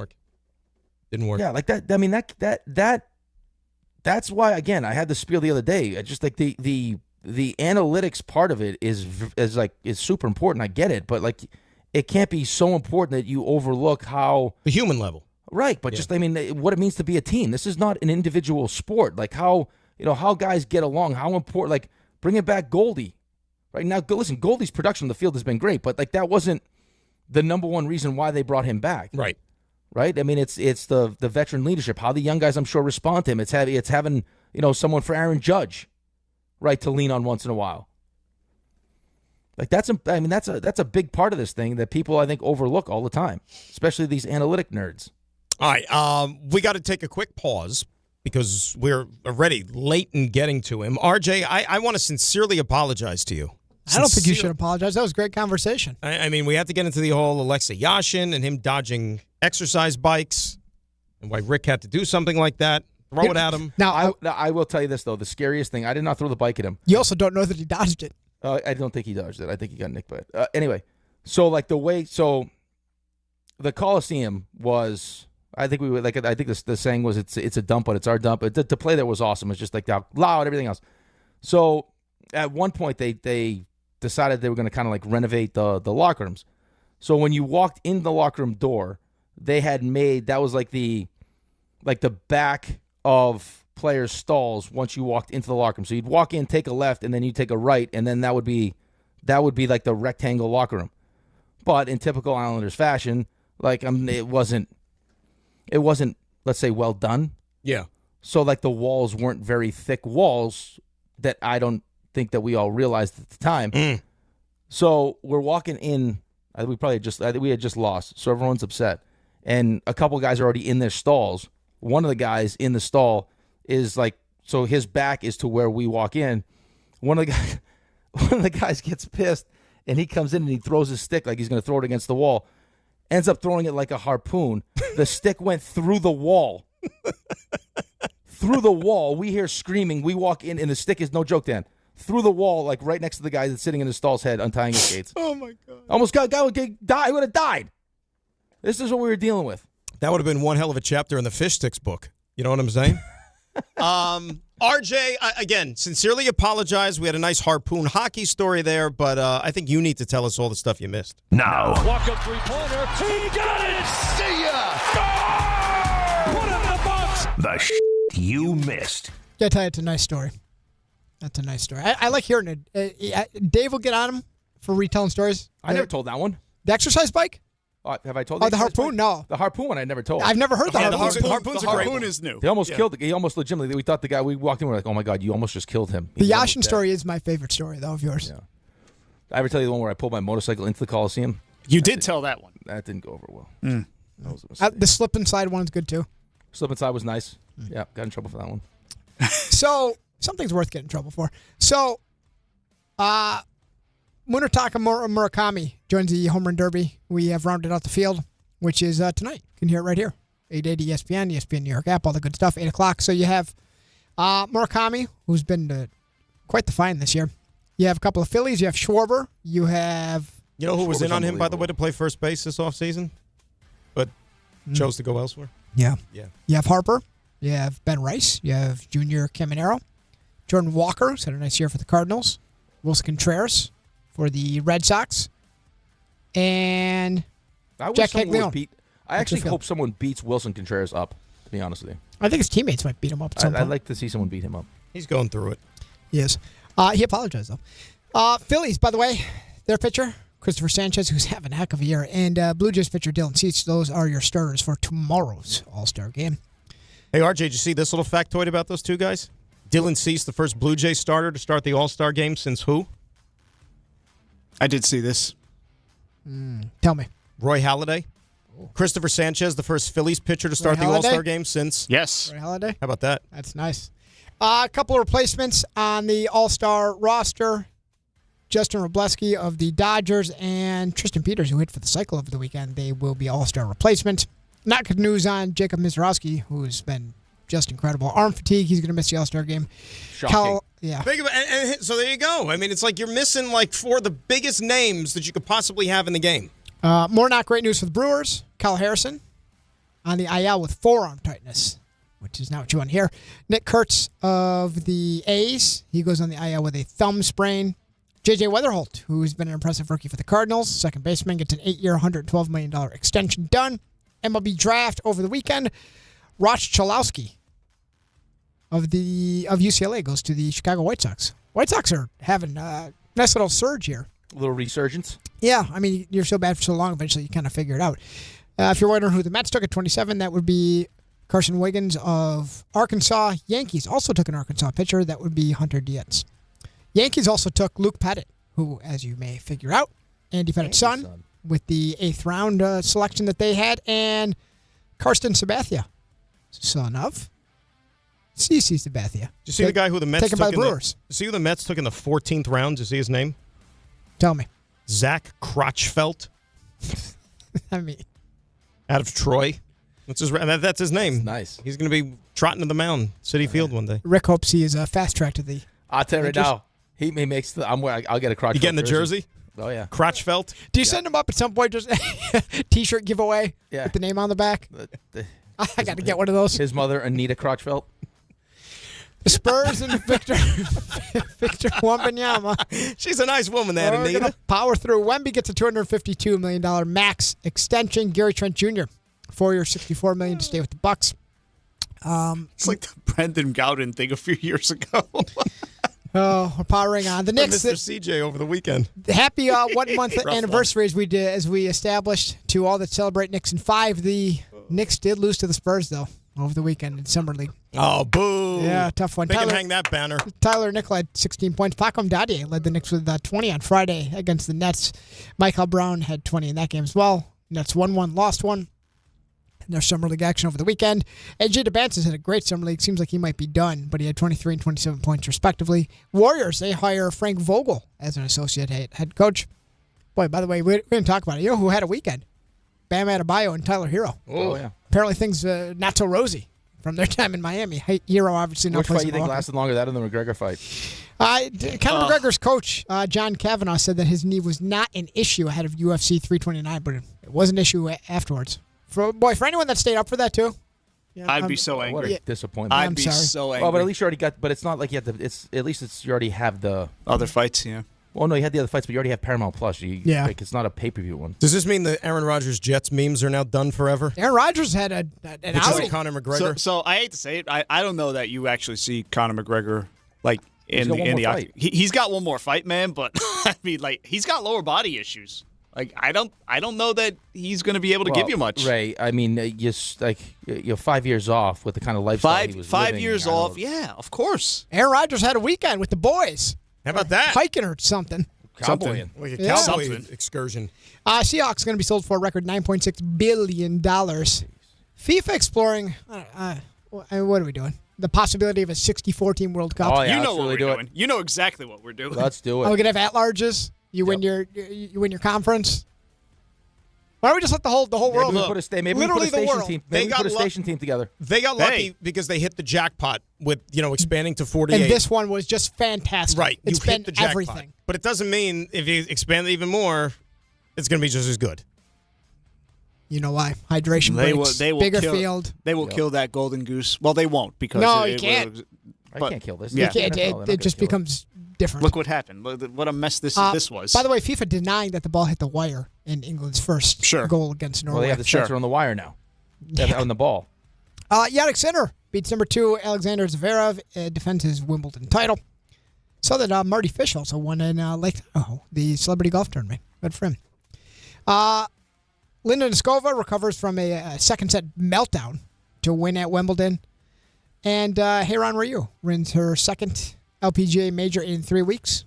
So one of the rounds she shot at 60. So congrats to her. That's the bleep you missed. Whoa. I mean, you don't want to throw in the NHL offer sheet to Leo Carlson. We don't want to sprinkle that. That made some news. Yeah, no, we missed it on Friday. Yeah, that was like days ago. Holy moly! Yeah, that happened on. Way to swing for the fences, Philly. Anything else you want us to get in there that happened like weeks ago? You want us to get some NBA Finals scores maybe a Scottish Open. Anaheim find themselves in a weird spot because you're either going to let go of a corner piece or you have to pay him $18 million. Well, they're going to pay him, but Verbeek screwed that whole thing up. Yeah. They knew they had an offer sheet. Verbeek, I think, offered him 12.5. They're like, that's not going to do it. We have, just so you know, and he still wasn't going to get where they wanted to go. You can't. If this is going to be really something that teams end up doing, which I don't know, owners might just shut this down. Like, hey, we're not like this is going to get crazy for us money wise. Is you got to make sure you get that deal done before they get to RFA and get the offer sheet available to them. So all the big offer sheets were matched, right? Because that one, the Devils one with what's his name from Utah, they matched that. So, yeah, nobody moving. Heck of a swing by Briere. Why not? I can get this player, get us over the top. Whatever. And go from there. All right, RJ, that was outstanding, my friend. Good job with the stuff you missed. But we're going to hear from RJ, by the way, like now, before we go to the break, because he is going to tell you a little something about a place you go for all your sporting needs. Well, Dan, that place would be Champ Sports Fan Central Station. That's where all lines lead to this summer. It's a soccer pop-up right in the heart of the city, 125 West 33rd Street. So you got time. If you want to pick up your Harry Kane jersey, maybe you want your Mbappe, maybe you want your Messi, you still have time because you don't want to show up to the watch parties looking like a lame without any gear. So that's where you can rep your country. Lame. That's where you can rep your. I mean, by now, because people are going to sniff you out. You're a fraud if you don't have any kind of gear and you're actually rooting for some of these superstar countries. You can wear ESPN scarf also. You could wear your scarf. Perfect for a hot day. Only if you beat Rick out on the sand that day. There's not a lot of those scarves floating around. I think only 9 of them, 8 or 9. But anyways, Champ Sports Fan Central Station, 125 West 33rd Street. That's where you need to be. And because it's the 1-month anniversary, you might want to go out if you don't have any of this. Knicks championship gear. Knicks in 5. Happy 1 month to all that celebrate. But Champ Sports Fan Central Station, that's where you need to be. Happy anniversary, Knicks in 5. Great job, RJ. 800-919-3776. In the words of Dave, we'll preview the Mets and Yankees both being off today. DNR on ESPN New York. And at 9:36, we say good morning and getting a check of the roads to Debbie Duhame. Hi, Dan. Have a great vacation. Good morning, Rick. Guys, we're seeing delays on the PATH trains, Hoboken to 33rd and Journal Square to 33rd with some ongoing signal and mechanical issues. Uptown 4 and 5 trains delays as well. Watch for slowdowns this morning on 78 West 6 at 26 in Bedminster with a collision. And we're still seeing delays on the Cross Island South at Northern Boulevard with a crash being cleared. Sponsored by the Crohn's and Colitis Foundation. The Crohn's and Colitis Foundation has been at the forefront of inflammatory bowel disease research and care for over 50 years. Learn more at Crohn'sColitisFoundation.org. I'm Debbie Duhame on 880 ESPN New York. 1-877 Cars for Kids. KARS Cars for Kids. 1-877 Cars for Kids. Donate your car today. 1-877 Cars for Kids. KARS Cars for Kids.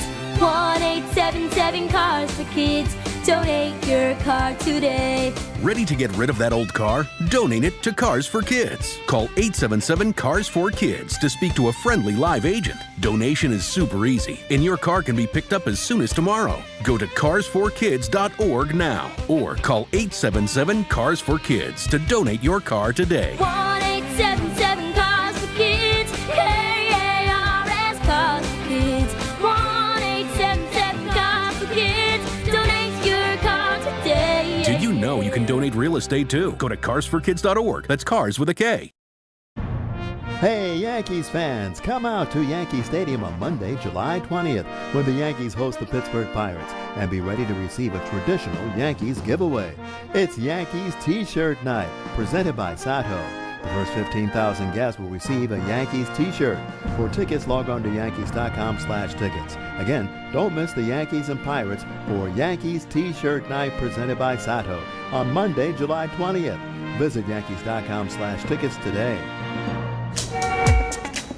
There are a million reasons to love New York. Making your budget stretch isn't one of them. According to an independent study, Amazon prices average 14% lower than other retailers. Get food, fashion, furniture, and more shipped straight to your building. That's how Prime members have saved over $2 billion on grocery and household items. Learn more at aboutamazon.com. This is the story of the one. As a maintenance engineer at a beverage manufacturing plant, he starts his day knowing every line is ready to run because Grainger delivers the industrial-grade products he needs to keep mixers, conveyors, and packaging equipment moving. With Grainger's vast selection of bearings, belts, and motors, he keeps operations running smoothly, so nothing grinds to a halt. Call 1-800-GRAINGER, click Grainger.com, or just stop by. Grainger, for the ones who get it done. Rich Eisen here with some advice. If high-interest credit card debt is grinding you down, it might be time to call an audible with a SoFi personal loan. It consolidates your debt into one low monthly payment with no fees required. And with as soon as the same-day funding, you can make the right play fast. Call an audible on your debt today at SoFi.com/debtplay. Loans originated by SoFi Bank N.A. Member FDIC. Terms and conditions apply. NMLS 696891. Fast funds terms apply at SoFi.com/debtplay.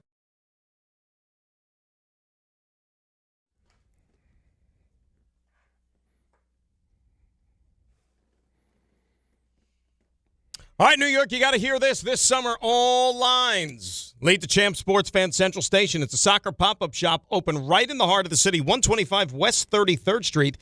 This is your soccer destination in New York, and it's got jerseys for every national team you ride with. Now, we're down to the Final Four in the World Cup, right? All the big blue bloods. So Argentina, whether it's France, Spain, England, USA, it doesn't matter. Any country, it is all under one roof. And guess what? If you want to gear up, rep that country and feel the energy of the city, Champ Sports Fan Central Station, 125 West 33rd Street. That is where you got to be. And RJ mentioned the fact that it is the 1 month anniversary since Knicks in 5, and they were crowned NBA champions. If you haven't had a chance yet to get your hands on some Knicks championship gear, also the place to be to celebrate your team's first title in 53 years. Champ Sports Fan Central Station, 125 West 33rd Street. It is DNR here on ESPN New York. Dan and Rick at 800-919-3776. Did you see, but I thought I was like dreaming or something.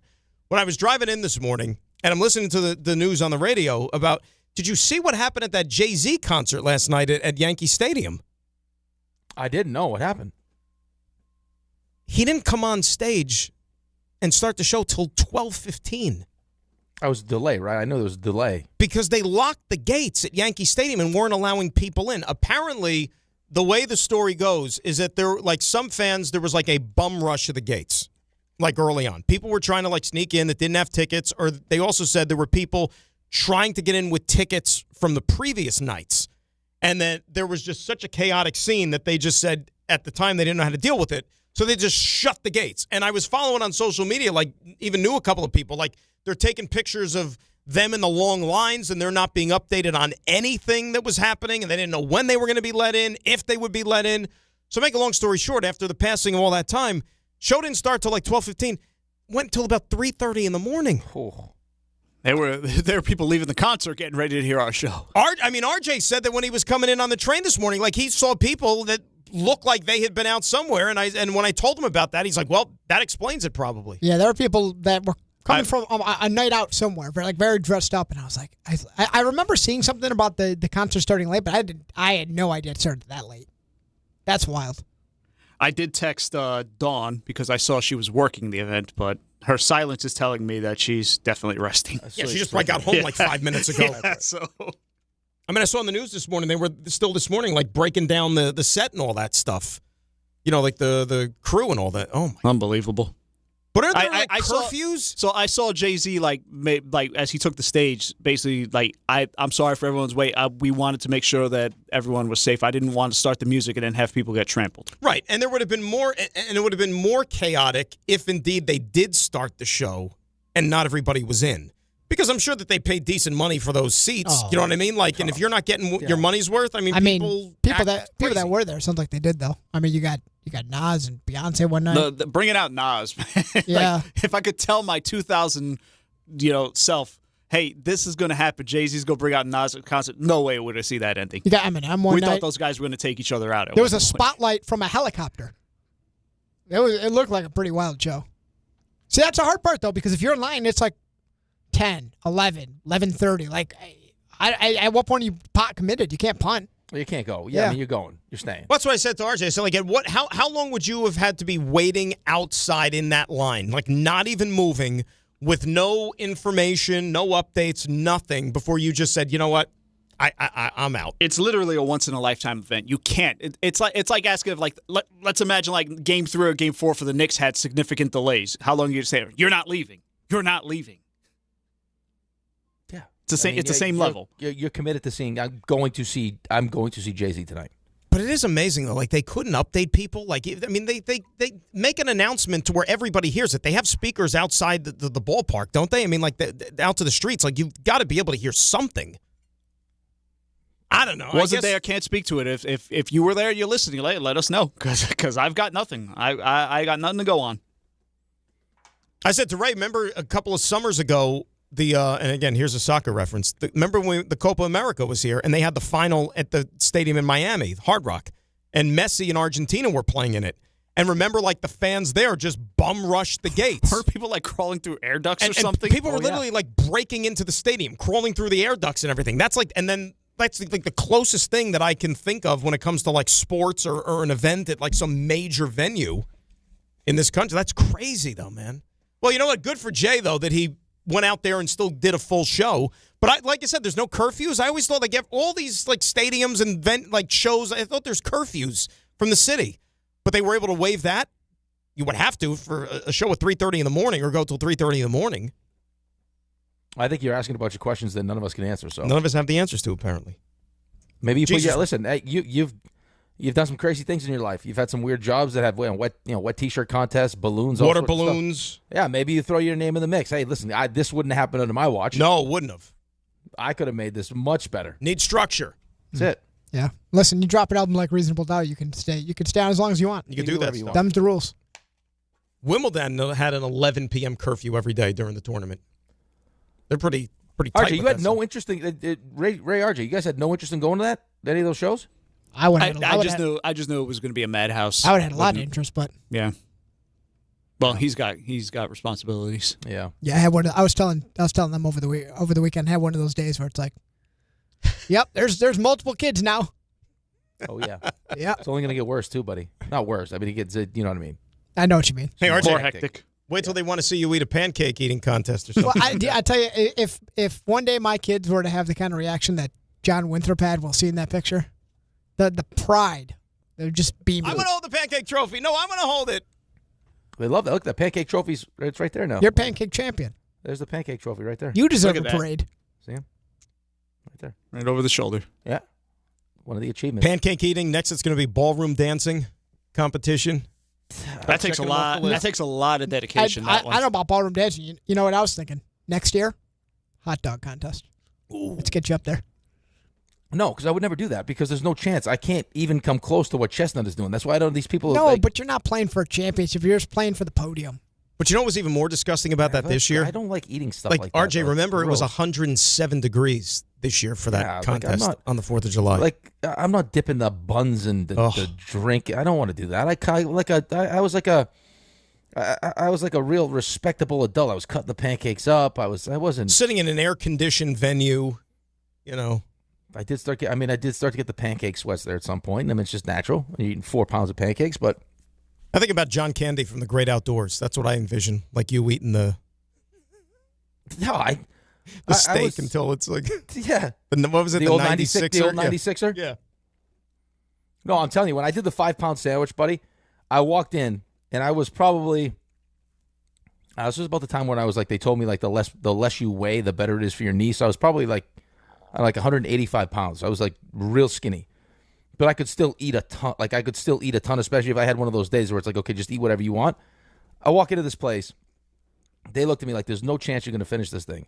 And then for whatever reason, the guy who made the sandwich, and he told me this afterwards, he's like, yeah, it was like 4.5 pounds plus. And we needed to add, get to 5 pounds. So we just kept burying it with provolone cheese. So this thing must have had, I don't know how much provolone cheese. I couldn't eat provolone cheese for like 6 months. When was the next time you went to the bathroom? December? Oh, dude. And then I look over because my brother-in-law was like, oh, I'll try it with you. I look over and he's like rolling up salami and dry heaving as he's trying to eat it. It's disgusting. Disgusting. I was like, you're not helping. You're man. literally your body's literally telling you it's not rejecting. to do this. Yeah, the meat sweats. No force salami. it down. That was hilarious. Ray's got the 3 stars. When we return, it's DNR here on ESPN New York. On the biggest stage in the world, FanDuel is changing the game because sometimes your player gets subbed off and your bet goes with them. Not anymore. With FanDuel Super Sub, if your player is subbed out, your bet stays in. That's right. If your player leaves the match, your bet continues on with the substitute. so you're still in it until the final whistle. On the biggest stage in the world, FanDuel is changing the game because sometimes your player gets subbed off and your bet goes with them. Not anymore. With FanDuel Super Sub, if your player is subbed out, your bet stays in. That's right. If your player leaves the match, your bet continues on with the substitute. So you're still in it until the final whistle. Visit FanDuel.com/local to get started now. Let there be goals this summer on FanDuel. 21 and over, physically present in New York. For help with a gambling problem, call 877-8-HOPE-NY. Text HOPE-NY at 467-369. Hey, it's Alan Hahn. At Rings End, they're there to help realize your modern design visions. That's why they partner with Marvin. Engineered for big ideas, Marvin modern windows and doors deliver effortless elegance, expansive views, and industry-leading innovation, all in a modular system designed to meet the exacting principles of modern architecture. Experience Marvin Modern at a Rings End showroom today and create something stunning with them. Rings End is a certified Marvin installing retailer. If you love to travel, Capital One has a rewards credit card that's perfect for you. With the Capital One Venture X card, you earn unlimited double miles on everything you buy. Plus, you get premium benefits at a collection of luxury hotels when you book on Capital One Travel. And with Venture X, you get access to over 1,000 airport lounges worldwide. Open up a world of travel possibilities with the Capital One Venture X card. What's in your wallet? Terms apply. Lounge access is subject to change. See CapitalOne.com for details. In sports, the tape never tells the whole story. Hiring is no different. AI can make candidates look like an MVP on paper, so knowing the person and the skills behind the resume matters. That's where Robert Half changes the game. Our recruiters combine their expertise with award-winning AI to evaluate skills and fit quickly. Learn how we can find you specialized talent in finance, accounting, technology, and more. At Robert Half, we know talent. Visit roberthalf.com/talent today. Congratulations, New York. The Knicks did it. Through battle after battle, they dominated to become this year's NBA champions. Day in and day out, the hard work paid off, and you were there every step of the way. Enjoy the crown. Own it, because this year is your year. A part of your legacy that will never be forgotten. So celebrate this moment, show your pride, and shop the largest selection of official NBA gear at NBAstore.com. A Fanatics experience.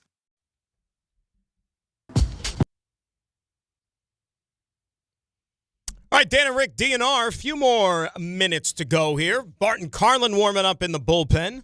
They are going to be coming up next.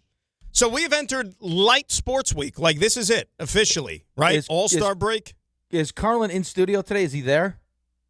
I don't think he is. Because usually he'll just pop in. Because I was listening to him the other day. That's usually the answer right there. So, yeah. But I was listening to him the other day, and I think you were teasing this, and we never got to it, like the Jackson Dart stuff. I figured you were going to tease, or we were going to talk about that at some point. Like, listening to Carlin, he's like, yeah, he jumped off a yacht and did a flip. And I was like, no, Chris, he did not do a flip off of a yacht. It was like looked like a giant pontoon boat that he jumped off the top of. He threw a dime, too, by the way. That was a good pass. Wow. It was a really good pass. It's Bart and Ty, actually, today. So no Chris. Bart and Ty. Chris is off. Nice. There you go. But Home Run Derby tonight. No World Cup today. You don't even have that. So if you're looking for sports, that's what you got today. You got the Home Run Derby coming up later this evening. You can hear it right here on ESPN 880. This was fun, my friend. I know we only have the one day, and now I'm off on vacay, but we'll do it again soon.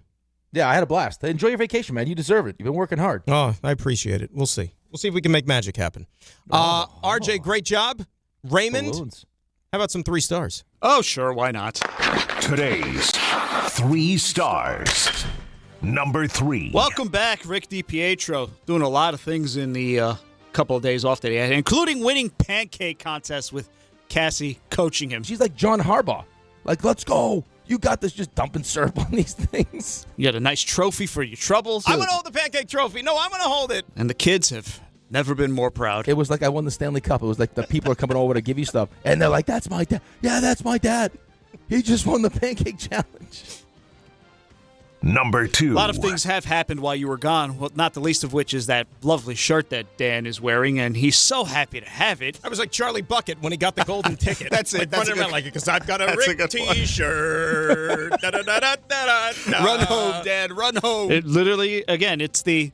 what happened? I don't know what happened. But why Bregman not back? Why Bregman not back? What happened? I don't know what happened. You don't know what happened. You almost violated the dump rules again, though. And others are going to see that it's essentially a pile of soot right now. Were you going to swear, weren't you? No, I wasn't going to swear. Yes, he was. Yeah, you were. Listen, not going to distract from the topic of the day. Shane, our guy Shane, was the hero, gave you the shirt. He takes NJ Transit going down, breaks down because of the weather, gets in an Uber, spends $100 out of his own pocket just to deliver the T-shirts and to do God's work. Shane, you're a hero as far as I'm concerned. Someone has to be, right? And listen, the bigger reason he's a hero is because, well, your wife took your Knicks championship shirt away. It wasn't even mine by the end of the day. As soon as I got home, oh, look what I got. Gone. Like, it's almost like Ray gave it directly to her. When you finally see her in that T-shirt, will you suggest the tip of God or no? Oh, my goodness. Number 1. Oh, the feud is back, and we're talking about inappropriate things like that T-shirt and games that are played at the workplace. Shut your mouth and eat those pancakes. We're not talking about that. I think I eat pancakes fast. It's going to be hard to top pancakes and sex, but we'll try. Oh, baby. You don't want to make a mess. Yeah, one of those, again, was the inappropriate games to play in the workplace. I'm thinking something, I don't know, like water balloons. Water balloons? Like wet T-shirts or something. A wet T-shirt contest. Yeah, congratulations to the DiPietro family winning the feud today. I brought these white T-shirts. Oh, my God. White T-shirts for everybody. I'm going to go watch Old School now. You're my boy, Blue. Ray, tremendous. Great job by everybody. Enjoy your Monday. And Rick, pancake eating champion extraordinaire. How about a little Rule 76? No excuse to play like the Knicks. It's DiPietro Grossa. And why Beregman not back? Right here on ESPN New York and on YouTube. I think I eat pancakes fast. The World's Game at BetMGM is here. Bet on the soccer showdowns with 2-up early payouts so that if you're up 2, BetMGM will pay you. That's right. Place a pregame, straight match result bet on any tournament game. If at any point your team is up by